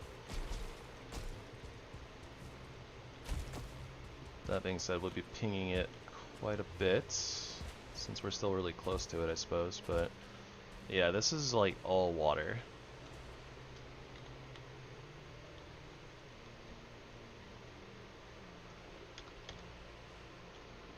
Oh, okay, we're actually out of range of the other one, so.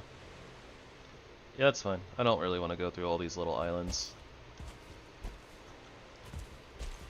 And see if there's, like, I think it's really unlikely that there's a dungeon on them. So the only other option here is us going out this way.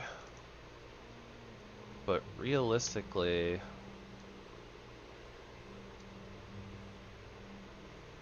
I'm not sure what to do, because we could just go to the ship here and then sail around. Yeah, that'll work. Okay. So what we can do is we'll go to the ship, sail around, we'll ping kind of on the outside and see kind of what the shape of the what the grand shape of the island is. And if there's like a lot of space in between, then we can go explore it, but otherwise we can just kind of stop at the portal on the southern side and then go pick it up real quick and take it with us.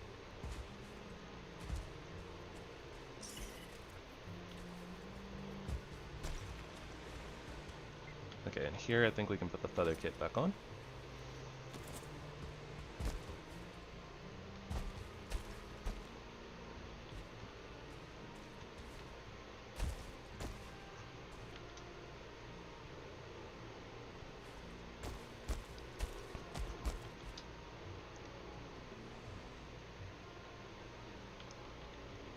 Yeah, we've been over there already. That's just a dock. Okay, yeah, that has probably has a box for sap extractors, but we already have them, so we don't need them anymore.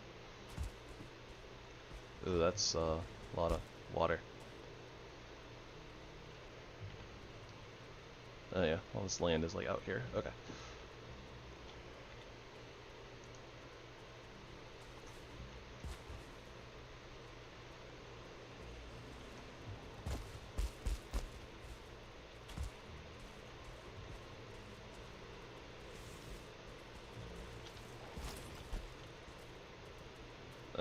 These like respawn. Seems like they respawned.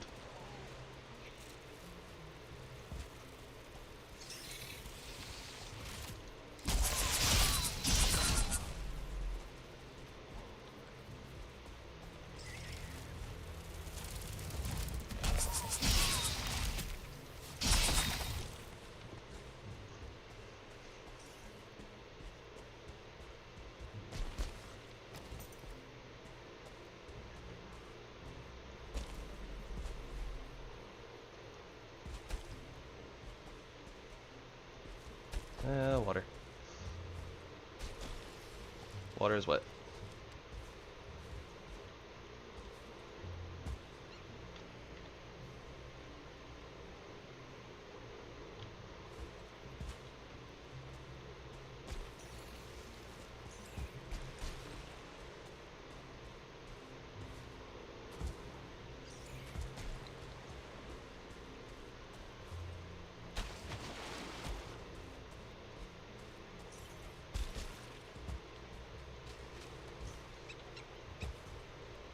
We'll leave the bunny alone. They're just out there existing, struggling to survive. And yeah, I think we're good on bunny materials, so we'll leave them alone for now.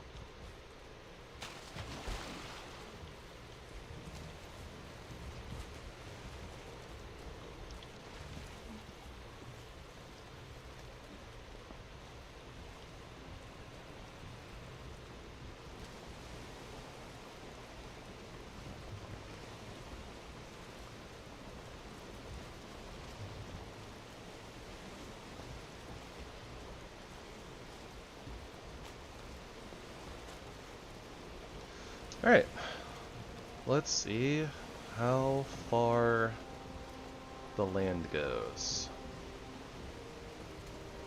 Because judging from the cloud, doesn't look like it's that far.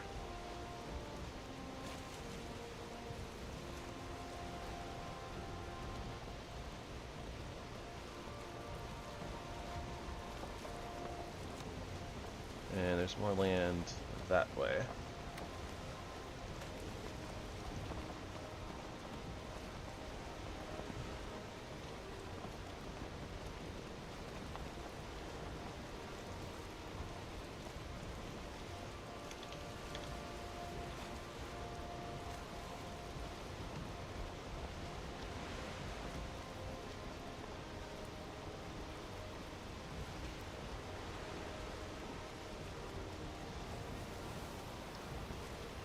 LOL Black Forest. Oh boy.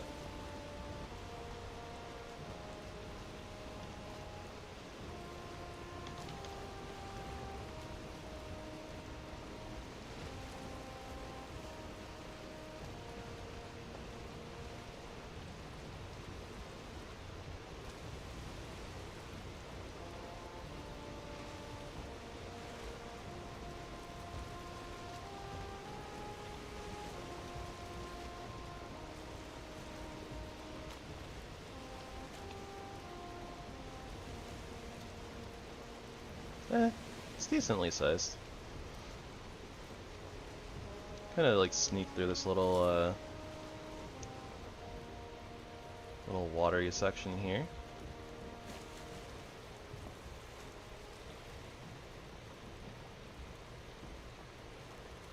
Give ourselves a better idea of the shape of the island. Also looks like you know, we'll be able to ping a little bit over here. It's not actually going to be as thick of a landmass as one might have thought.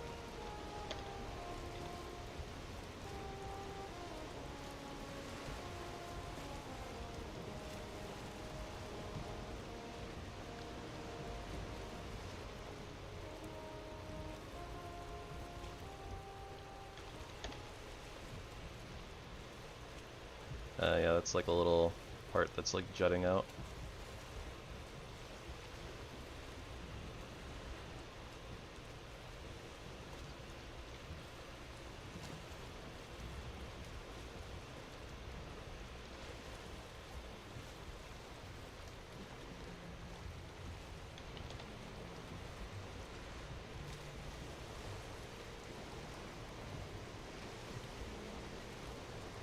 Not sure if that goes through or not over there. Not willing to test it.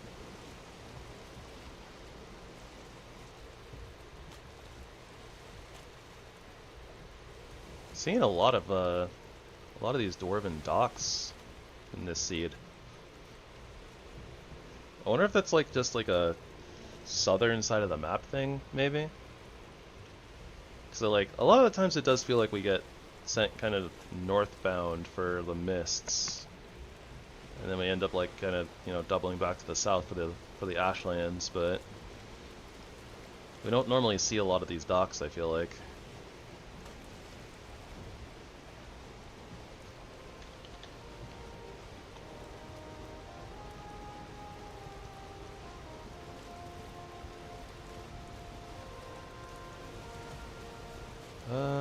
Can we make that?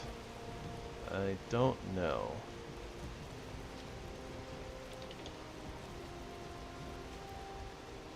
Probably could have. It's hard to tell. Yeah, I think we could have made that, but we'll go around.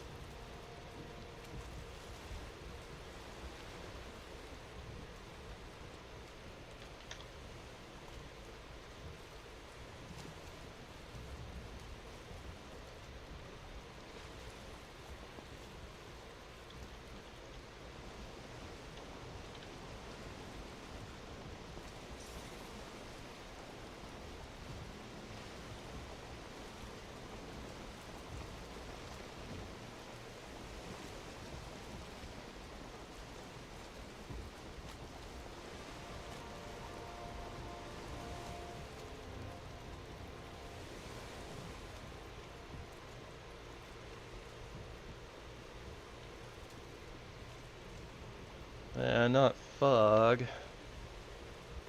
Fog's hard to navigate through too.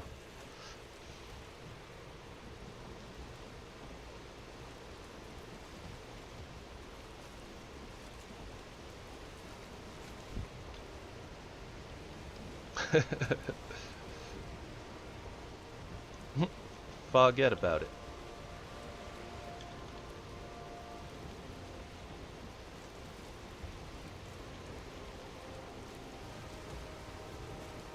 Oh, it's so red. You'd think that we were going to the Ashlands. It's so red.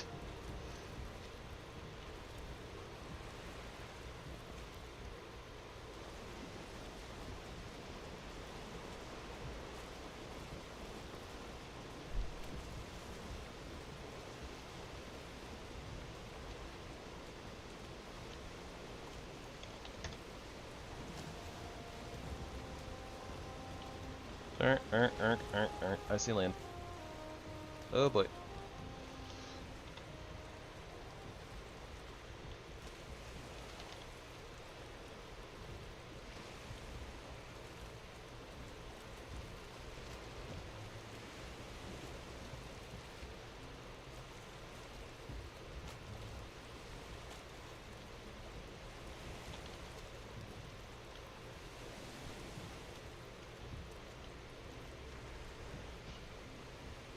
So hard to navigate this when you like can't see that far ahead of you, and then like you have to be looking underneath the mist at like the water line. That's all you have to go off of.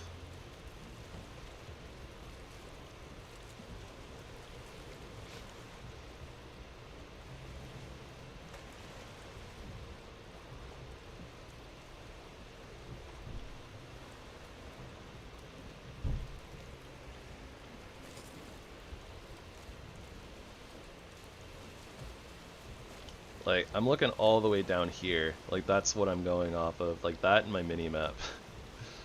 It's kind of rough.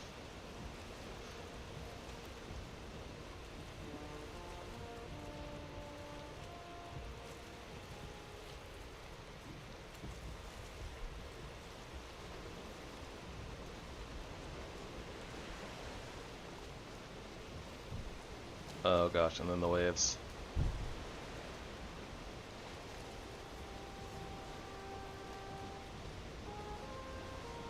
The waves make it impossible to do that.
Well then, that gives us a pretty good idea of what's going on over here. Very possible there might be a dungeon in like right here, maybe like somewhere over here.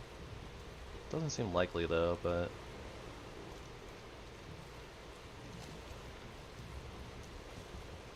suppose we could just go home, sleep, and probably grab our refined ether.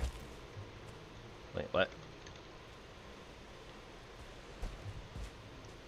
Thought I heard I did hear foolings. What the heck? This isn't plains, this is Mistlands. Get out of here. You're in the wrong biome. I swear the night spawns.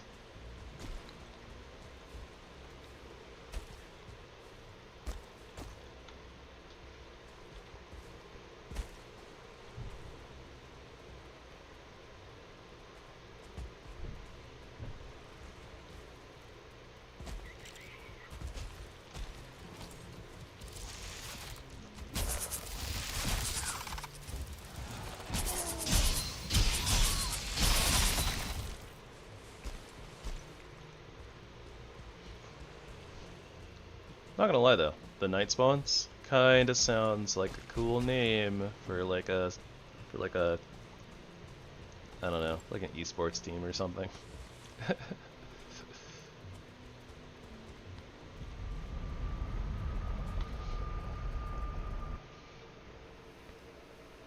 I think we have the extra mats.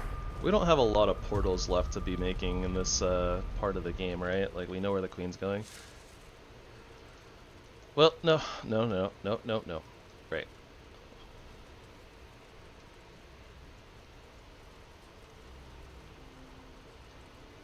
I don't remember what this was about. I'll leave it there, because I don't remember what that marker is for, but I don't think that we have anything out there. I think that we literally just kind of like stopped. There might have been like... oh, there was another dungeon there, right? So it was like we zigzagged, right? So we did this dungeon, went here, did this dungeon, started going back this way, and was like, oh, there's more landmass. So came back and stopped here, and then we explored a little bit.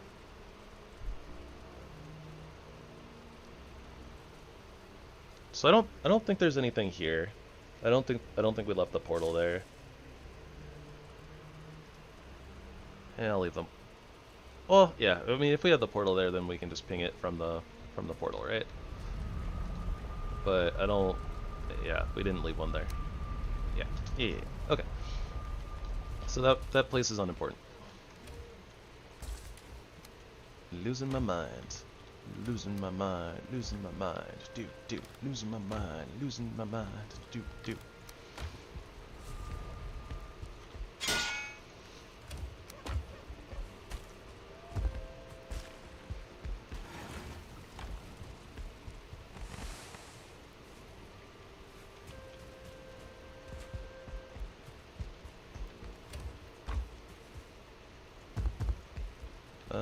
How are we doing here? Okay. I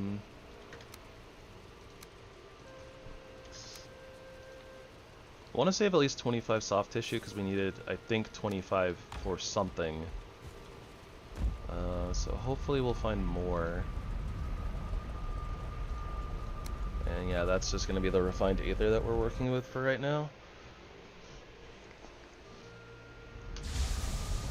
Okay, yeah. My headset hasn't popped in a while. I definitely think that my roommate being nearby with their phone is probably... Yeah. I think that my roommate being like nearby in the living room with their phone is interfering with like my wireless business. I think that's what's going on. And that makes sense why it's not like why my headset isn't like popping all the time, but sometimes.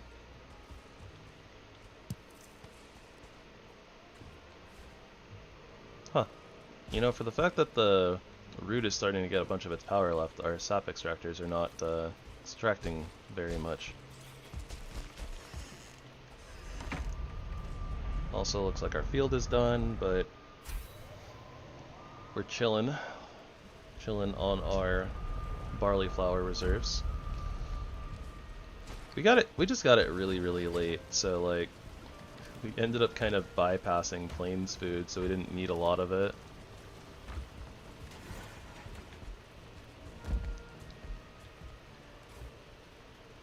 Let's see.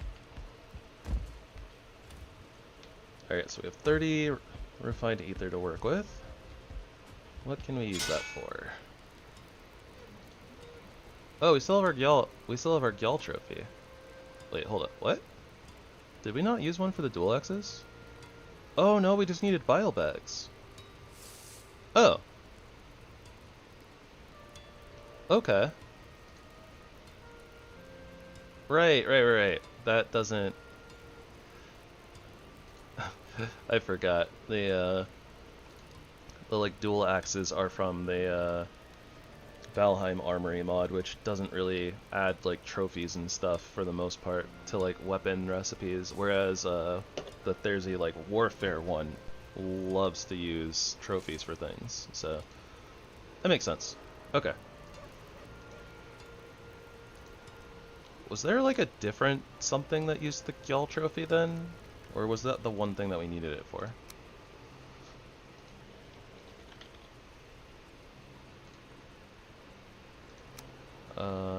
Dwarven Bastard Sword, Dwarven Battle Axe, Great Bow, Lance.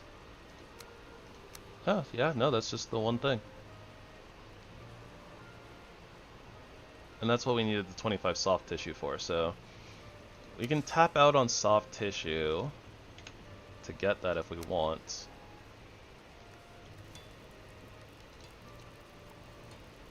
We'll have 15 ether left after that. So that'll be our battle axe. Well, hold on. Okay, so this is 135 and 12 lightning. 135/12 lightning, and then the dark crystal goes to the amethyst crystal battle axe, which is 135/15 lightning.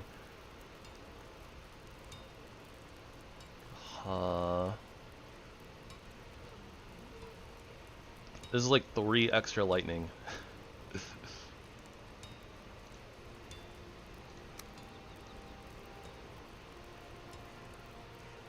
Use stamina is 22. It looks about the same.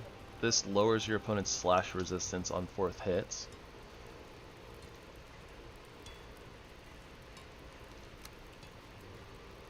This doesn't have that ability. That ability could theoretically be relevant. I think that this is probably more cost efficient. Although we don't have the amethyst yet, but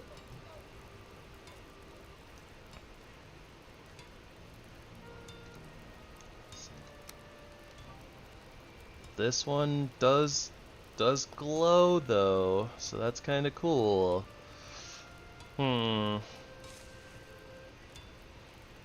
This minus 10% speed, and this one is minus 10% speed. Okay, same thing. This requires level 4 forge, but we have that, so that's not a big deal.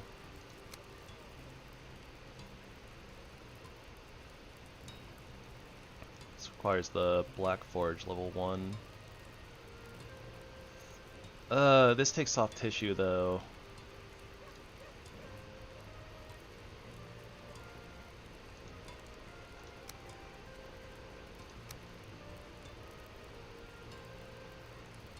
Oh, I'm silly. I could have just been looking at the Dark Crystal this whole time and flipping back and forth between these two. Okay, to save ourselves on soft tissue, I think that we're just going to go for the Amethyst Crystal Battle Axe, also just because it kind of looks pretty sweet. Although, I mean, the Dwarven Battle Hammer looks pretty sweet too, but it's definitely more expensive on things that we don't have, or things that we're going to have limited access to. Though, I guess if we don't get the 3 amethysts off the queen, which is where I assume that we get them from. Yeah, she'll drop like 1. Okay, we're not guaranteed to get these, but I think we hold off on it because honestly the soft tissue is really useful to us right now. So I guess that we're gonna hold off either way and kind of see, I guess, what happens after we fight the queen. Or one, you know, if we get there, like maybe we'll get some amethyst off like Seeker Soldiers, or maybe we'll have to fight off another Gyal on the way. We don't know exactly what's gonna happen, but if we can find another skull so that we can get soft tissue from that, then I think that we could commit to the Dwarven Battle Axe instead. Although that's going to eat the rest of our iron too, which is... See, that's the thing, right? Is like the Dwarven Battle Axe, I think, uses both the iron and the...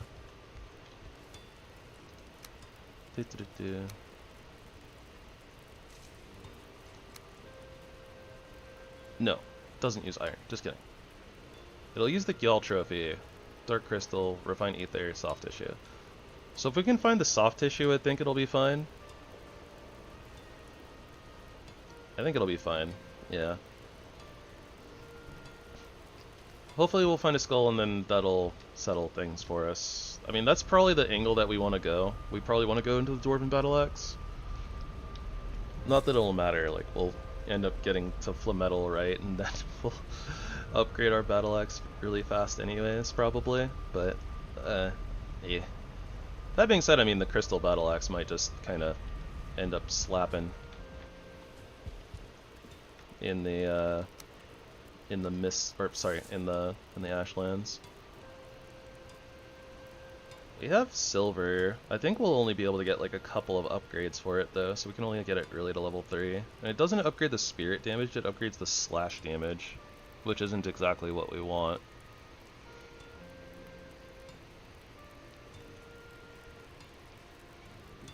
Maybe it's not going to be as good as I'm thinking it might be. Plus we have the crystal dual axes, which will apply spirit a lot faster. Although I imagine that the battle axe will like knock back, like it'll CC a little bit better, which might be something we want. Not sure. I don't know. For right now it's daytime. Let's get our next skin cape back on.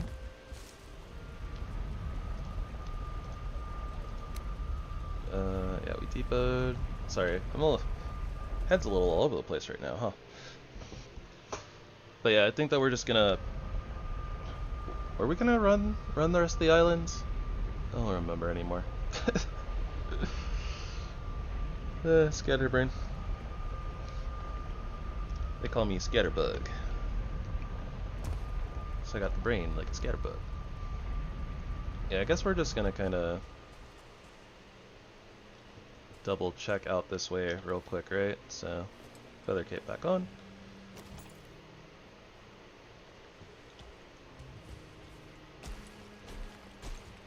I do actually think that I should leave this portal here, now that I'm thinking about it a little bit more.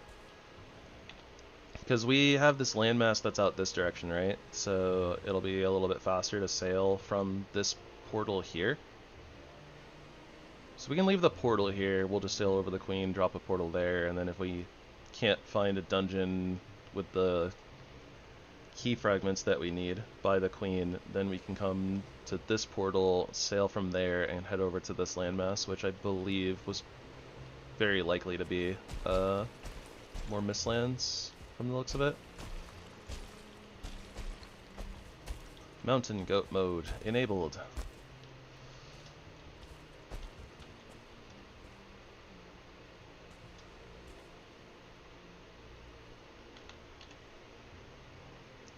Alright, we have a very clear idea of like kind of where the shore is, so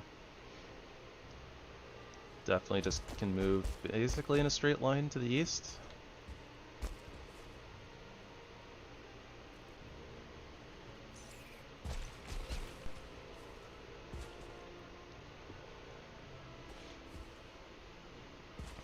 And I think that we were already pinging on our way through here, so yeah, we can start pinging again once we get a little bit closer out there.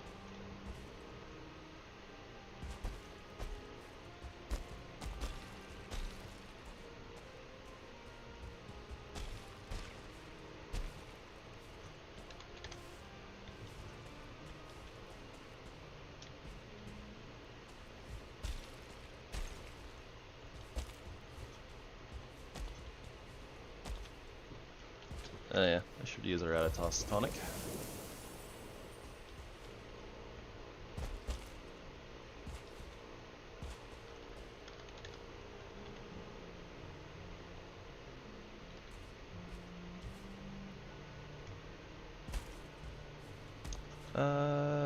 Sinvenya. So many of these like spires just remind me of Pride Rock from The Lion King.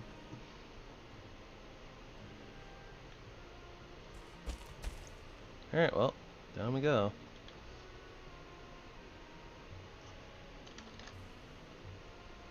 So far, nothing.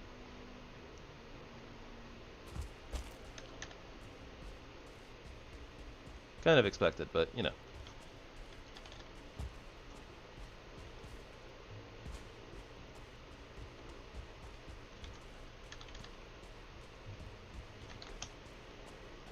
Alright, well, that's a bust.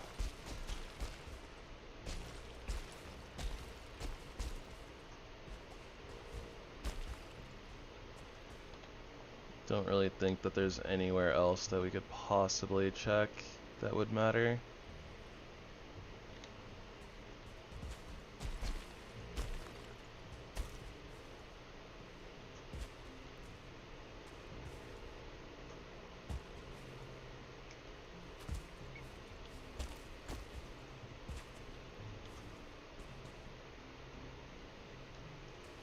Biome really is super pretty when you can actually see things.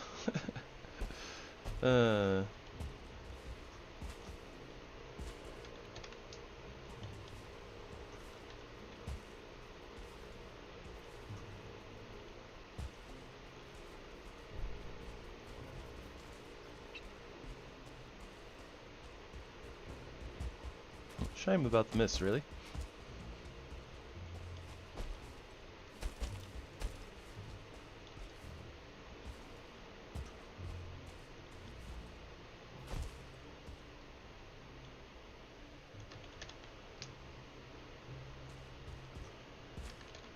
Oh, yeah. That's just the dungeon over here. Okay.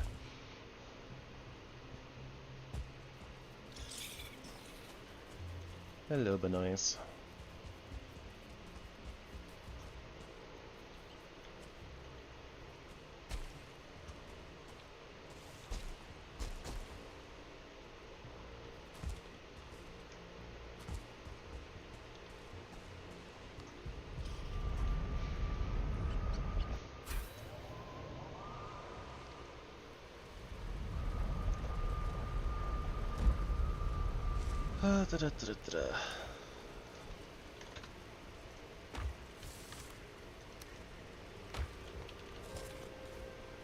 Gonna need more salad soon.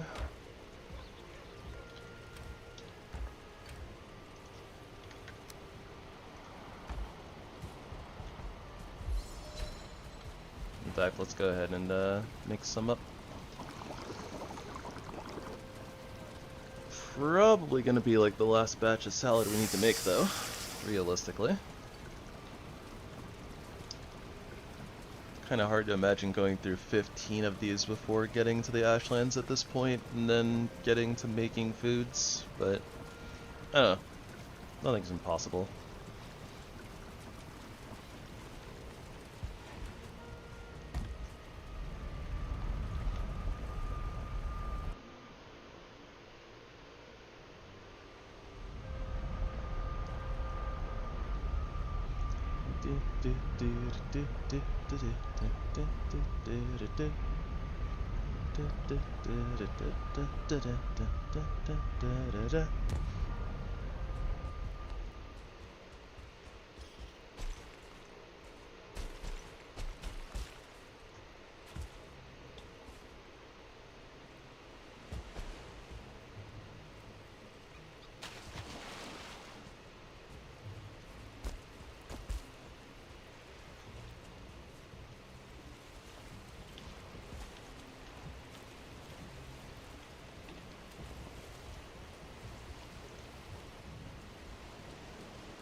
Alright, here we go. Off to Mama Bugland.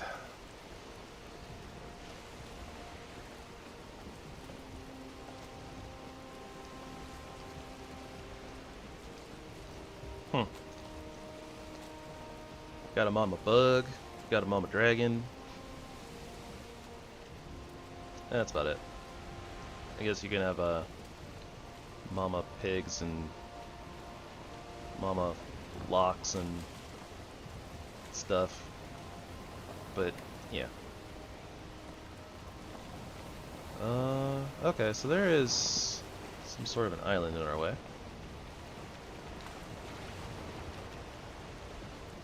Good to know.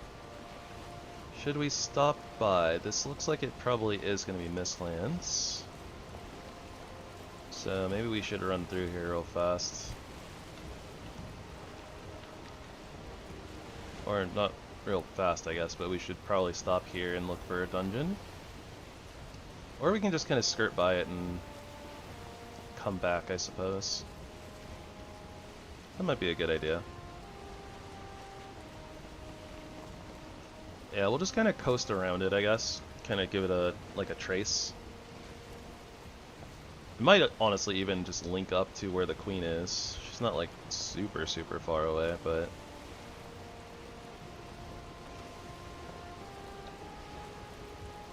yeah, I mean, we have to go like to the queen's place, and she might not be on like the coast, so we don't know exactly how far inland she'll be. We don't know how much land we'll have to cover, but we might just find dungeons next to her, and that'd be like super convenient anyways.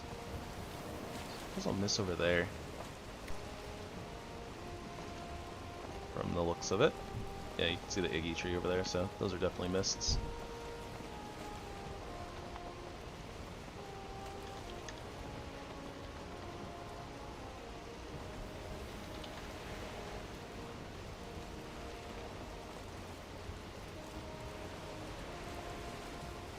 Yeah, we have things to backtrack and check to, or backtrack to and check if we need to, so yeah, I like the tracing idea. And we'll come back. We'll sail back if we need to, basically. Yay, scatterbrain. Really hard to like articulate myself right now.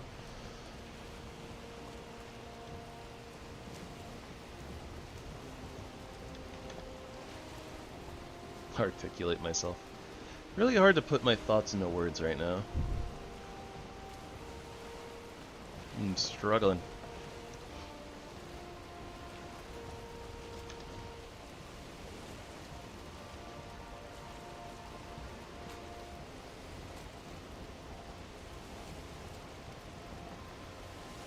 Pretty sure we can make that. Oh yeah, the queen is totally in like these Mistlands for sure. This looks like it all connects together.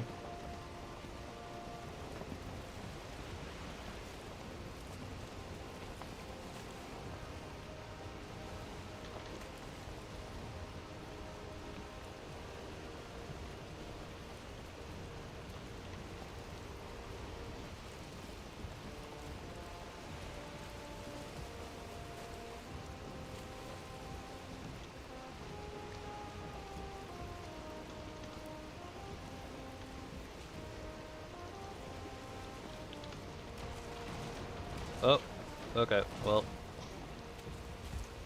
I guess we're beaching here. For now. Oh, we're out of one of our foods. It's not good.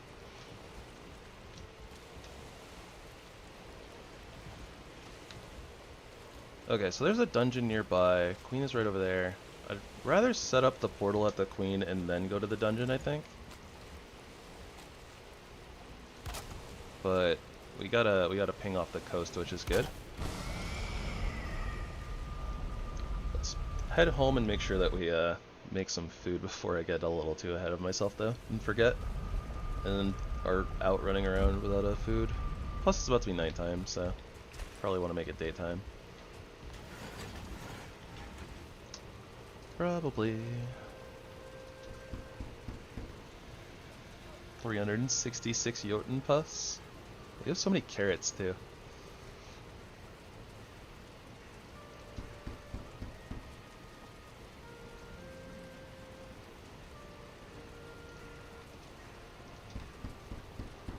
Yeah, we got so much hare meat like this run from like all the hares dying around our little farm area. Let's make another meat platter as well, so that we fill up the oven with a even number of things.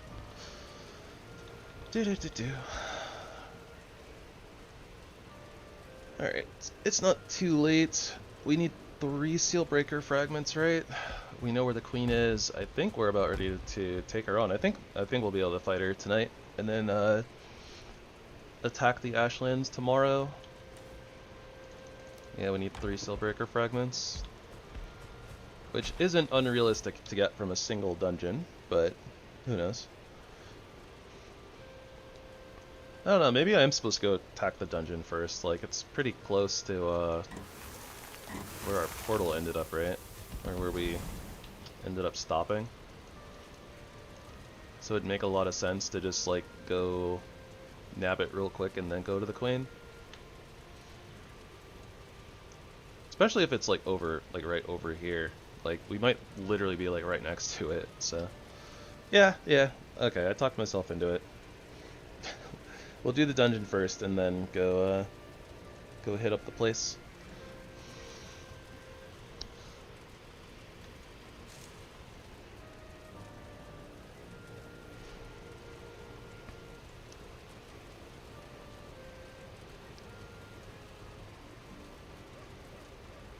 For content.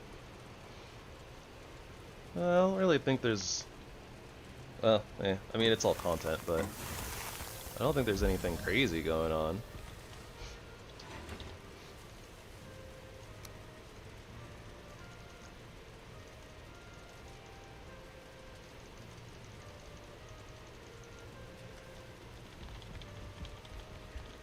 We're dancing, yeah. Oh, it's about to be autumn as well.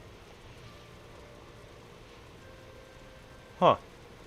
That means we might actually end up in the Ashlands potentially during the winter time. I wonder what it looks like.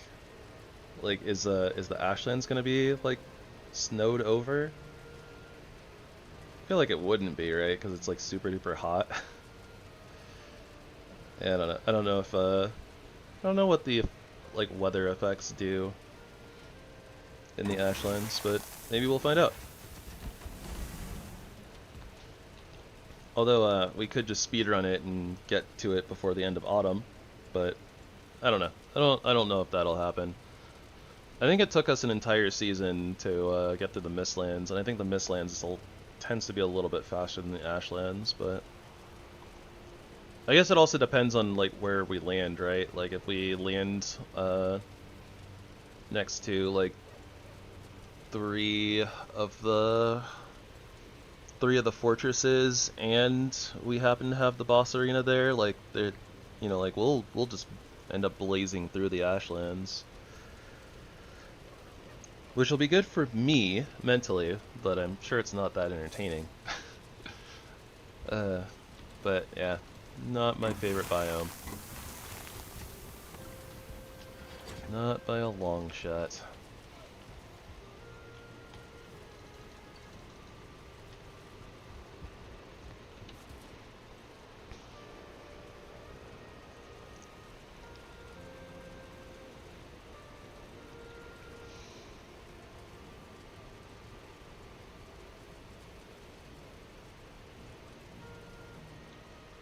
Alright, there we go.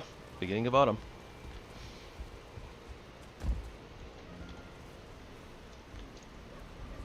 We'll get to see a little bit of what that does to the Mistlands. Real quick before I fully get into this though, I need just like a quick couple minute bio break, guys. So, after we load in here and I mark this before I forget, I need to adjust AFK for, you know, like 2 minutes. Wrong portal. But yeah, changing the colors of the Iggy trees, some of the things different. Yeah. Also wonder here if I was supposed to just change the target of that portal. I don't know. I think it's probably a good idea to keep most of the portals targeted at home, just so I'm not doing weird stuff and changing them and going through them into weird chains and like, yeah, stuff like that. Okay, so let me mark where we are here, because we're gonna do the dungeon and then come back, I think, through the portal depot, and then we'll pick up the portal and take it over to the Queen area. But alright, just like a couple minutes, guys. I'll be right back.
Cause I would do anything for love, but I won't do that. Anyways, we're back.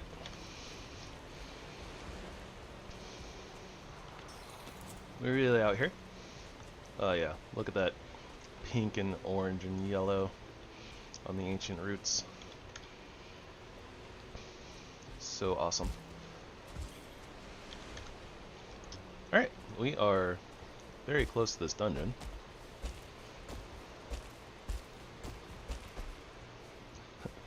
Thank you, Sue.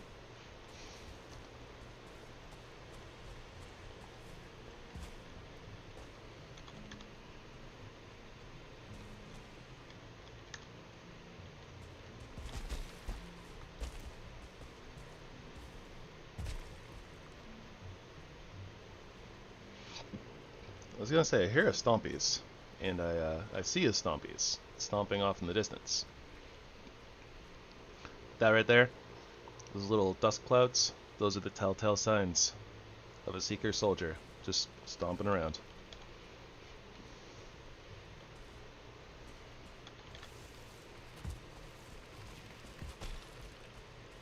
Doing the thing. Alright, I think the dungeon is probably somewhere right down here. We're really close. Oh, there it is. Probably. Whoa!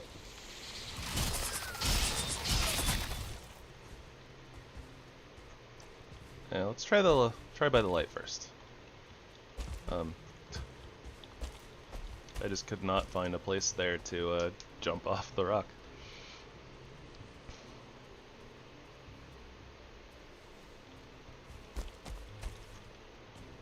Yep, that's a dungeon.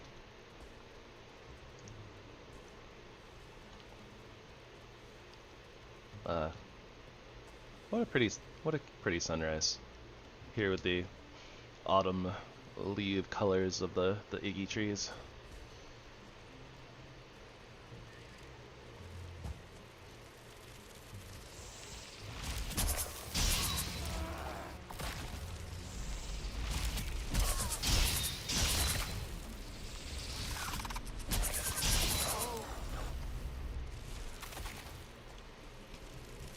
Eating right through the Seeker's HP bars. Yeah.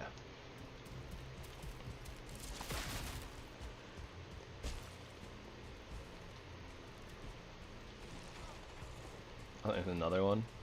Alright, well, we don't want to deal with them, so we're not gonna.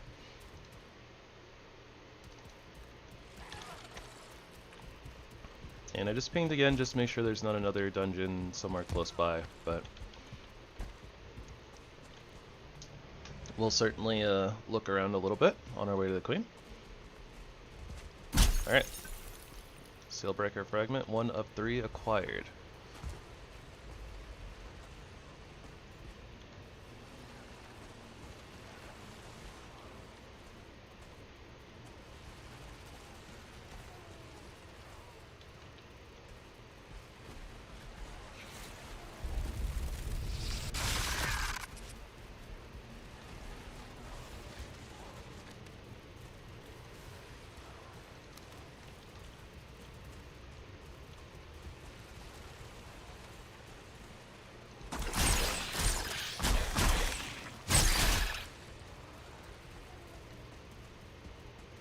Alright, so we have an idea of what's going on that side.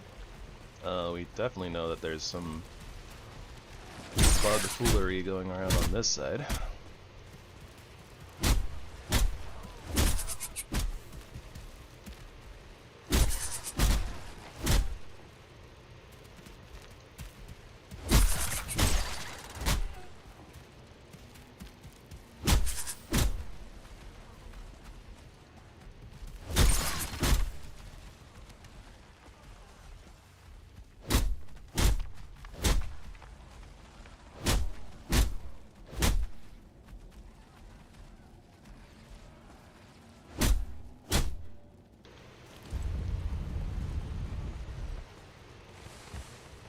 Alright, Sealbreaker fragment number 2. Uno mas.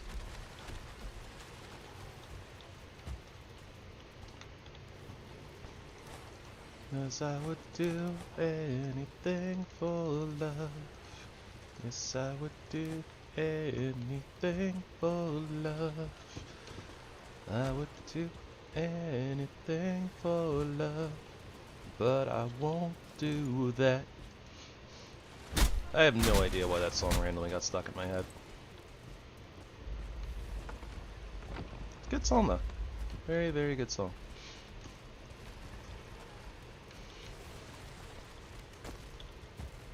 Okay, so we know that this doesn't go anywhere. So we need to go check there. So what's going on this side? Got the secret tunnel. boss room, but we already figured that. But yeah, see, this is how you know that, like, down in these little places you can get the boss rune. So you always got to check them. Always got to look down.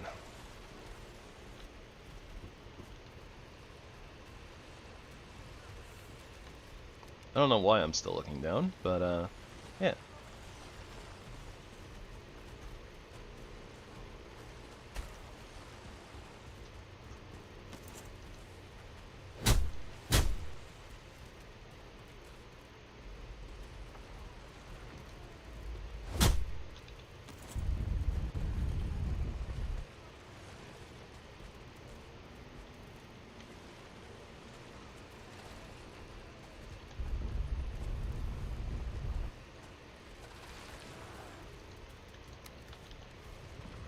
Do-do-do-do.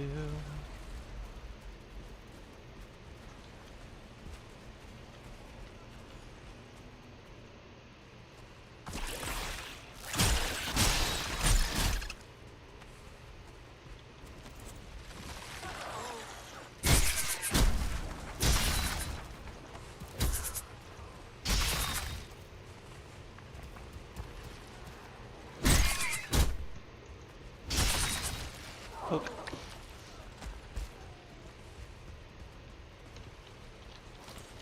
Alright, not it down here.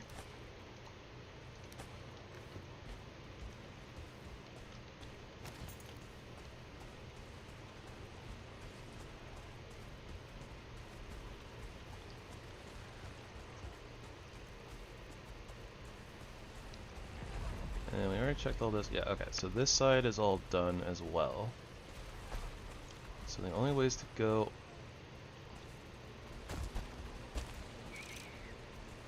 Huh. Weird that they somehow got left in the entrance.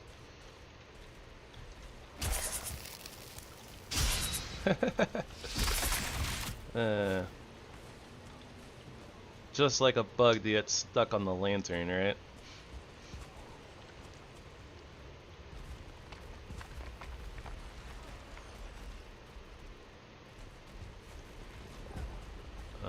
Okay, now I'm disoriented. So we have to go this way and down, I think. Right?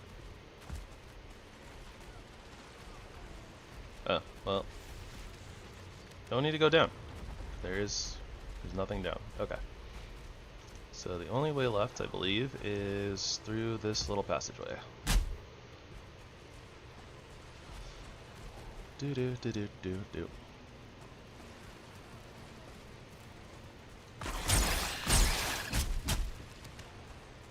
Seeker Soldier. Let's go ahead and turn off our lantern real quick. And our Wisp Light. Especially our Wisp Light. That's the one that makes it hard to see glowing blue.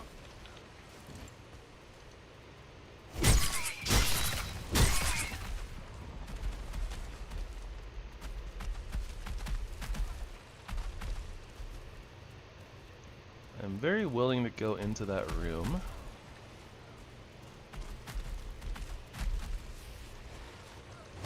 But I think that basically what we want to do is we want to just jump in there and then run through. If we can't find the thing that we need, we just bail completely out of the dungeon. Although the Seeker Soldier is a little obnoxious, being, you know, fat and in the way. Here we go.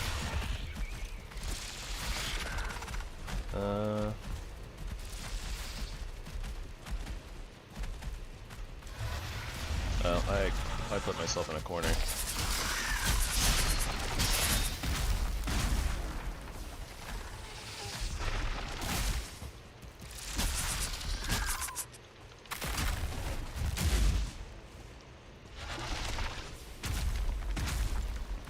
Okay, do we have an angle where you can't hit us?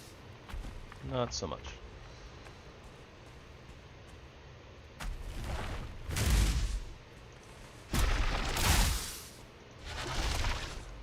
Hey Matt, haven't seen you in a bit.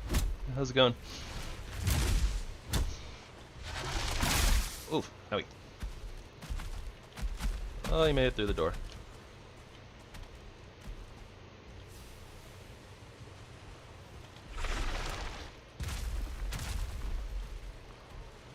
Is it worth it?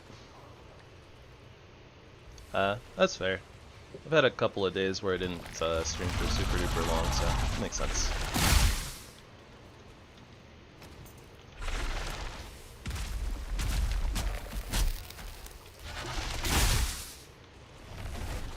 Oh, I tried to parry the wrong one. Worked out though.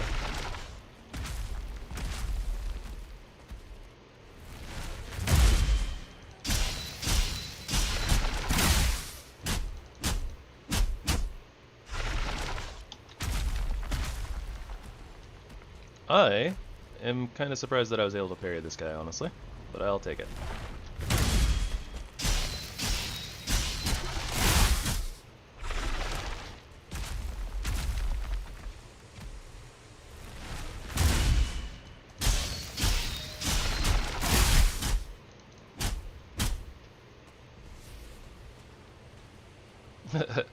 So these are from ValheimArmory, and these are the Jotunn's dual axes.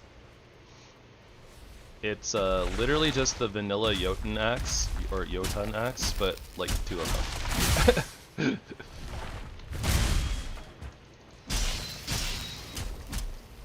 Oh my gosh, we do so much damage when we're not getting the split damage from hitting the wall. Alright, this probably wasn't worth it, but we need one more key fragment, and I wanted to search in here and be very thorough, so. So here we are.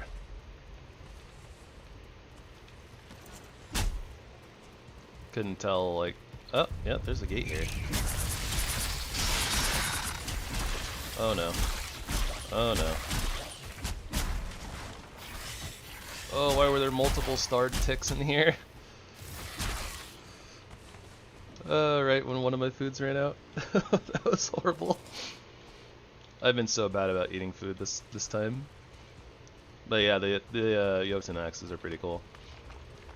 Like, it's really weird because the Jotunn axe, you know, being in vanilla, it's like, oh yeah, it has like poison, like a bunch of poison and stuff on it, but it's like, you know, axes obviously are intended to be a tool in vanilla, so it's kind of like, why would you make it and use it as a weapon, kind of a deal. Alright, I believe that is everything this dungeon is going to have to offer us.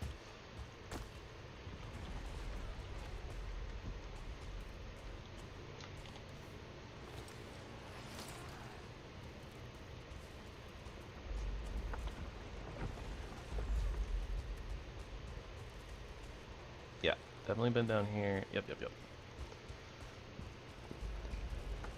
Yeah. The battle axe is very much a intended as a full-on weapon as opposed to a tool. Just the normal one-handed axes, like the way that they function, they have a really slow attack speed, and then it's a thing that I've mentioned a few times over the course of this run. It's like if you hit a tree, you can't weapon combo. Like, you hit a tree and it just like stops, like it resets the combo.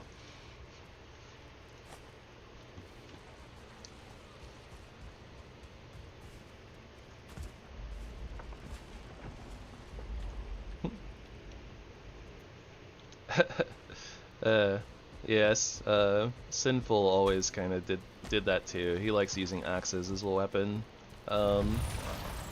I don't mind it so much. It's just they're a little situational. Like they definitely kind of fall short in a couple of different places,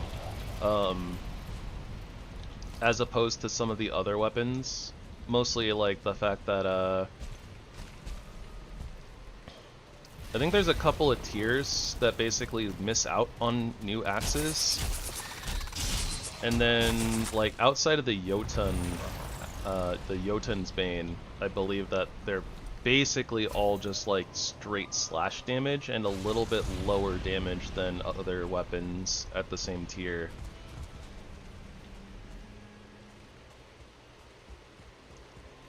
Yeah, I think the only things that are weak to chop are literally like doors and maybe like some of the bushes and stuff. I've always found it really weird that there's like, oh, you have like the Yggdrasil wood or the Yggdrasil shoot. Oh, never mind, not the shoot. But like, it'll be like, oh, the Iggy tree. Oh, axe is meant for chopping trees. Resisted. What? It's like, this is the only thing that hits them. Why is the damage resisted? Why didn't you just like make it neutral and make the chopping like lower or something?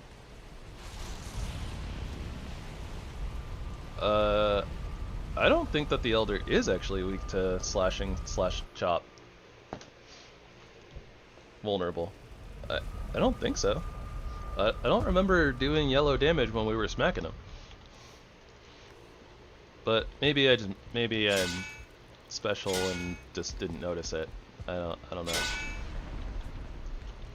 Though you would think that a tree boss would be weak to axes.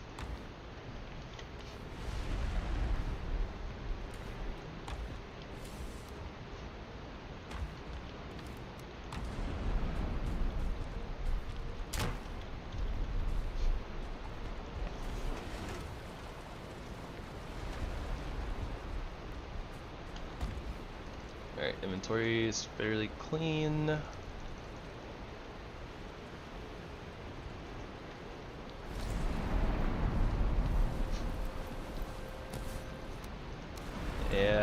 Yeah. It would have made all of the sense in the world, but yeah.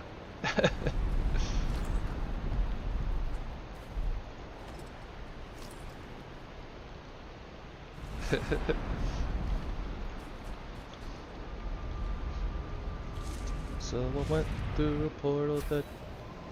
no, I was gonna do a horse with no name, but it was gonna be something about a portal with no name. But I think I kind of donked it up.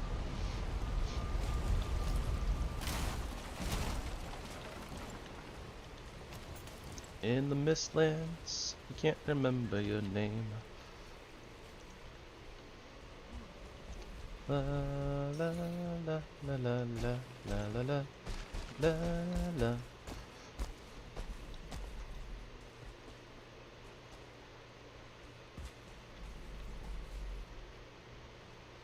I think I hear a gyal. Y'all.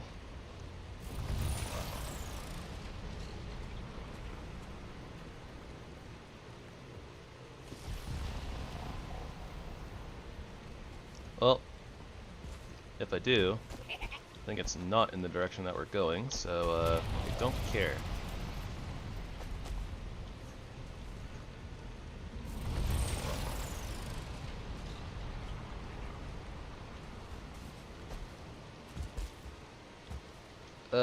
The wet debuff. Curse you, wet debuff! Our stamina regen is so slow. Half temp. Oh, these are just stamina meads. Oh yeah, I should check my meads. But yeah, it's just a regular stam mead, not a lingering stam mead, which is what we need here.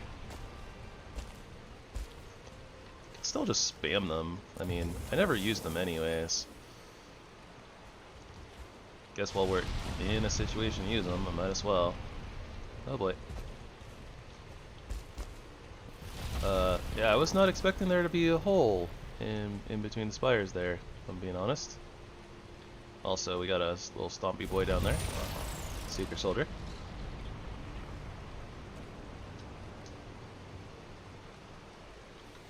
Huh. That's weird.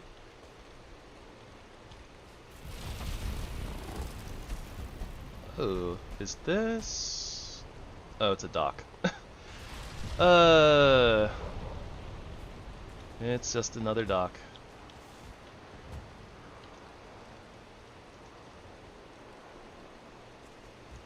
I believe in myself.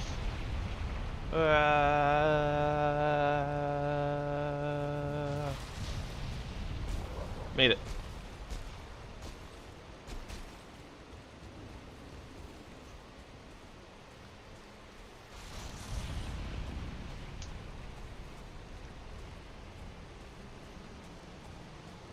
Oh, yeah, yeah, yeah. So that in particular is so that they can like break trees and stuff, right?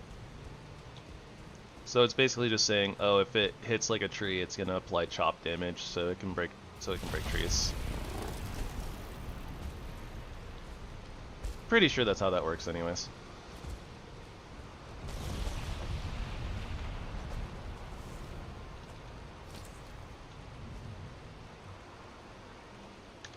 You know, I said I was gonna be pinging, and I definitely haven't been. Oh, and there are 2 dungeons nearby.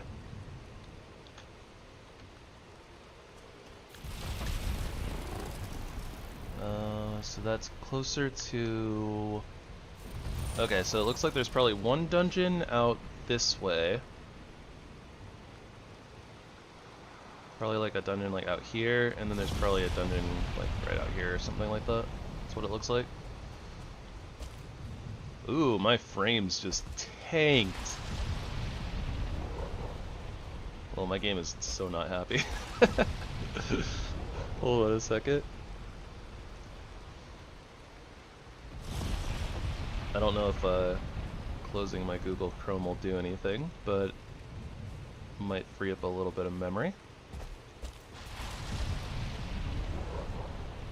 The bridge. I thought I saw like a structure of some kind that might have been the dungeon, but yep, bridge.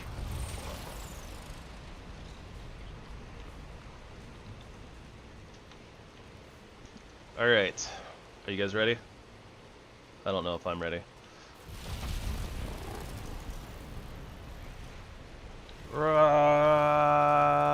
I wasn't ready. Oh, that's ocean. I was ready, but I was literally like, yo, I bet there's a 1-star down there. Turns out there was a 1-star down there.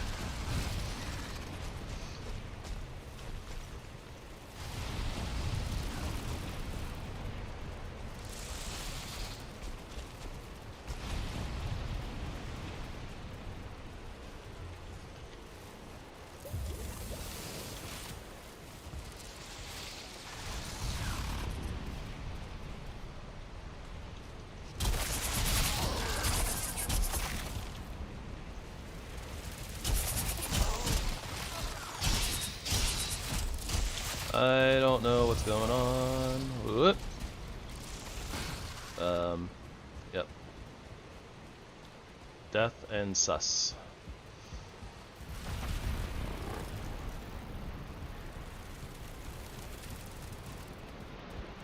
Aha! I bet you're too fat to fit through there. Oh gosh, that wasn't. Oh my gosh. Thing did 78 damage. Ugh. Pain. Was that all of them? I thought I left one more of them alive over there, but maybe it died of the poison. Yeah, we win. that was totally intentional. It was the cleanest drop down into a death bug situation that you've ever seen in your lives. Everything's fine. Don't worry about it.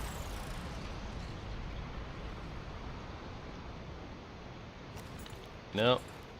I was gonna say, maybe this isn't the best idea. I don't want to destroy this whole place, but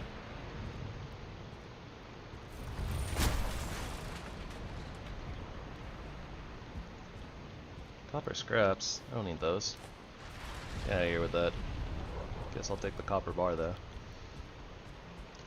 I do want to destroy all of these. Oh my gosh, that was the easiest time I've ever had destroying all of those. Huzzah! Alright, that being said. Yes! Tankard. Hold on. We need to have a victory toast. As per usual, this is like our... I don't want to call it a ritual or anything, but like this is, you know...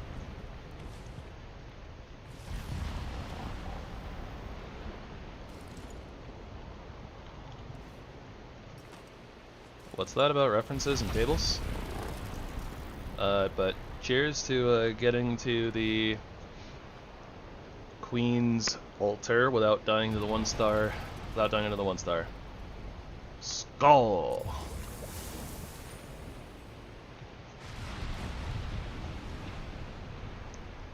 Oh. Yeah, that sounds pretty nice. Alright, let's poke ourselves a couple tables and stuff. So nice actually being spec'd into axes for this. Yeah, we can put the workbench like over here though. Our portal goes in here.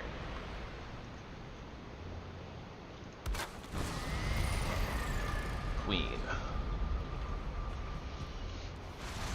Oh, and we see, this is why we destroyed all the this is why we destroyed all the things in here. I got just enough wood for the wood gate, which is what I wanted.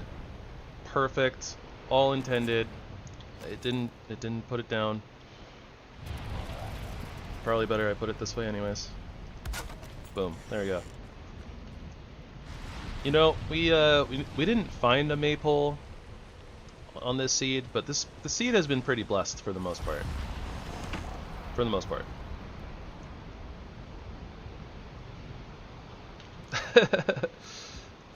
Yeah, it's I think it's intentional because swords are super broken, even though so many things resist slash. Like they do so much damage and have alternate damage types that it literally just doesn't matter. Not to mention like just like staggering things and then dealing, you know, bonus stagger damage. Like even if they're resisted, they, you know, you can do a ton of damage.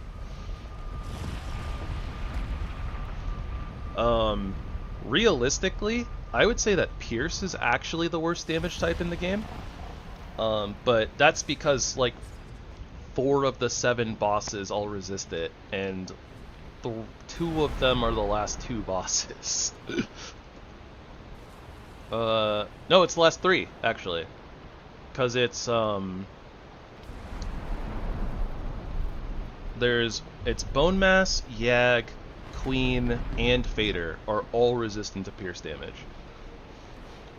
And, you know, killing bosses is, well, I mean, I guess it depends on how you're playing, but I kind of feel like, you know, killing bosses with their giant HP sponginess is probably, like, you know, the most important mob to look at resistances for. But, maybe that's just me.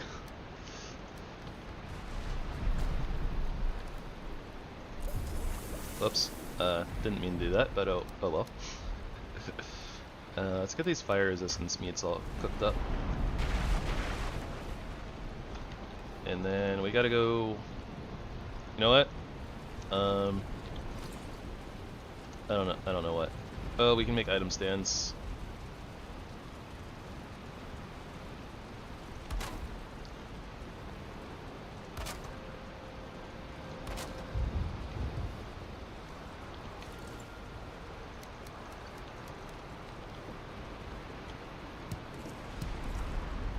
There we go.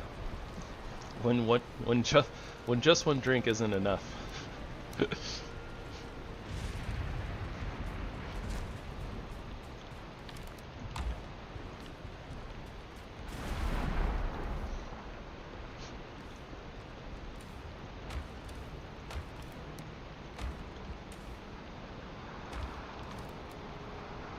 But yeah, Pierce does really well against non-bosses.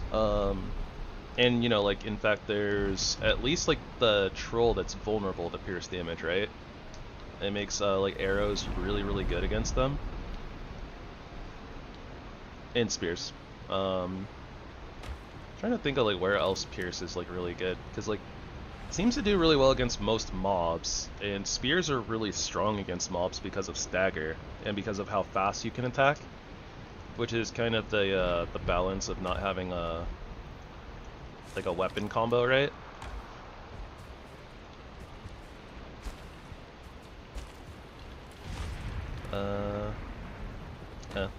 Yeah, I guess I could put these in here now.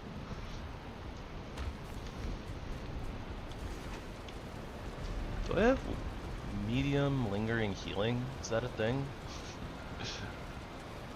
Medium stamina, medium lingering stamina, minor lingering stamina. I don't see anything about healing, so.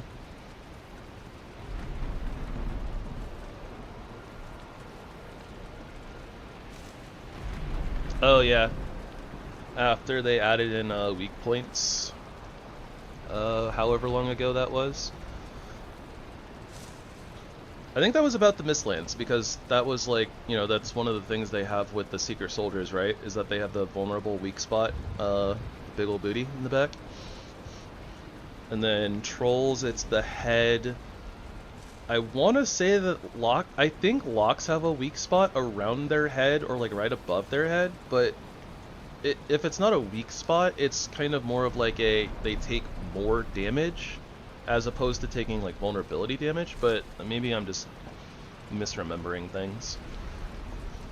Can't really think of too many other mobs that have weak points though. I think that there's one or two more though. Oh, Gyal. Gyal's weak spot is the underbelly, where all the eggs are.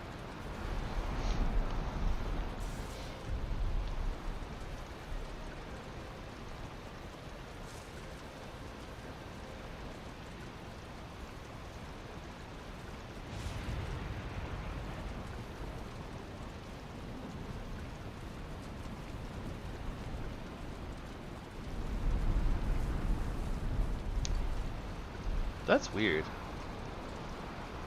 All the health meats say health over time.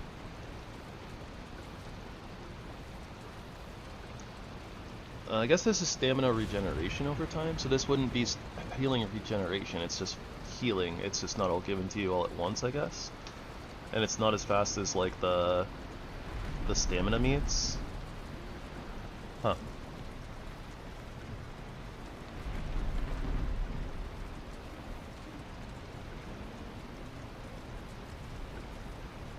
Oh, I see. Oh, okay. When you say Locks is the same, do you mean that it has like a headshot, or that it literally just doesn't seem to have a weak spot at all? AKA I'm misremembering.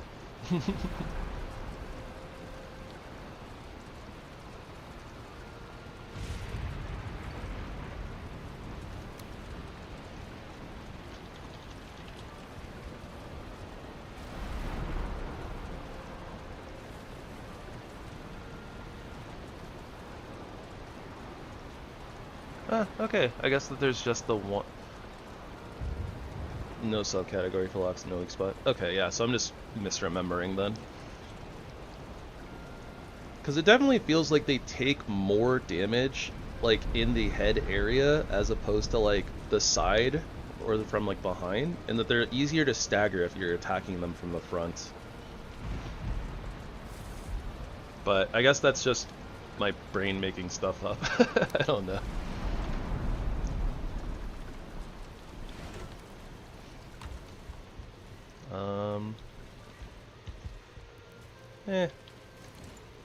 Screw it. We'll make another item stand.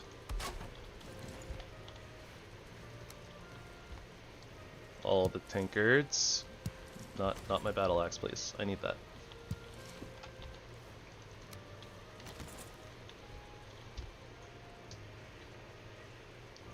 That could be, but I don't know.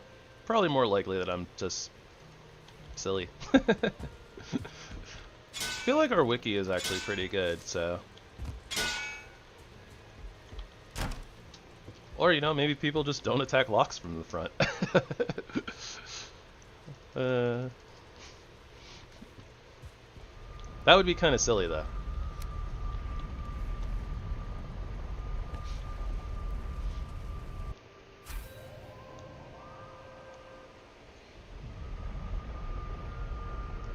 Alright, I'm not gonna lie to you guys.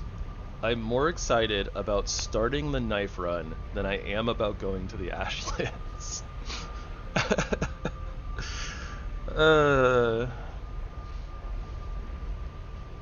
I should just cheat and be like, yep, nope, Mistlands, Queen's final boss. There is no Ashlands. There is no Warren bossing, say.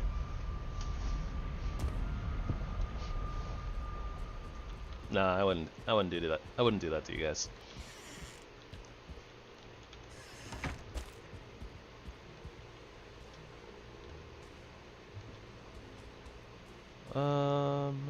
This dungeon, whatever dungeon this one is going to be closer. So let's try to find this one, I think.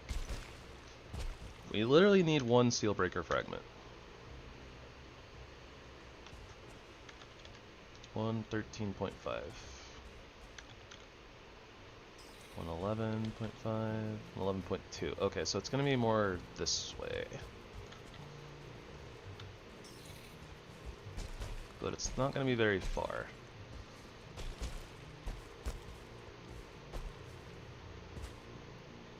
Here's that bridge I kept seeing. I think I just heard a bad ear blimp.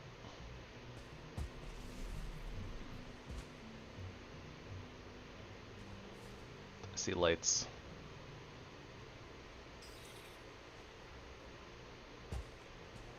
This is an active Dwarven base.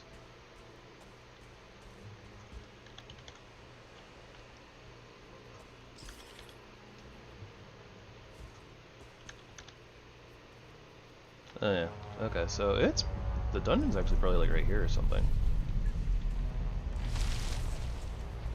Raid! Air raid! I want nothing to do with this. Except for drops. I want drops from the Gyal. In fact, let me get the heck inside. I don't want to be here. What are the rest of you guys doing? Like a... Yeah, this is a two-story Dwarven base. Should be like a ton of you guys out in here. Yep.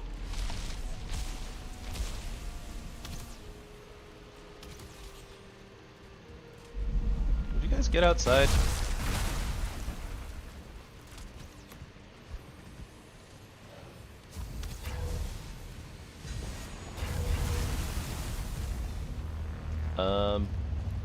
Well then. Why can't they get outside?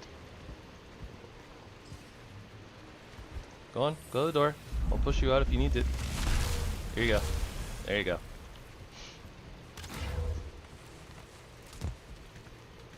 Yep, hole in the base.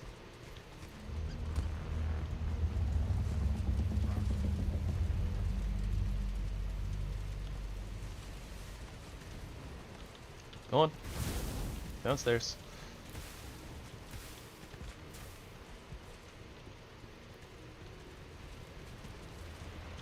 Ah!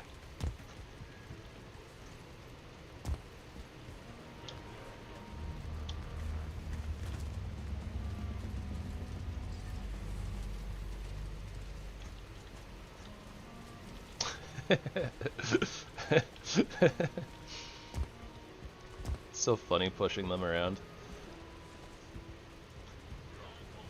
Alright, come on. Out you go. Outside. Did you guys get it? Doesn't sound like you guys got it.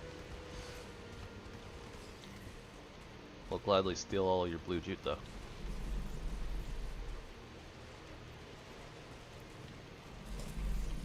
Oh yeah, I definitely still hear it. They did not kill it. Air raid! Air raid!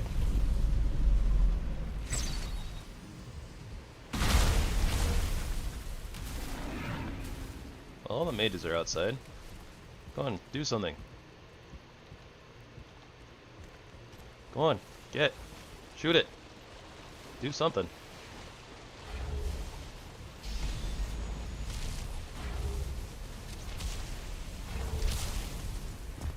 I will help you outside. Go stand by the door.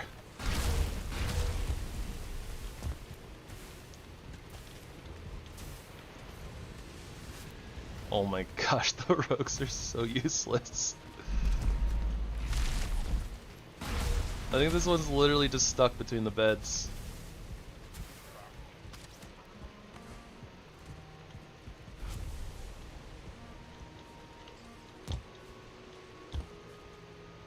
Hey, fuck you.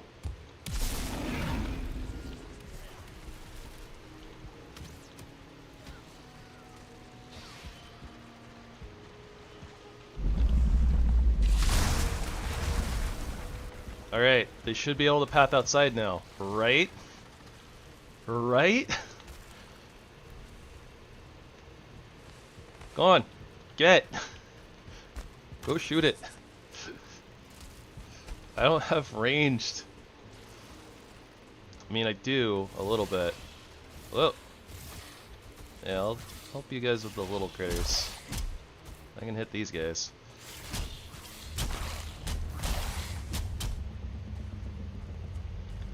I'm a little bit worried about trying to throwing axe this Gyal and then hitting the thing and all the dwarves getting PO'd.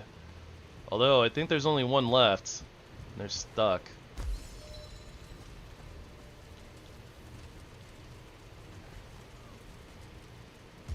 Alright, fine. I'll do the rest myself. That does no damage!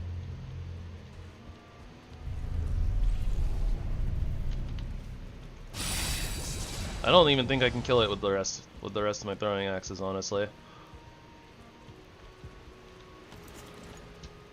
Well, the doors were useless.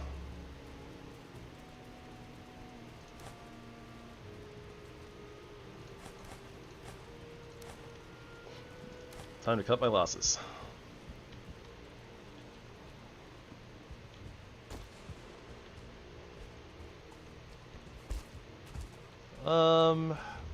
Some of them are.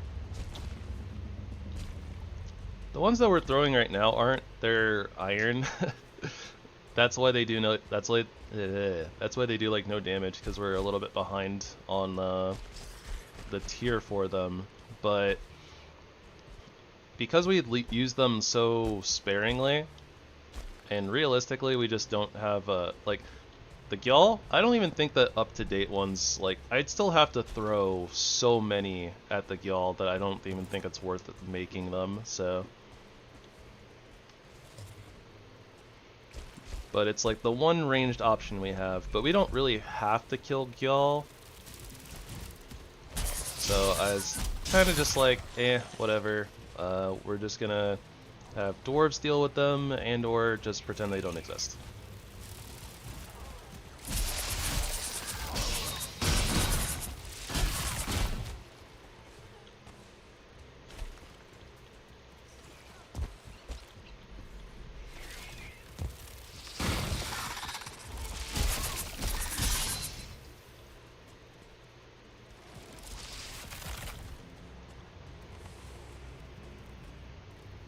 Oh yeah.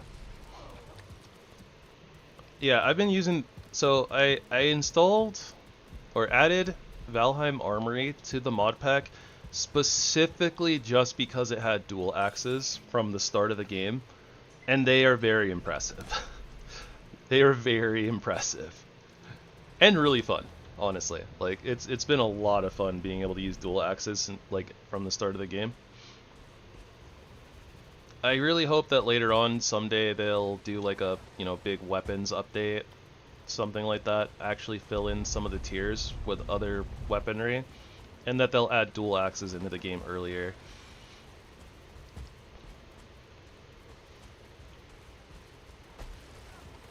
In vanilla, of course.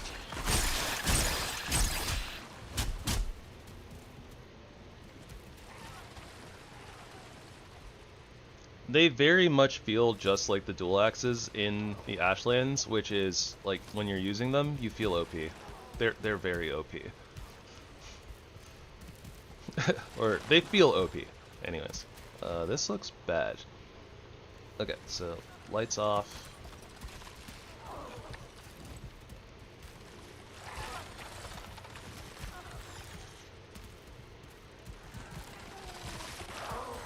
See a little bit of glowing, but it's like purple glow. We're not looking for purple glow. There's no glowing here, and that's not a door. So, yep, nope. Nope, nope, nope, nope, nope. And then, yeah, we already went through there. Okay. Do.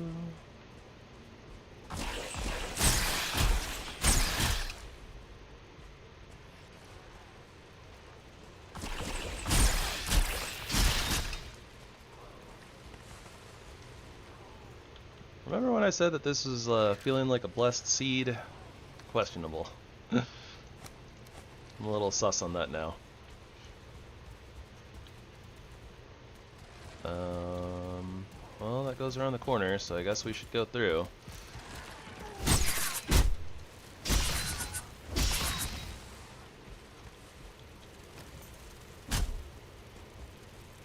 So I will say though, one of the major downsides of axes, including the dual axes, is when you hit a tree with them, like even if you're hitting an enemy, because you're hitting a tree, it registers it as, you know, like you're trying to chop down a tree. So just like with the vanilla one-handed axes, all you can do is the first hit. And like even if you're like holding the button down or whatever, right? Like you can't do the full like weapon combo. It's really weird. Also, looks like the only other way to go is through here, so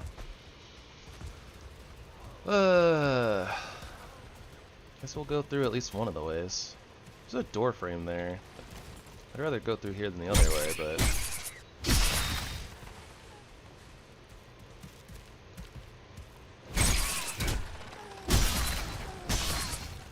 yeah, door frame meant that it goes somewhere.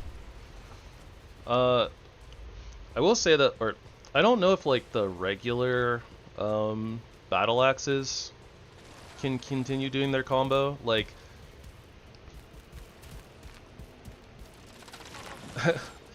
yeah, I don't know what it is with that either.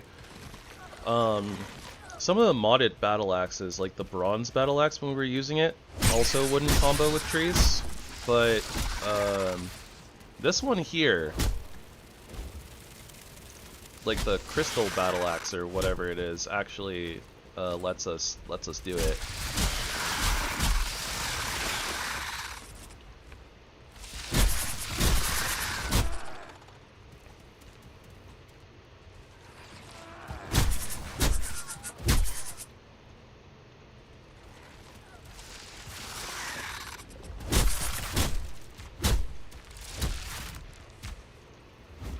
Oh.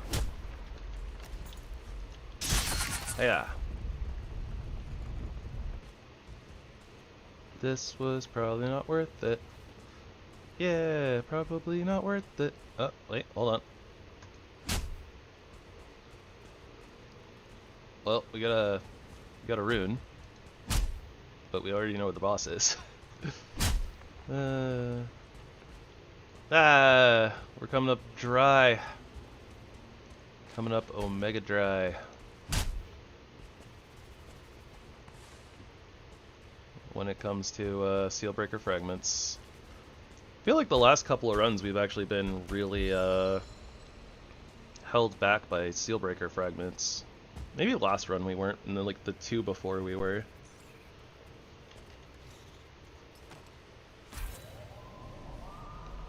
Let's also turn our light back on. Drop stuff we don't need. Keep the Surtling cores, but we probably don't need those either. Alright, so we still got one more dungeon to the south at the very least. We have a lot of Mistlands to explore too, but let's go try to find the dungeon down south.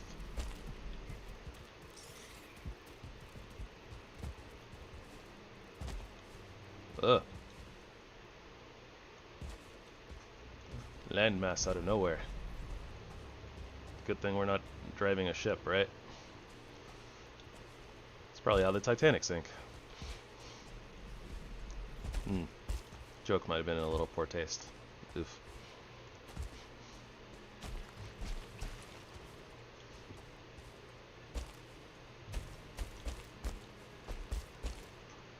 This was bigger than I thought. But yeah, I don't know if because we don't get a battle axe in vanilla, right, until the iron tier. So I don't know if the normal ones actually have can full combo on trees or not.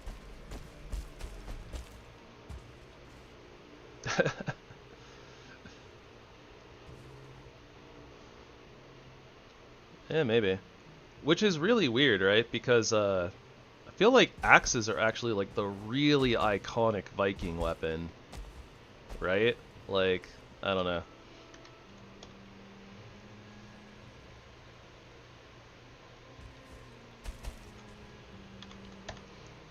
Okay, 121. And that's all. That's one of the reasons why I feel like it's really weird that like axes are really like kind of, they feel super pigeonholed into being a tool as opposed to being a weapon. But maybe that's just because in media they're represented as weapons, whereas it's very possible that they were intended, like originally intended to be tools, but you know, like in times of war and protection and stuff, maybe it just like evolved into a weapon that they used because they had them on hand, right?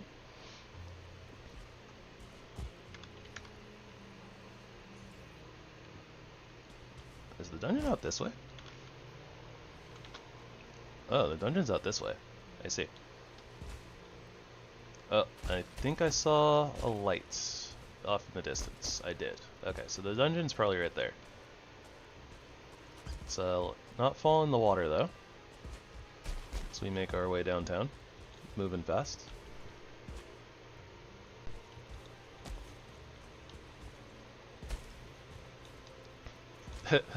Yeah, I mean, it's like, that's kind of what happened to the scythe, right? Like, the scythe was never intended to be used as a weapon, and in fact, I believe that it's actually a really terrible weapon. It's just that a lot of farmers, you know, happen to have scythes because of farming, and it's like, oh, well, this is the thing that I have while we're getting attacked, so I'm gonna use whatever I have on hand, right? Ow. Oh, I got punched by the one star. Owie. What?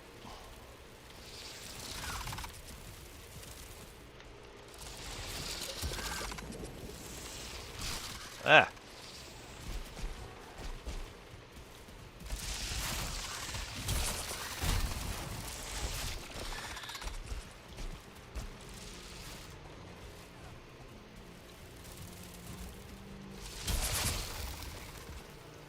I'm having a lot of trouble with this terrain here.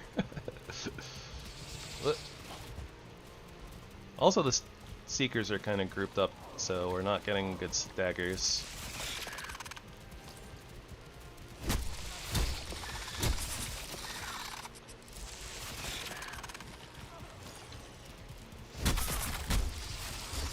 Oh!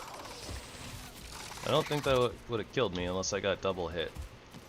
I think double taps would have killed me there for sure.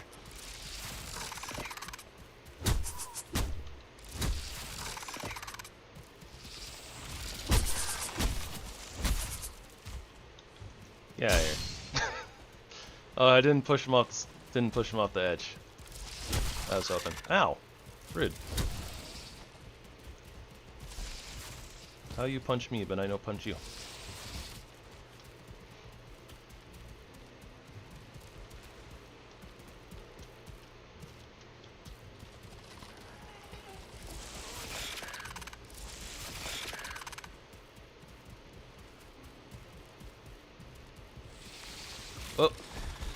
Oh, you got a boost.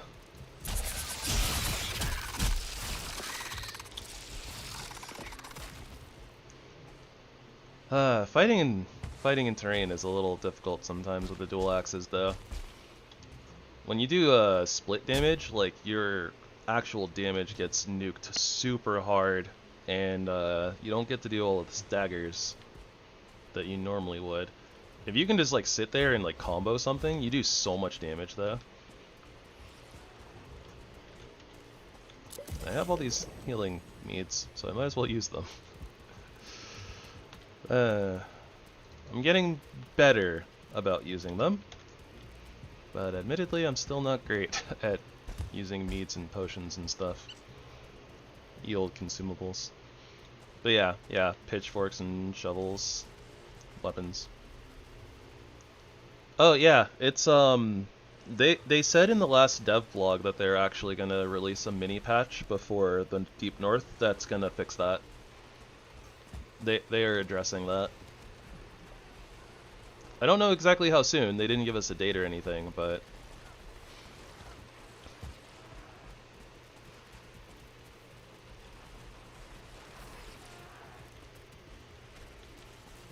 This hole feels rather full of buggos. Surely there's a core in here somewhere. Or a Sealbreaker frag.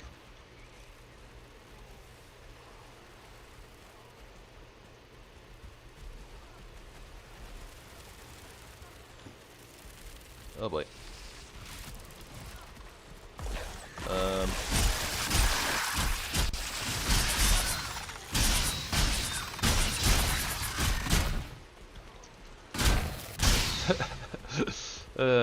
I'm gonna back myself into a corner, right?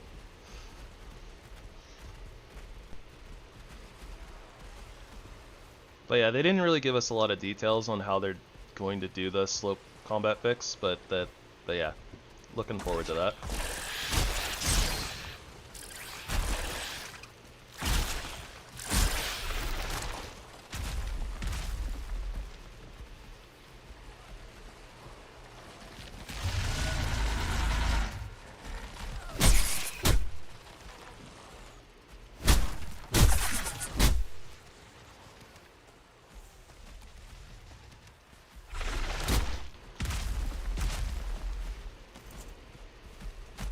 Ah! And he let himself in.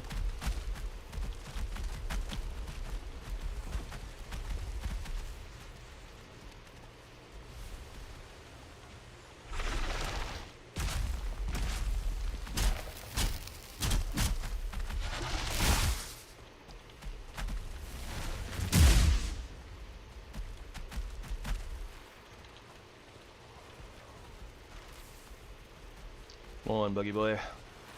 Do the thing. Go ahead. Try me.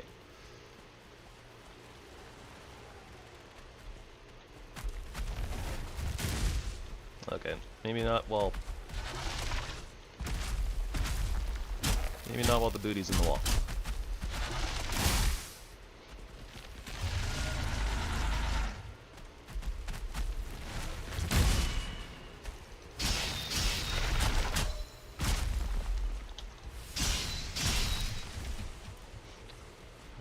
Rawr.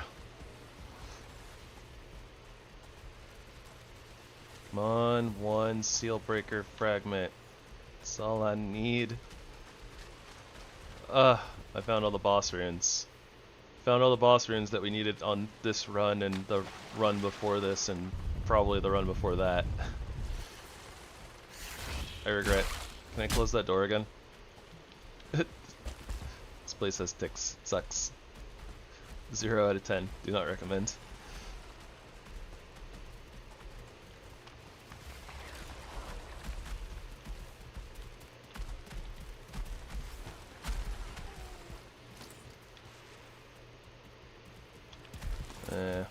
No. Oh, I regret.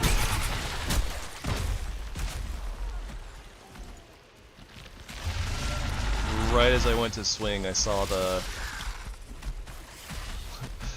the Seeker Soldier through the wall and was like, oh no, what have I done? Mistakes were made.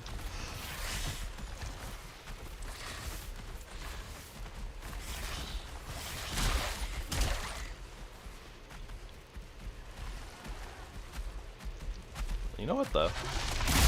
Ow.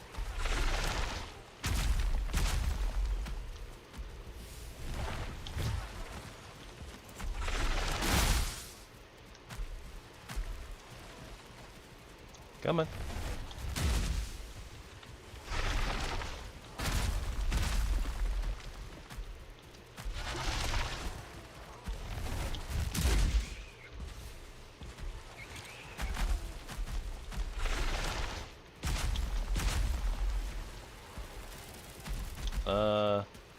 Honestly, might have put myself in a bad spot because I was being cute.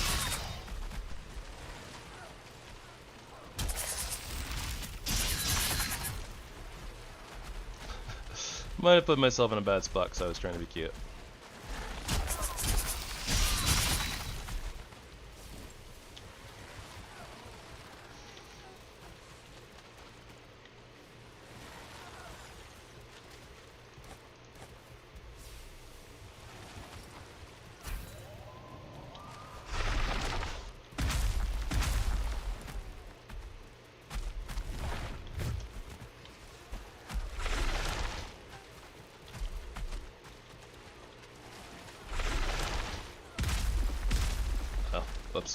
Man, those things have so much reach on them.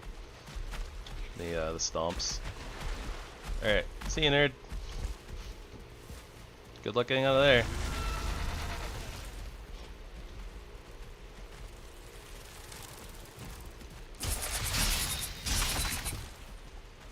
Alright, mission accomplished.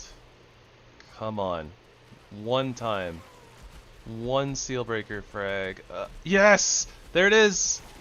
There it is!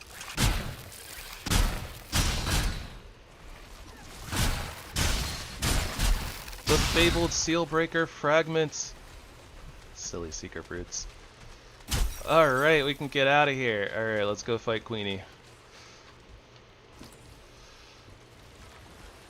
Seeker Brood, today, what are we naming you? How about Brad? Or Bradley. Yeah.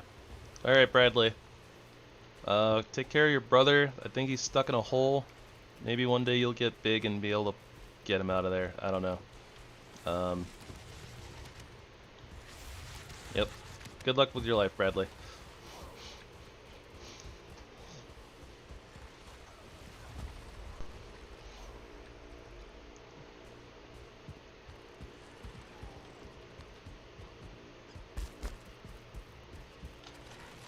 Just gonna X that, even though it's not technically clear, but I think that we have everything that we want out of it.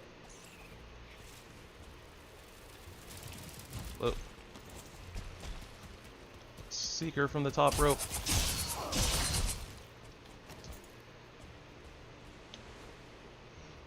Now this is gonna be a little bit weird because we are very short ranged, and I'm not gonna sit there and do throwing axes at the queen. It'd take forever.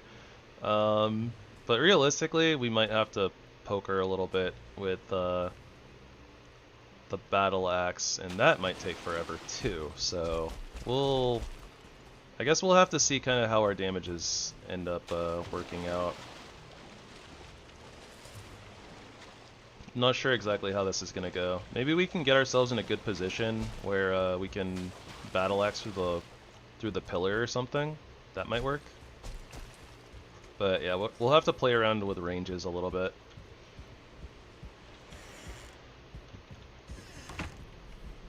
Also, I am like, my frames are tanking so hard here. I don't know what's up with that. Something about the Queen Arena just like it's not great.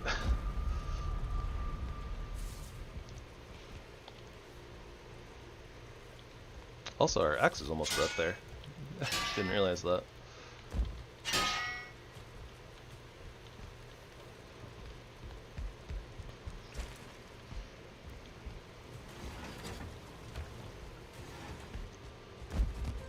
Oh, there we go. I was about to say, it's like so eerie because it's like there's no music playing. I was like, there should be music playing probably. Feels like there should be music here.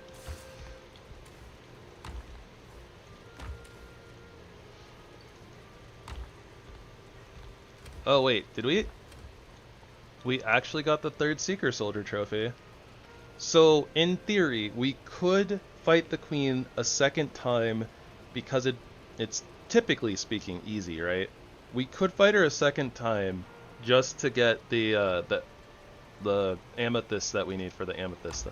Oh yeah, I went ham on the barrels this. I went ham on the barrels this run. We found Haldor not like super duper late, but it was after the Elder. I think that we went through the swamp first, so we had a bunch of money. And then I think I was looking for... No, yeah. So we were looking for more swamps, right? So when I came through this one, we found Haldor. And then because we're in a cave base, cough cough, you know, inside of a couple of rocks in the Black Forest, our space is very limited. But yeah, this is our little our little double rock cave base. Don't mind that there's random holes in the rocks. It just happens. I have very little control over how the rocks spawn and which parts of the rocks break when you break. Yeah.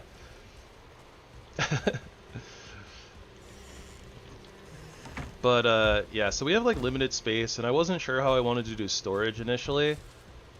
So when I was kind of like mapping out like where I wanted things to go with how like little space we had and stuff like that, ultimately it was kind of like, oh, we need like just like a little area down here that has like storage, and this was like the original storage. I just put in a bunch of chests, and then I was like, okay, yeah, we'll probably like get some iron and then put in like put in the reinforced chests, you know, like over in this section. But then I was like, oh, well, they don't go into the rock area very well, or like the ground, so I would need to push the shelves a little bit like further up. And over here even, right, like they don't like to clip into the stone like at all. So I was like, these don't really fit very well. So you know what? We found Haldor. We have like thousands of gold. I'm just gonna buy a bunch of barrels and go crazy and just have little shelves, and it's gonna look, you know, kind of like a little basement cellar type thing.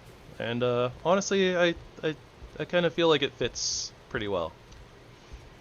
We have all these empty chests that I never did anything with. Oh, there's some arrows in there. But yeah. Yeah.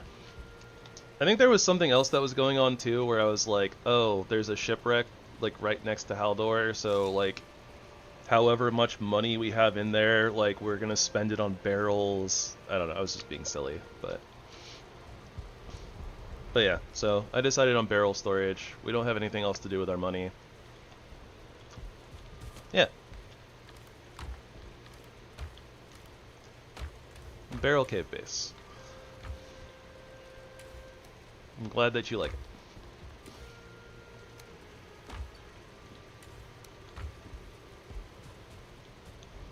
Galder table. Seal breaker. Oh. Ooh, I could make my mirror belt too. Yeah, I want to. But we're not gonna have any refined ether after that.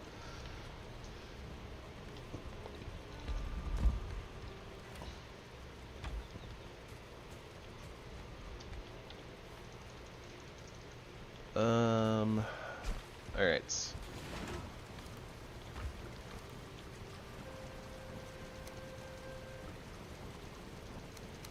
Time for one of the easiest fights in the game. Although it's going to be a little bit more complicated than usual for us, I think.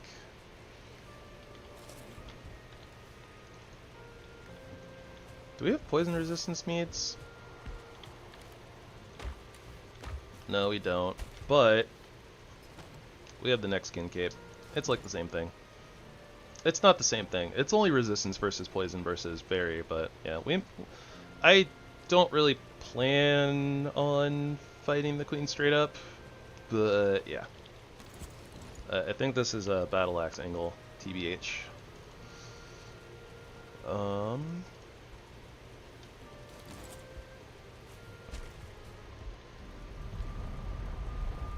Yeah, there's really not much else to do except just go punch her in the egg sac.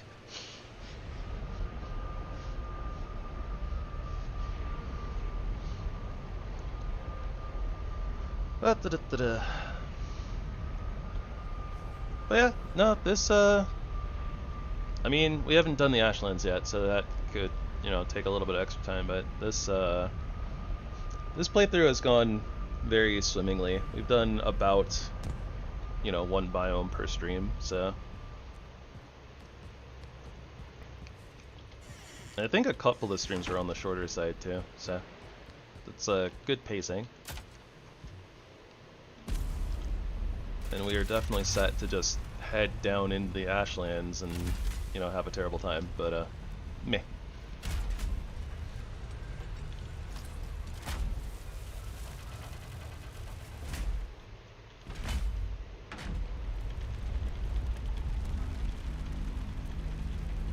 Oh, I forgot one of the most important things.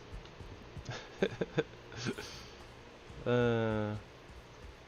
there a Iggy sapling somewhere around here? So I don't have to go through the portal and then come back.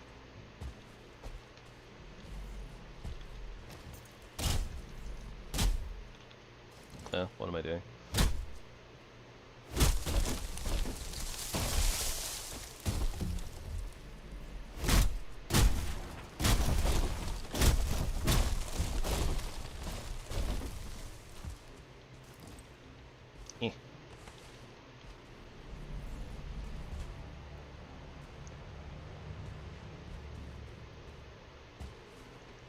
Oh, you know what? Should be using this battle axe. I guess it doesn't matter, because... Oh, yeah. Either battle axe can hit the queen, so...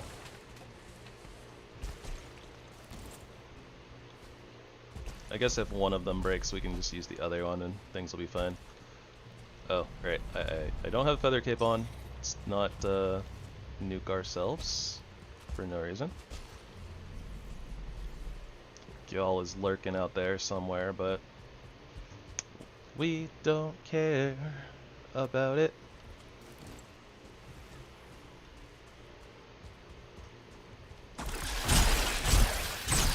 Oh yay, I get to, this is where I get to quote some Tiny Tina from Borderlands. Burn all the babies! And it's not weird in context.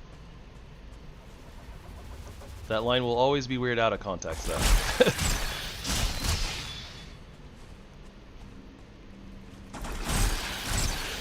Let's be real here. Tiny Tina is not known for her sanity. Alright, Queenie, where are you?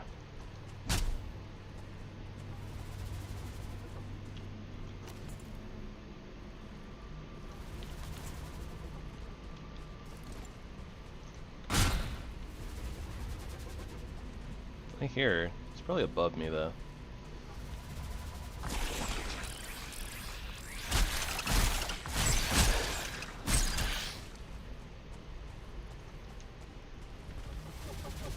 I guess if that's the case, might as well just put the Feather Cape back on right now.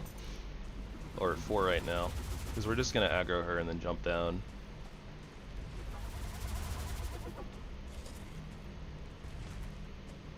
Queenie. There you are. Tina, you fat lard. Eat your dinner.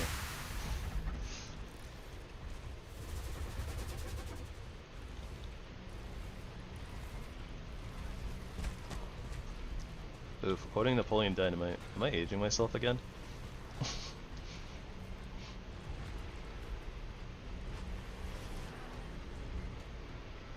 Seem to do that a lot.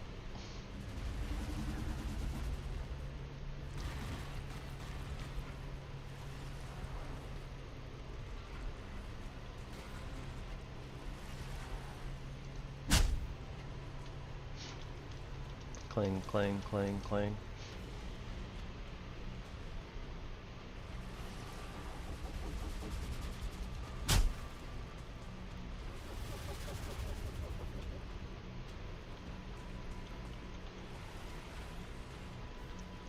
She's not stuck somewhere, is she?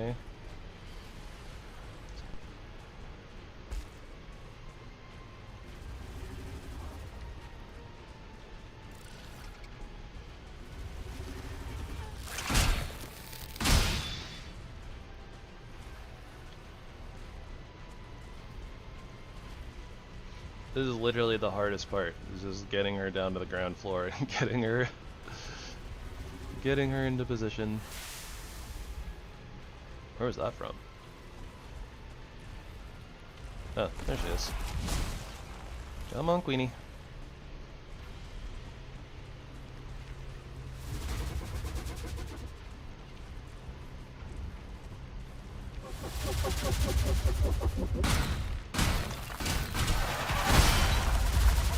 Whoop.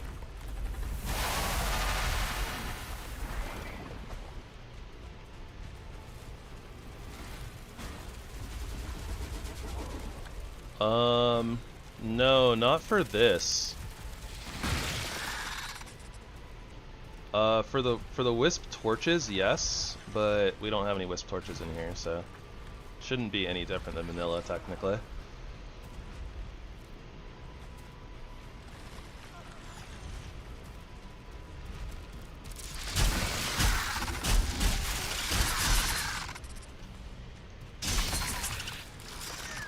Yeah, where'd you come from, little brood?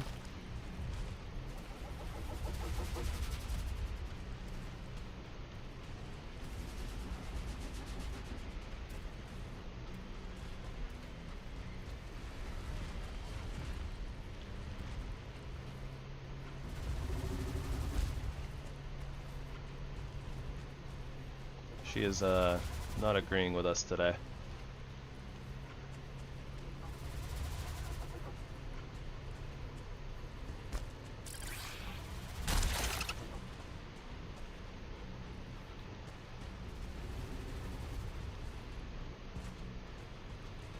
Where is she?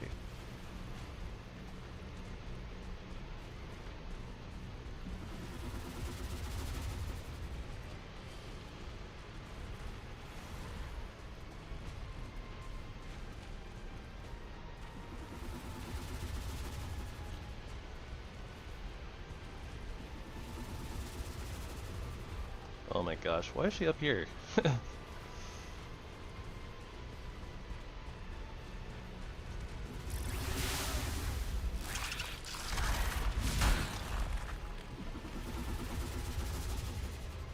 It shouldn't be. Unless I doubled it, I don't know.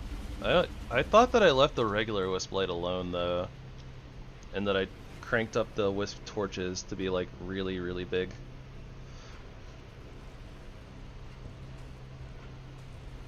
Ah, finally, she's here. Alright, come on, Queenie. Come on, in the corner. Atta girl.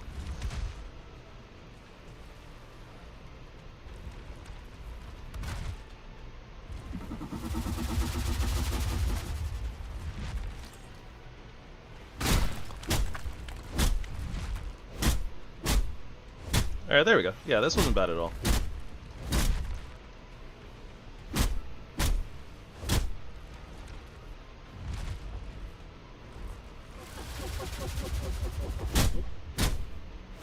Or, yeah, the hardest part was literally just getting her to get over here in the corner.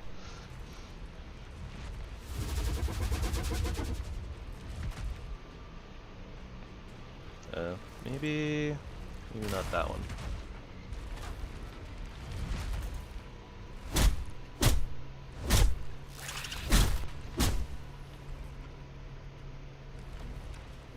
Yeah, that's what I always do. For some reason, like, it seems like in particular, if you catch her over, I mean, I haven't, like, super experimented with it, but, like, if you get her over in this corner, and you put the cooking stations down, like, in certain positions over there, sometimes she'll literally just stay here in the corner, and she won't, like, I've had her teleport out a couple of times, but for the most part, this is exactly what she does. She'll, like, turn every now and then, but she otherwise just kind of stays in this corner. I've done this on every single run on the channel so far. And honestly, even if she teleports out, basically all you do is you just kind of go out there, re-aggro her, and, like, bring her back over here and, like, set your cooking stations back up. But yeah, she can't see you through here, so she'll never attack. And a lot of the time she won't even, like, roar, like, because she doesn't ever have line of sight on you. So she won't call in new seekers. But yeah, it's normally if you have, like, ranged, so if you have magic, it's really easy. If you have like on bows, it was really easy as well, because you can literally just sit right here and shoot her in the belly. For the melee weapons, you have to do more AoEs, and yeah, I don't know. I've literally done this every single Queen episode. So, I don't know, maybe you just didn't catch us playing in the mists. But this, with this pillar right here, this is like the one layout that's kind of wonky for this strat. Because, you know, as you see here, she's kind of getting a little bit stuck out. Could be.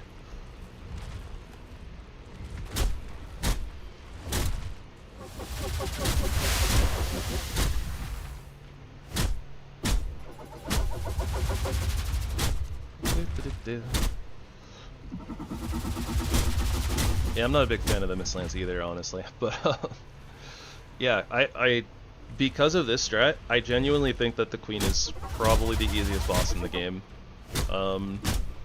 Maybe with the exception of like Eikthyr, I guess, or like Elder, since you can just spawn them on campfires, but that doesn't always work because of terrain.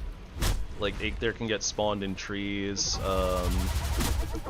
Sometimes Elder does, you know, like the campfire slide. Whereas this has been very consistent.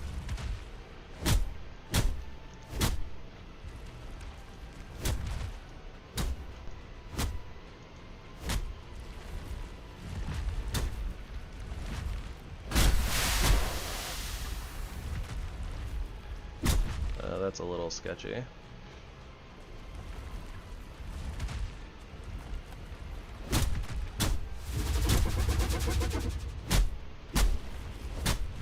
That being said, yeah, this pillar right here is messing this strat up a little bit. I think she can break it.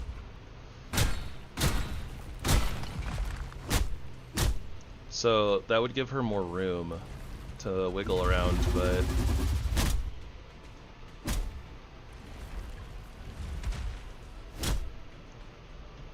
Will that help? That might help too.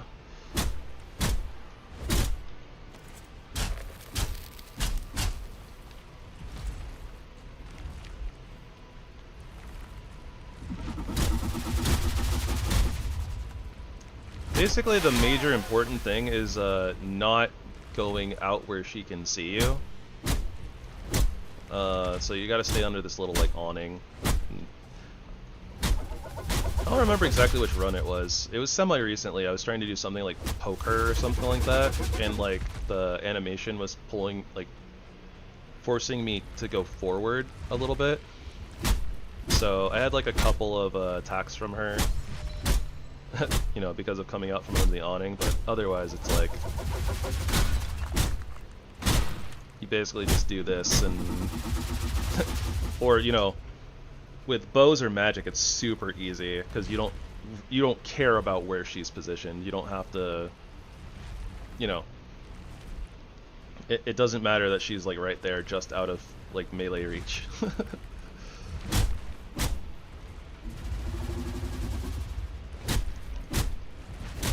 It's really weird too, because like the position of the cooking station seems to matter.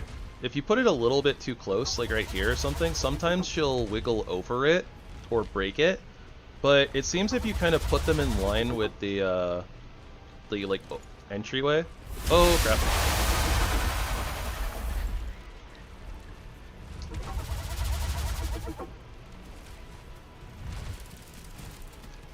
Oh, I actually don't know about that strat. Normally, normally the speedrunners just use the cross shape, right, on the on top of the altar.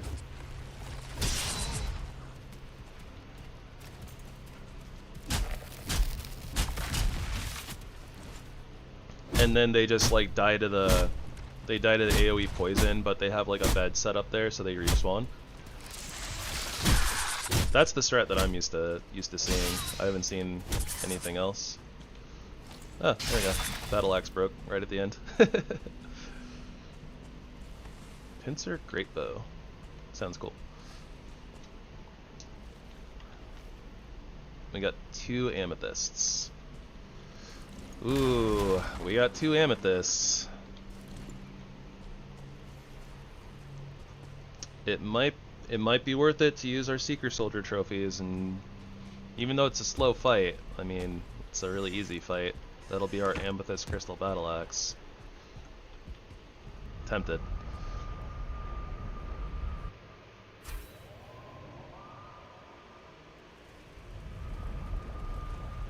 Oh, weird. That's super cool. I need to check that out, because I should showcase that when fighting Bone Mass. I normally just fight Bone Mass like straight up, but I mean that would make it so much faster. That makes sense though. Yeah, because like a lot of the bosses just rely on line of sight, so. Huh. I wonder if you can set something up like that against like Eikthyr or something, like by building a little shack or something. I don't know exactly how you would do that, but I mean like if you just like built something like this, right? Like a little box. And then did something like that, and then maybe I don't know. Would you be able to swing under this? Probably not, right? But if you did something like this, would that block Eikthr's line of sight? Or is he too low to the ground?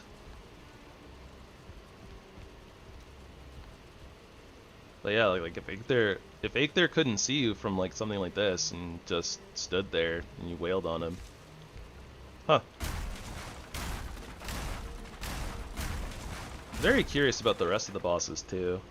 If some of the rest of them can get their line of sight blocked by something simple like that. Or even just like digging a hole and like making a small box.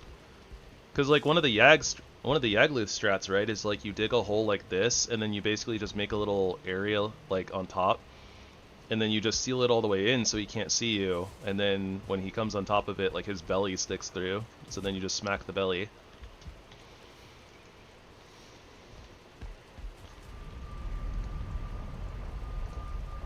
Although I suppose I wouldn't be surprised if a new Yag strat was developed since the last time I watched the speedrun that made it that far.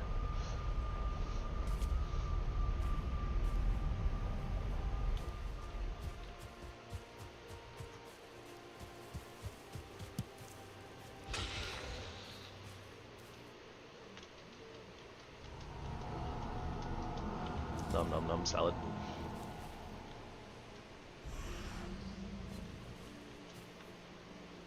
Yeah, is there a new one?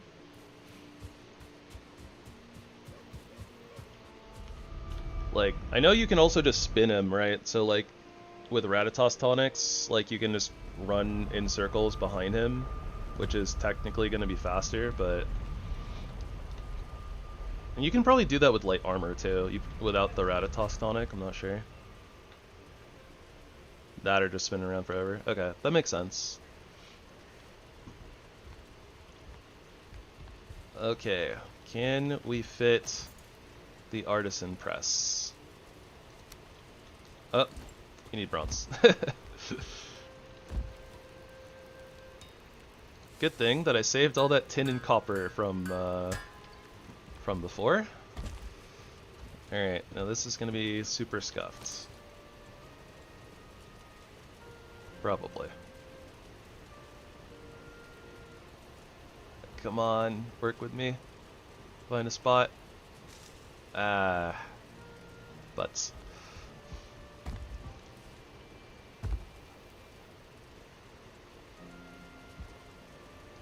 Wait, what? I can put it... Why can I put it right there? That makes like 0 sense. I can put it all the way in there, like 60% inside of the rock, but I couldn't put it back here. I don't I don't understand this game sometimes.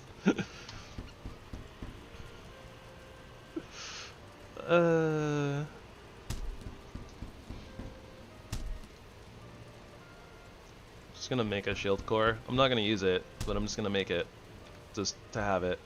Just to have the recipe. Alright, Steelbreaker frag. Yep, miscellaneous barrel with things that are literally never going to get used.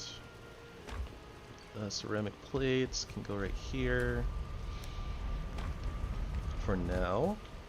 We have enough Iggy wood for a Drakkar, so that's fine. We're going to have to go pick up our ship, but that's okay. Food things, feathers. I do think that I am going to probably fight the queen again, though. It doesn't take like that long, but it's for the cause.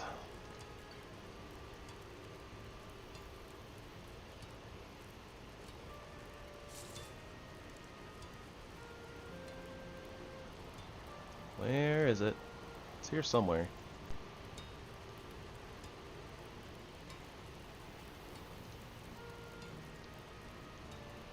Okay, these are definitely from ValheimArmory. I've never seen these before. Goblin King's Knuckles. Those seem cool. Modded stuff is so cool.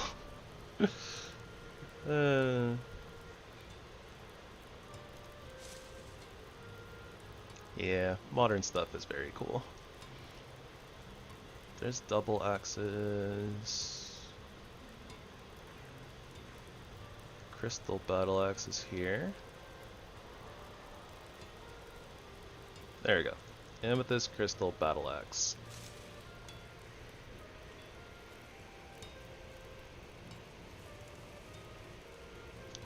Salt breaker.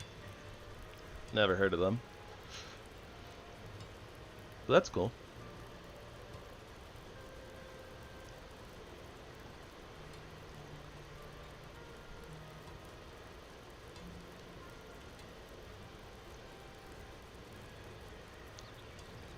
I really do need to get around to making a short or something about the queen strat, though. I've partially just been like I wanted to wait a little bit because I wanted to make sure that it would work, so I actually like tested it basically. Like the first time I put it into practice was when I was doing the first run on this channel, so by now we've done it several times and it's been very consistent. But I'm also not in touch with the speedrun community, so but yeah, I need to make a video about that and send that over to them.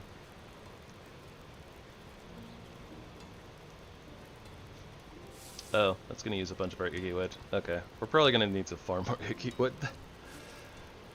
Alright. It'll be worth it though.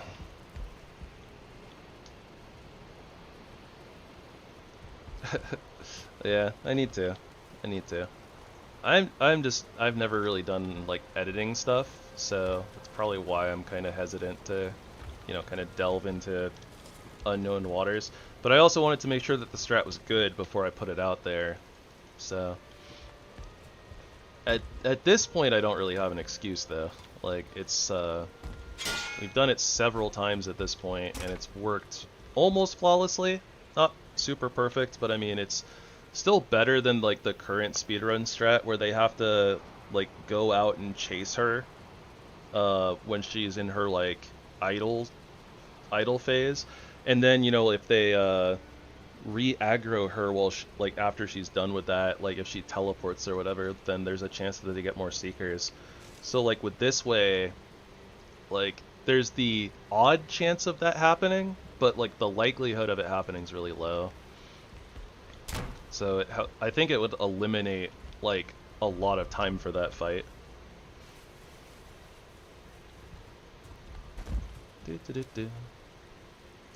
Where are my Seeker Soldier trophies? Alright, let's go beat her up one more time.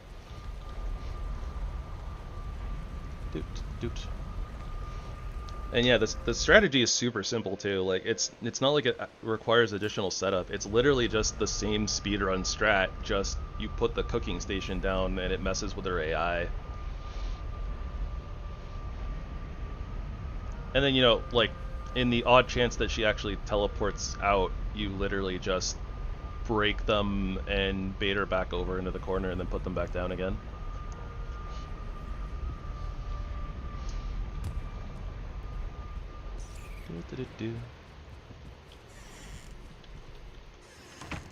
I hear y'all. I don't like y'all.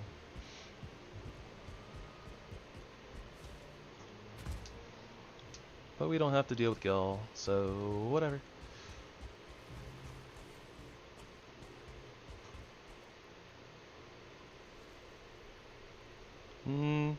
Yeah, no, this Wisp-Light still looks very vanilla to me. I don't think that I changed the setting, but I don't know. It's very possible I did and just didn't notice. Or don't remember, but I remember that I wanted to have the normal Wisp-Light normal so that, you know, people watching would get a very similar experience, even though this is technically modded Valheim. But yeah, the air quotes compensation for that was that the Wisp torches have like a bajillion more range than they normally do. Our Wisp torches are insane.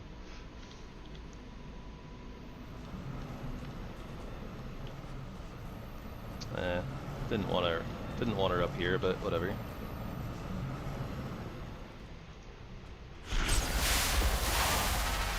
Come on, Queenie.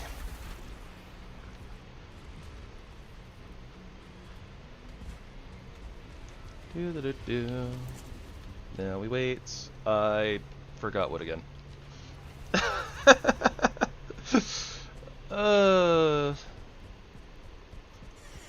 Okay, well, I don't know how I managed to do that twice in a row.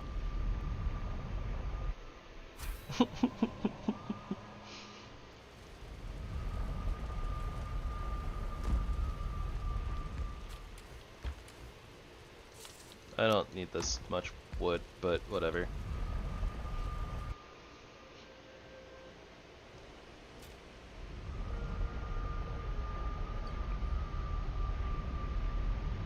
Oh yeah, I've seen the videos. It is wild. It's super wild. Found it really weird too, because it's like, as crazy as all of that is, like, he doesn't actually have that many videos uploaded to YouTube. Like, I want to say it's like 20 or like 24. Like, it's really not that many. I would have thought that somebody like, you know, doing crazy stuff like that would have had like a ton of videos out. It is insane though, like, Fader is a stupid boss.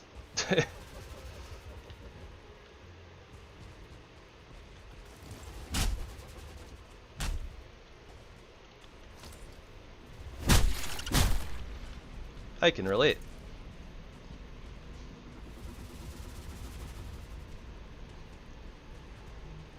I am also an introvert. Somehow I make it past my introversion to stream, though I took like a 7-year break or something from streaming.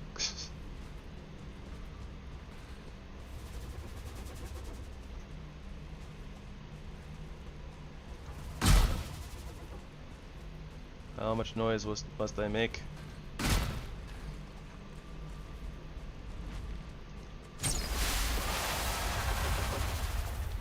Get down here, lady.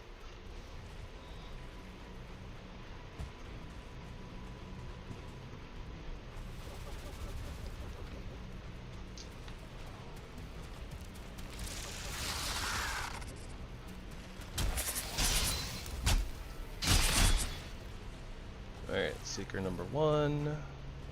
Got some brood. Is there a second Seeker? There we go. Yeah, that really is. I've thought about, because I watch Gino Machino, who does like a lot of no-hit runs for Elden Ring. And like, in my brain I'm like, yeah, that would be so cool to do in like Valheim, but like, at the same time I'm just like, how on earth would, like, I'm accident prone and randomly die. Like, I don't know how the heck I would actually get to a point where I'd be able to play this game and not get hit.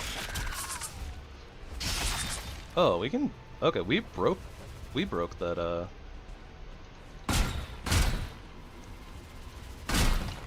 Okay, so we can actually break that pillar, so that actually helps a lot. So now she has a little bit more wiggle room here, so she might more consistently get herself stuck right here.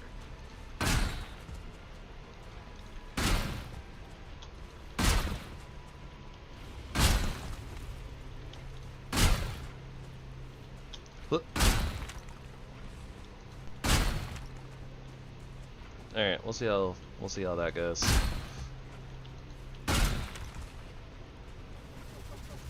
She doesn't want to come down to face us though. Which makes a lot of sense. I wouldn't want to come down here and face me either. Just walking right into my trap.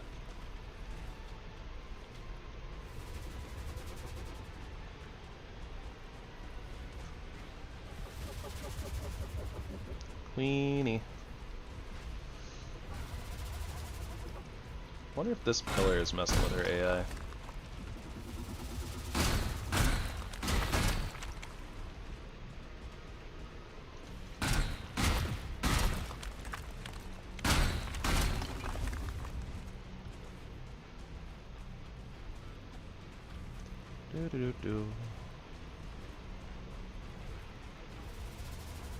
Alright, so I guess that maybe I don't want to just jump straight down the stairs. Okay, so roar, summon seekers. Come down here. She's right behind us. All is well. And I lost her. Just kidding, no I didn't.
Alright, she seems to be having a little bit of a better time now that that pillar is gone, which is what we want.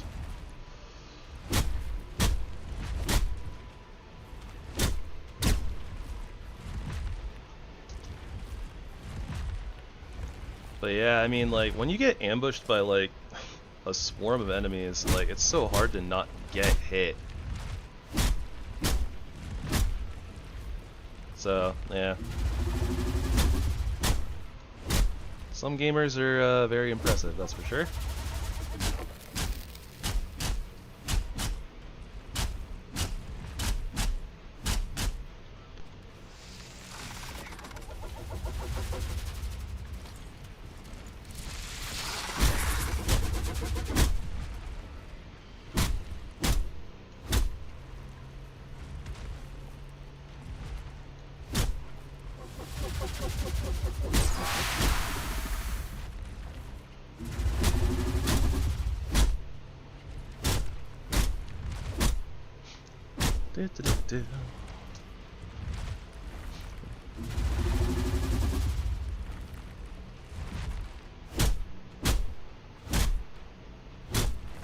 There we go. That's what we like to see.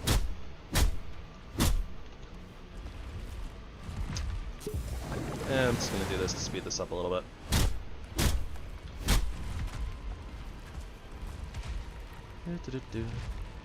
I think that's slightly too far. Hunt ourselves over there. Okay.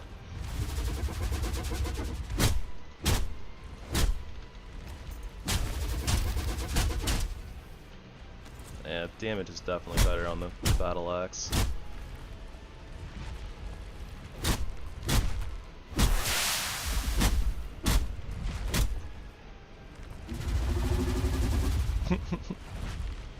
Yeah, I hope so. It's kind of funny because it's actually the reason why I kind of came up with it in the first place, because it was like, I was just watching a speedrun, and I like watched the strategy a couple of times, and I was just like, huh, like, you normally can't build in these places, right? But you can build, like, you know, campfires and cooking stations and stuff in, like, other dungeons and blah blah blah. I wonder if you can literally just lock her in the corner and, like, just cut off her escape route. And, yeah, like, literally just that thought made me give this a try, and it, yeah. It has, like, a couple of nuances, right? But for the most part, it's pretty easy. It came together really well.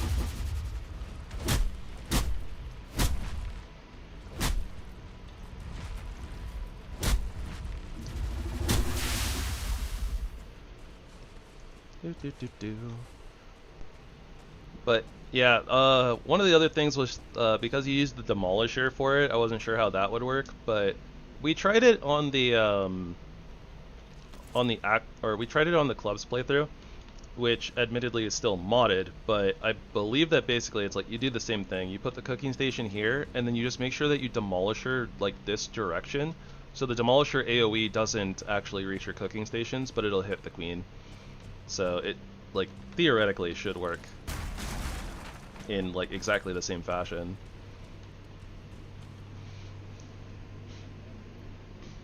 But yeah, I just kind of need to either come, like, I need to either figure out some editing software to just make the short for it, or, I don't know, concur into doing it for me. Something like that. And then beyond that, I have to figure out where the heck I'm supposed to post it.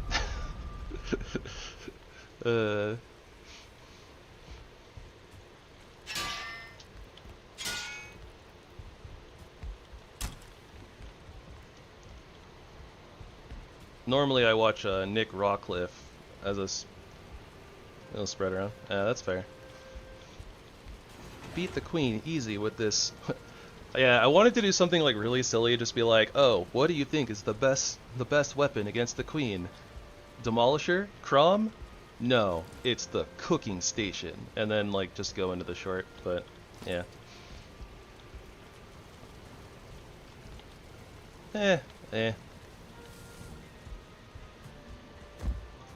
Well, I appreciate that at the very least. But yeah.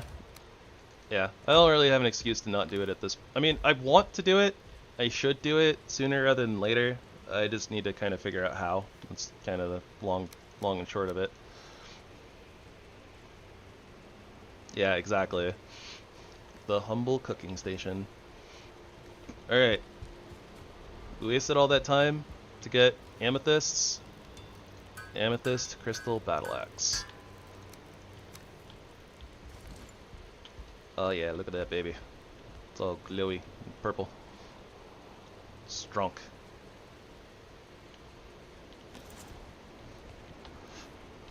Alright.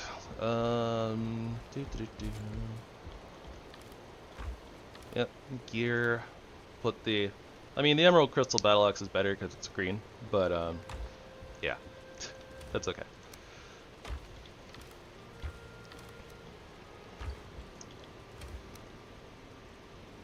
Alright though guys, that's going to be it for me for tonight. I appreciate all you guys for all of the things that you do, whether it's coming and lurking, listening in the background, falling asleep, all that's good, or chit-chatting and stuff. Appreciate all that too.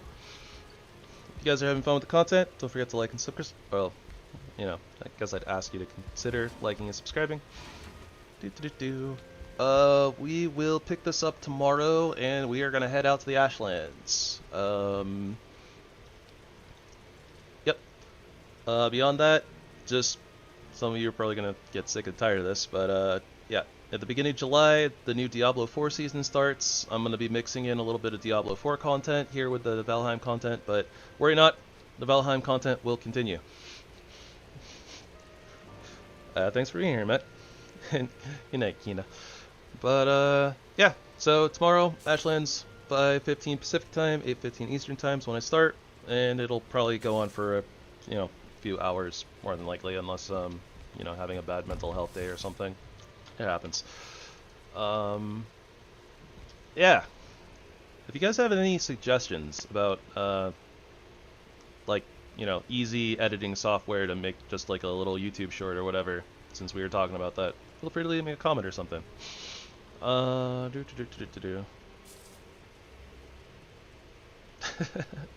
Fair enough, Kina, fair enough. Yeah, that's about it. Anyways, I hope that I will see you guys tomorrow. Otherwise, stay safe out there. Have a wonderful rest of your night and or day, depending on where you are in the world and when you're watching this. I hope that you will spread love and kindness wherever you go, and that, karmatically, it will be returned to you in full. So until next time, everybody, have a good one. Gravy signing out. Meow.